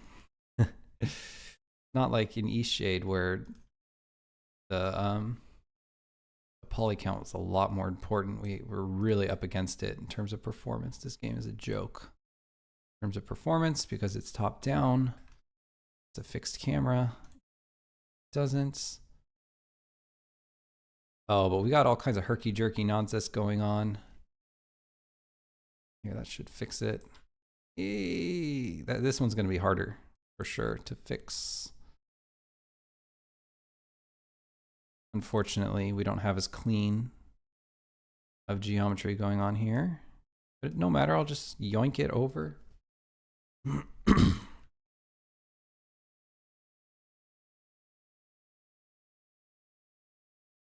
Okay, let's remove that last edge loop. And then we'll drag up this one, sort of smash it into shape. And we're going to have some stuff we got to deal with here. There we go. Okay, but it's actually got to make it down to touch the stair. Actually, does it? Probably doesn't. Doesn't even matter. But I will just drag it a little bit below here, like that. Okay, how's that looking? Let's take a peek.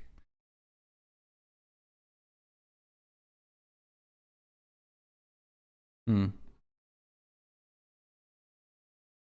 right, fine. We might cover some of this anyway with a stalag.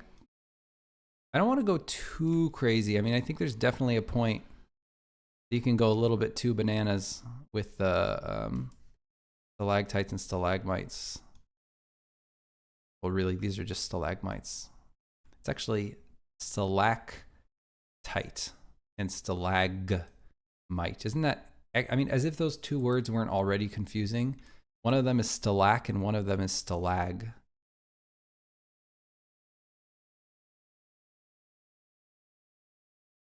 Seeing what it looks like with the, I don't think it looks as good. I'm gonna remove it. Okay, so let's do a little bit of like sort of like lighting work. I'm gonna save this and then peek through the game camera.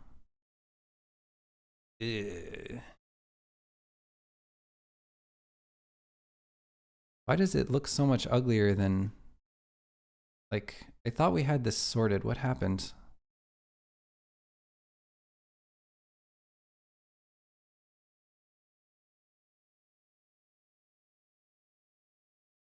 I don't remember it looking this ugly. This is pretty ugly.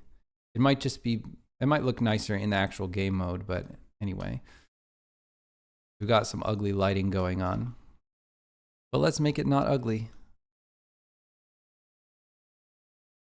So I said I was going to work on the lighting. Just going to add some more lights here. We've got another light going on over here. I'll put this way over here.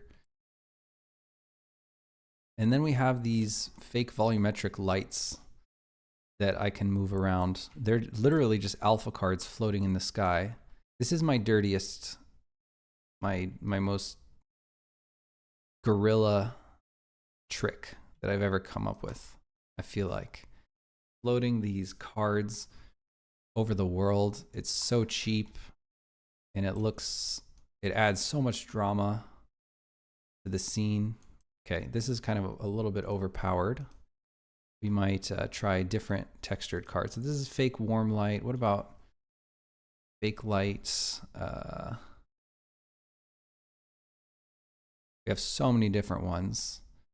Dark blue. We should have ones that get brighter. Okay. Now this one doesn't have the texture in it. So I definitely want to make sure. Oops, turn off autosave. Didn't mean that. I like the ones with texture.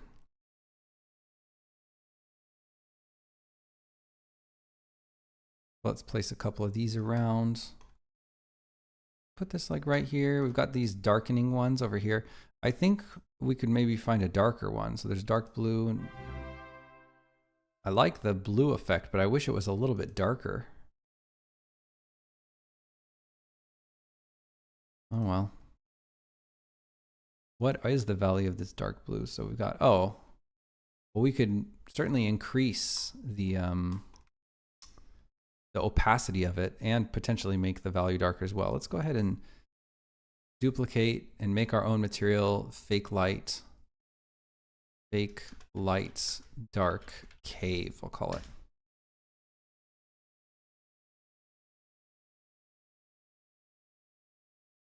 GG Domino, thank you very much for the follow. The chat is kind of suspiciously quiet for 100 viewers. I wonder if there's some weirdness going on, some kind of like bot infiltration or something. I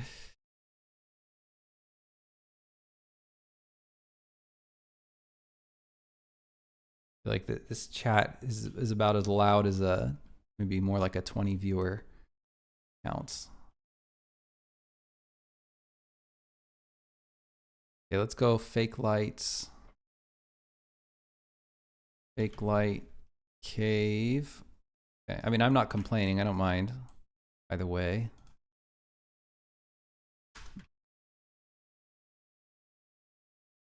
I'm just very focused on what I'm doing, says Betty Mize. Seems unlikely. All right, so I'm going to increase the opacity. Oh yeah, that's nice. That's nice. That's nice. And we've got the texture in there. Hell yeah. I'll turn it, make it even darker. Oh yeah. Oh yeah. Bulb Turtles co-working. All right. I love it. Loving the vibes. Vibe it out. I'll put this sort of darkening. Hey, why don't I put that darkening over the entire corner that we were working on that was just like kind of meh over that entire area. Look through the camera lens. Okay, so we've got to lower that significantly, or at least move this forward like to here.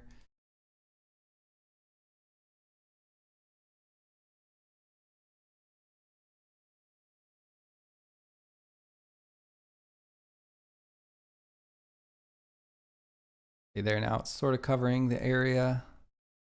Come on, move it forward even more.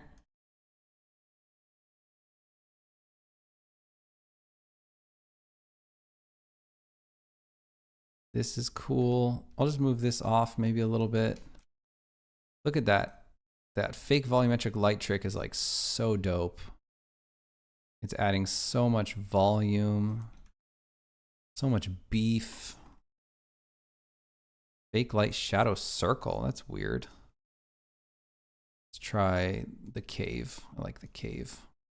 Fake light cave. Cool. Hell yeah. Okay. Let us. I even like some of these little that little stuff going on. That looks pretty cool. I'm gonna maybe remove a little of it. So let's go subtract. I mean, it's too strong in the spot we have it here. That was just like a debug test. I didn't mean to have that much of it. So I'm just gonna remove a little of it. But I think it'd be great to just, well, first of all, how much is that? Is that good? I turned it down. Blessing of not rotating camera. Yeah, exactly. Okay, cool. Yeah, I like that. I like it. I like it. Okay, let me add a little of that green here and there. Just sort of a little bit of that dynamic.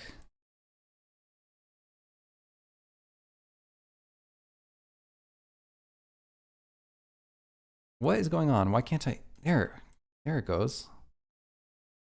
Here, that's where I wanted it.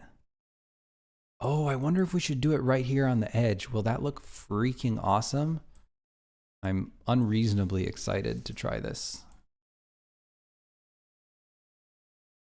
Absolutely unreasonably excited. Okay. What's going on? Why can't I paint? Paint. Okay, so I'm just adding that green, the green channel. The green channel on this material that I've constructed is this, I call it like wear, or like, yeah, like wear and tear on right on the corner of the rock. Like it just gets brighter and a little bit scratchy. It has that texture.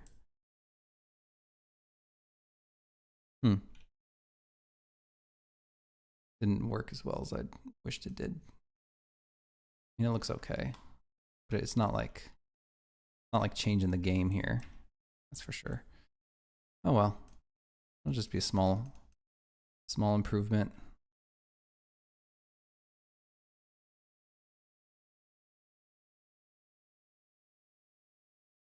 Okay. Something like that.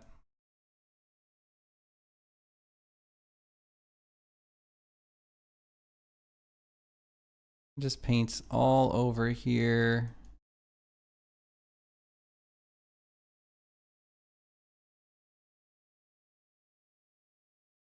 Wow, I can't paint at all. Why? Oh, there's just hardly any resolution to work with. Oh, and the verts are all the way out there. Okay, well that's probably making it hard. You know, I bet if I turned off the subsurf. There we go. There we go. I wanted. That's probably why it was hard to paint on the other ones. That's why I was getting all confused.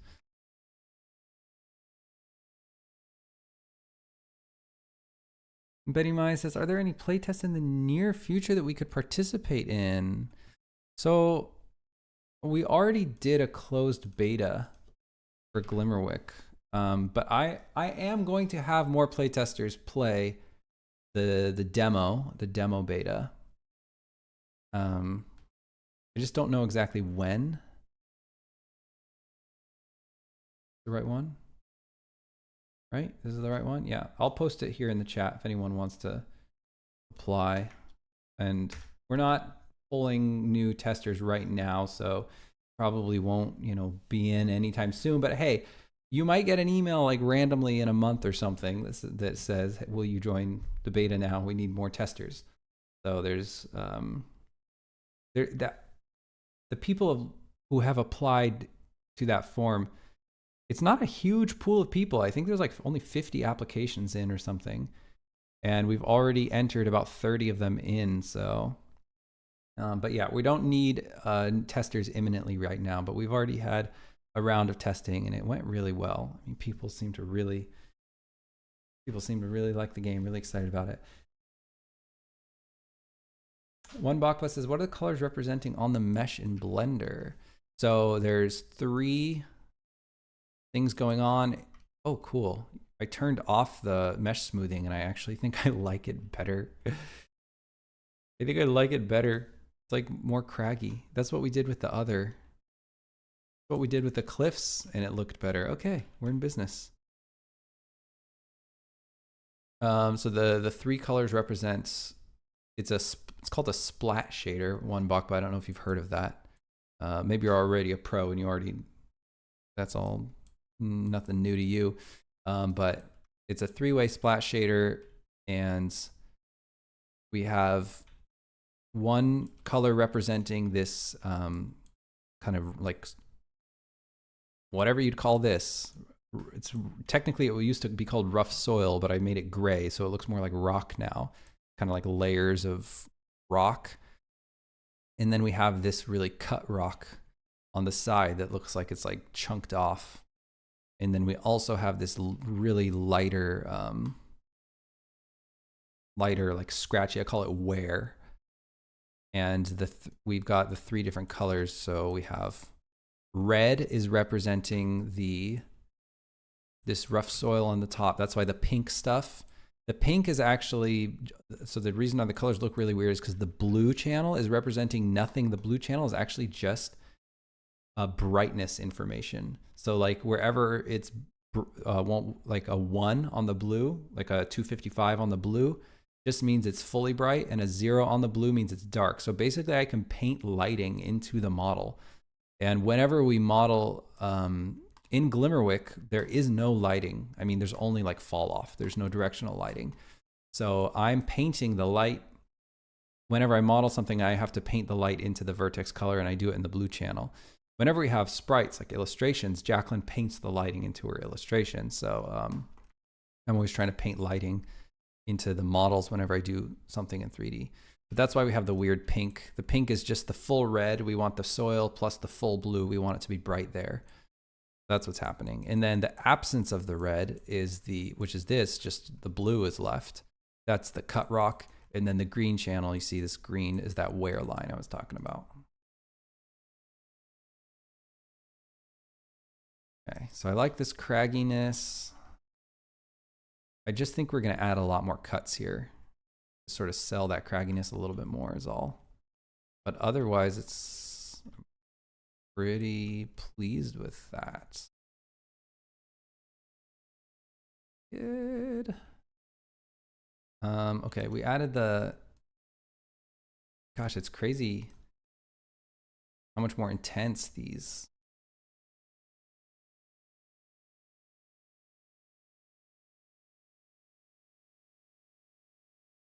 These fake volumetric lights look in the scene, but I know they don't look like that in the prefab. So let me grab that fake volumetric light, and I'm just wondering what the heck that is. Is that like a, yeah, we're gonna have to see if we can actually see that when we play the game, because that ain't gonna fly. So we also need some collision. I'm gonna need a collision mesh for this area. It might be too early to make one right now, but we're definitely gonna have one that goes over that. And I just don't know if we should make it now so that we can actually walk around in here. Maybe that's a good idea.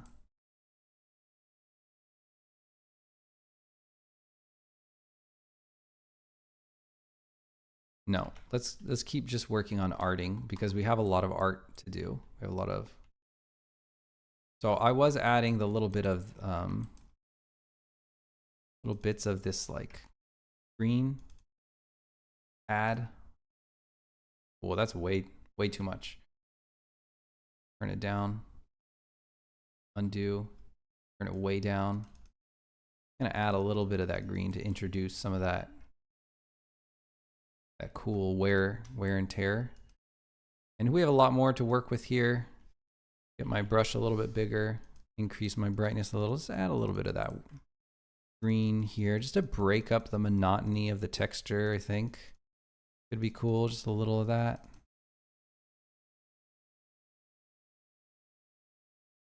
Okay, now this we could definitely add some cuts. Some cuts here, just sort of give us that craggy look.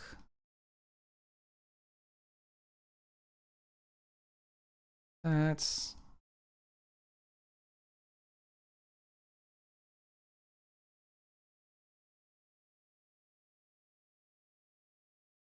like that. Okay, add some of that green randomly.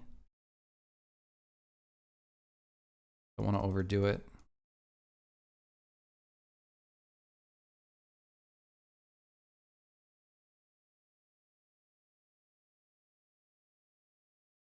Hey, Kevin Musa.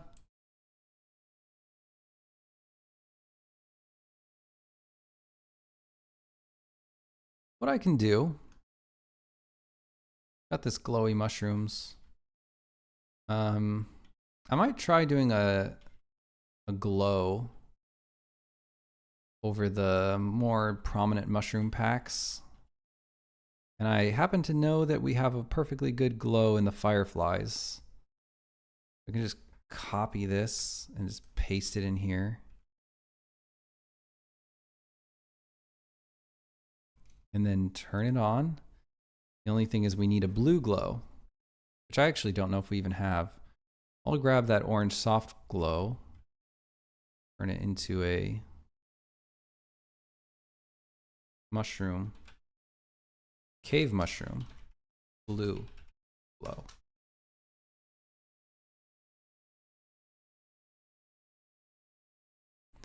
And we're just gonna make that the blue value.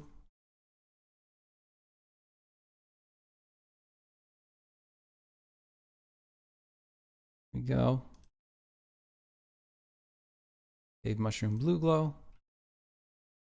And we'll see how that looks. Now, it looks like the blue is sort of wrong.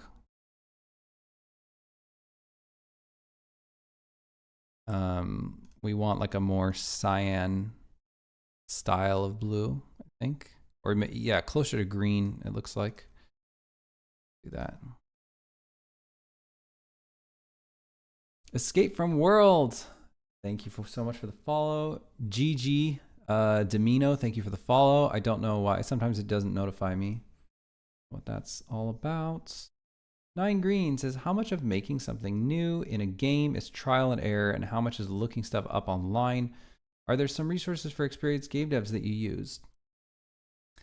And I won't say I never look something up. It's usually something pretty specific. Like, I'm never gonna look up, how do you make mushrooms in a game? Or how do you make glowing mushrooms in Unity? I'm never gonna look that up. I'm never gonna look up something like, how do you make something glow in Unity? Or something like that, because there's so many ways to make something glow, and I know pretty much all the ways there are to make something glow. I kind of know all the techniques and stuff. I'm trying to think of something I'd look up. You know what? Something I would look up is like,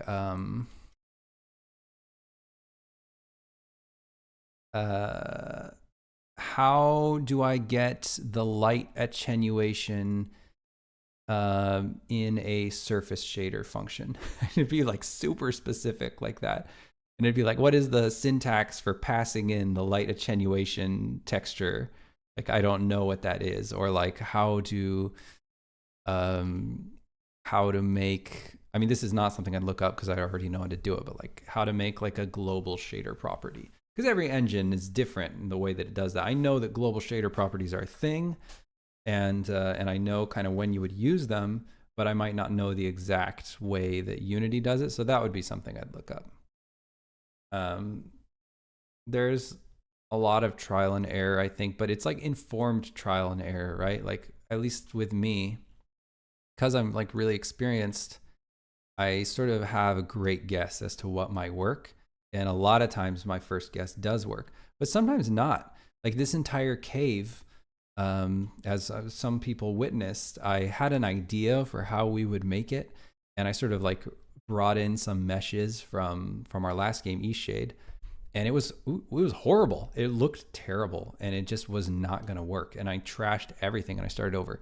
So I probably lost about 4 hours of work. Well, I didn't lose. I had to try those 4 hours to see if it was going to work. So it happens every once in a while, but that was one of my, I don't usually whiff that hard on stuff. Usually I'm just kind of like, is this going to work? Yeah, it is going to work. Okay, let's go. That happens more often than not. Okay, looking through the viz cam, I'm going to go to those mushrooms. I'm going to see how that glow is looking. So, unfortunately, I'm going to have to wrap up here pretty soon. My baby boy should wake up soon from his nap. I got to wake him up. See what he wants to do.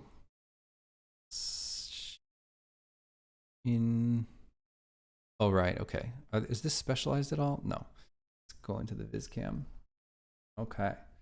Good question, though, 9 Green. I hope that was helpful in some way. Orbis says, depend with what your mind works better. Lupo, hello. Do you have a YouTube channel as well? I believe I watched the video of yours. Yeah, that's right. I do have a YouTube channel. Let me see if the MooBot, does the MooBot have? Probably. Doesn't look like the MooBot has. Oh, it does. There's a link to my YouTube channel.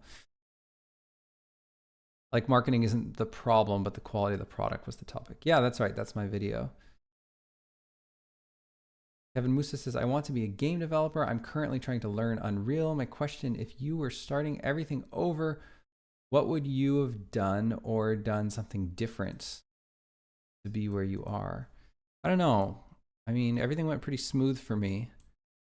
I wanted to be a AAA environment artist, and I got my first job in AAA games at 18. And then I wanted to quit and start my own game studio, my own indie game studio. And I thought that I would take like 20 years. I thought I would need so much money to try that. But I ended up quitting a lot earlier than I thought I ever could have. I spent 5 years making Eastshade, and you know, game did pretty well. I think maybe there are some things I could have done that would have made it done better, but I don't know. I'm pretty fortunate. So I don't think I really would have changed that much. But here's the viz cam. I got to turn off the viz cam. Let's get out of there. Turn off. But in general, I mean, my general advice for anybody new, and this is really people who are kind of like a blank slate. I think once people have some skills and some experience, then there's advice becomes more specific. So specific, I can't really give anyone general advice. But I would say that when you start out, I would just pick a discipline. I would pick art or programming, and I would get really good at that discipline. I would become a great programmer or a great artist. I'd become like professional level at it. I mean, that was my path. So that's kind of, it's easy for me to say, oh, you should do it the way I did it. And not everyone does it that way, but that would just be my general advice. So if you want to work on art, I would work on art. If you want to work on coding, I would work on coding. Working on Unreal is kind of maybe in between those things. It is great to learn a game engine and learn how to use it, but where the rubber meets the road, you know, games are built at a production devs. Like, you've got coders and you've got artists. That's pretty much what you have. Then you have their specializations, right? You have artists who are animators, artists who are environment artists, artists who are 3D artists, artists who are illustrators, 2D artists, concept artists, whatever. And then you have your coders, and then there's different specializations there, right? There's gameplay programmers, there's like like back-end network programmers, and there's low-level programmers, there's shader programmers, there's graphics programmers. But by and large, games are made by those two disciplines. Those are the production disciplines, and I would definitely just focus on one. It's kind of weird to try to be a programmer and artist at the same time. They're completely different skill sets. Most people who are great programmers are not great artists, and most people who are great artists are not great programmers.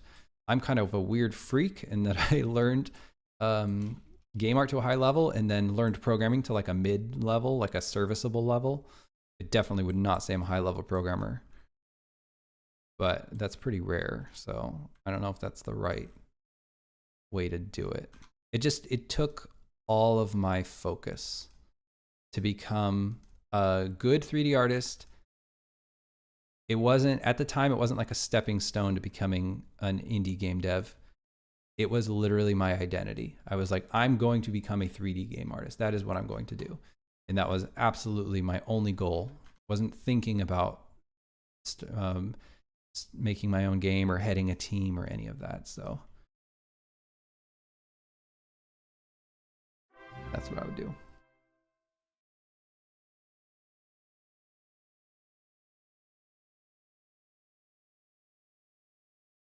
Okay, thanks for dropping by, Cozy. Really appreciate it. Thank you, thank you. Get that. Lupo says, scene looks heavy. What's your PC and what are you making? The name of the game is Songs of Glimmerwick. It's a Witch Academy RPG where the magic of the world is music. You can check it out. I just put a link there with the Moobot. The scene is not heavy. It just is not. There's just not much stuff in it. So it doesn't really matter. You're probably looking at the stalagmites and thinking, oh my God, they're so high poly. It doesn't really matter. It's not really how things end up being heavy. So that's why it's like nothing, just a couple meshes basically in the scene. It's also a top-down game, so you know, you're sort of culling things. Okay, I'll catch up with chats. Actually, you know what I'll do is I'll run through just to see how our glowing mushrooms look. Then I'll catch up with chat, and then unfortunately I've got to go. Kurzes, thank you so much for the follow. I appreciate that. Also, Nicole Da Vinci, thank you. Thank you, folks.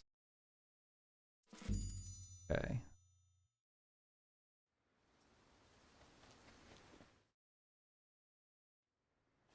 All right. So the glow from the mushroom surprisingly is surprisingly obvious that it doesn't really match, but it does. It's a good look. It's a good look. We do want a little bit of glow on some of the mushrooms. Also, it looks like the actual material itself is the wrong value or the wrong color, wrong hue.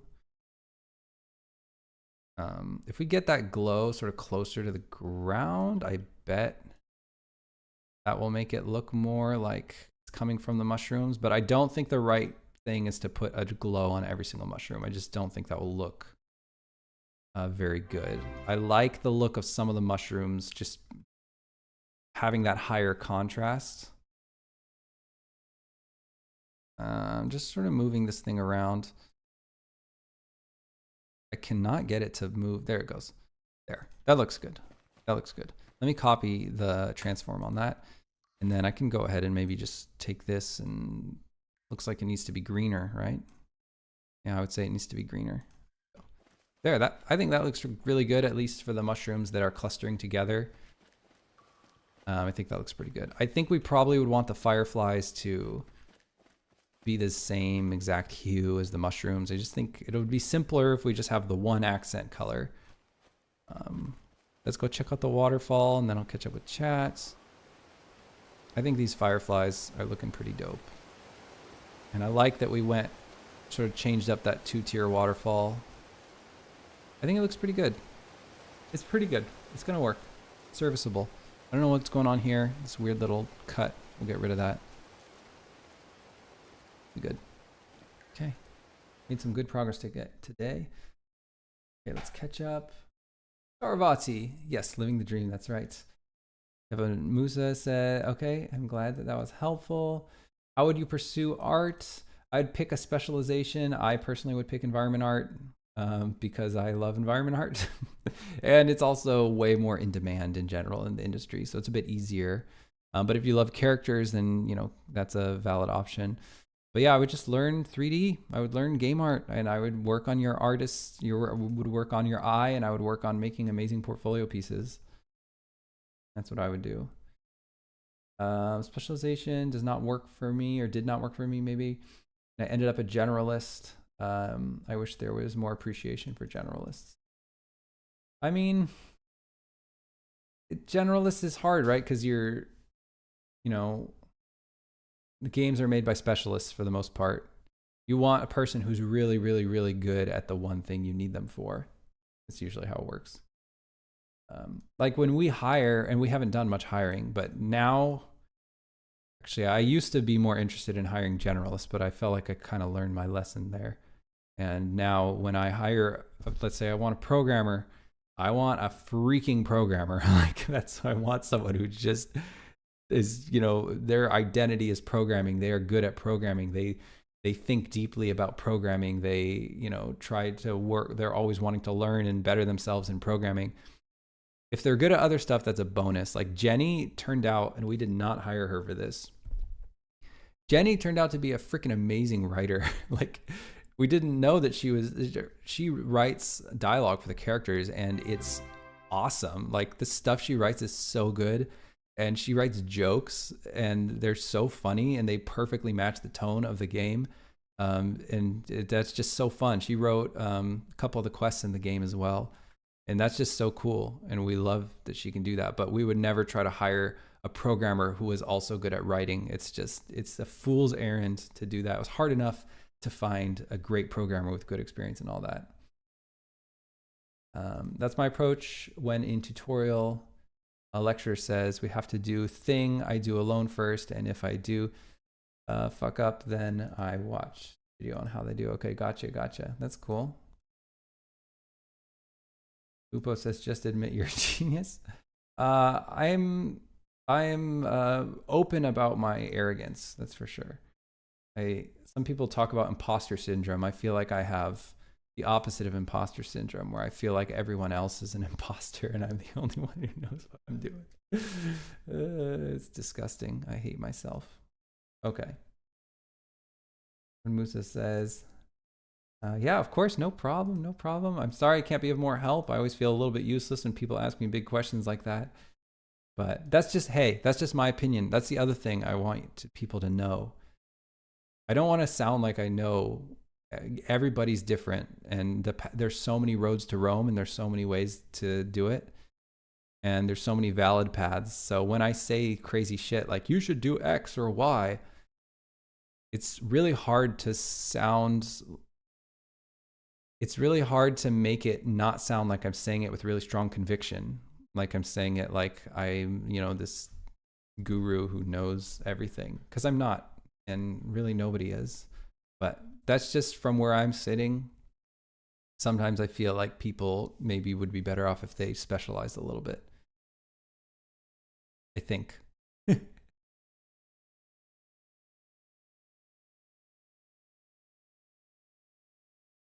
Just paint the texture on the plane with some glow under the mushrooms. So maybe under the mushrooms would work. Approve of your choice of colors. All right, Rockon. Okay, very good. Thanks, Betty Mize, for applying for the beta. Appreciate that. Okay, I'm going to go wake up my baby boy now. Thank you all so much for hanging out with me. Sorry to have to leave at this moment. But hopefully I'll catch some of y'all next time. We made some progress today. Sort of dallied a little bit as well. Okay, dallying is good. When Twitch streaming. All right, let me find what I'm doing here. I'm going to OBS. Okay, bye everyone.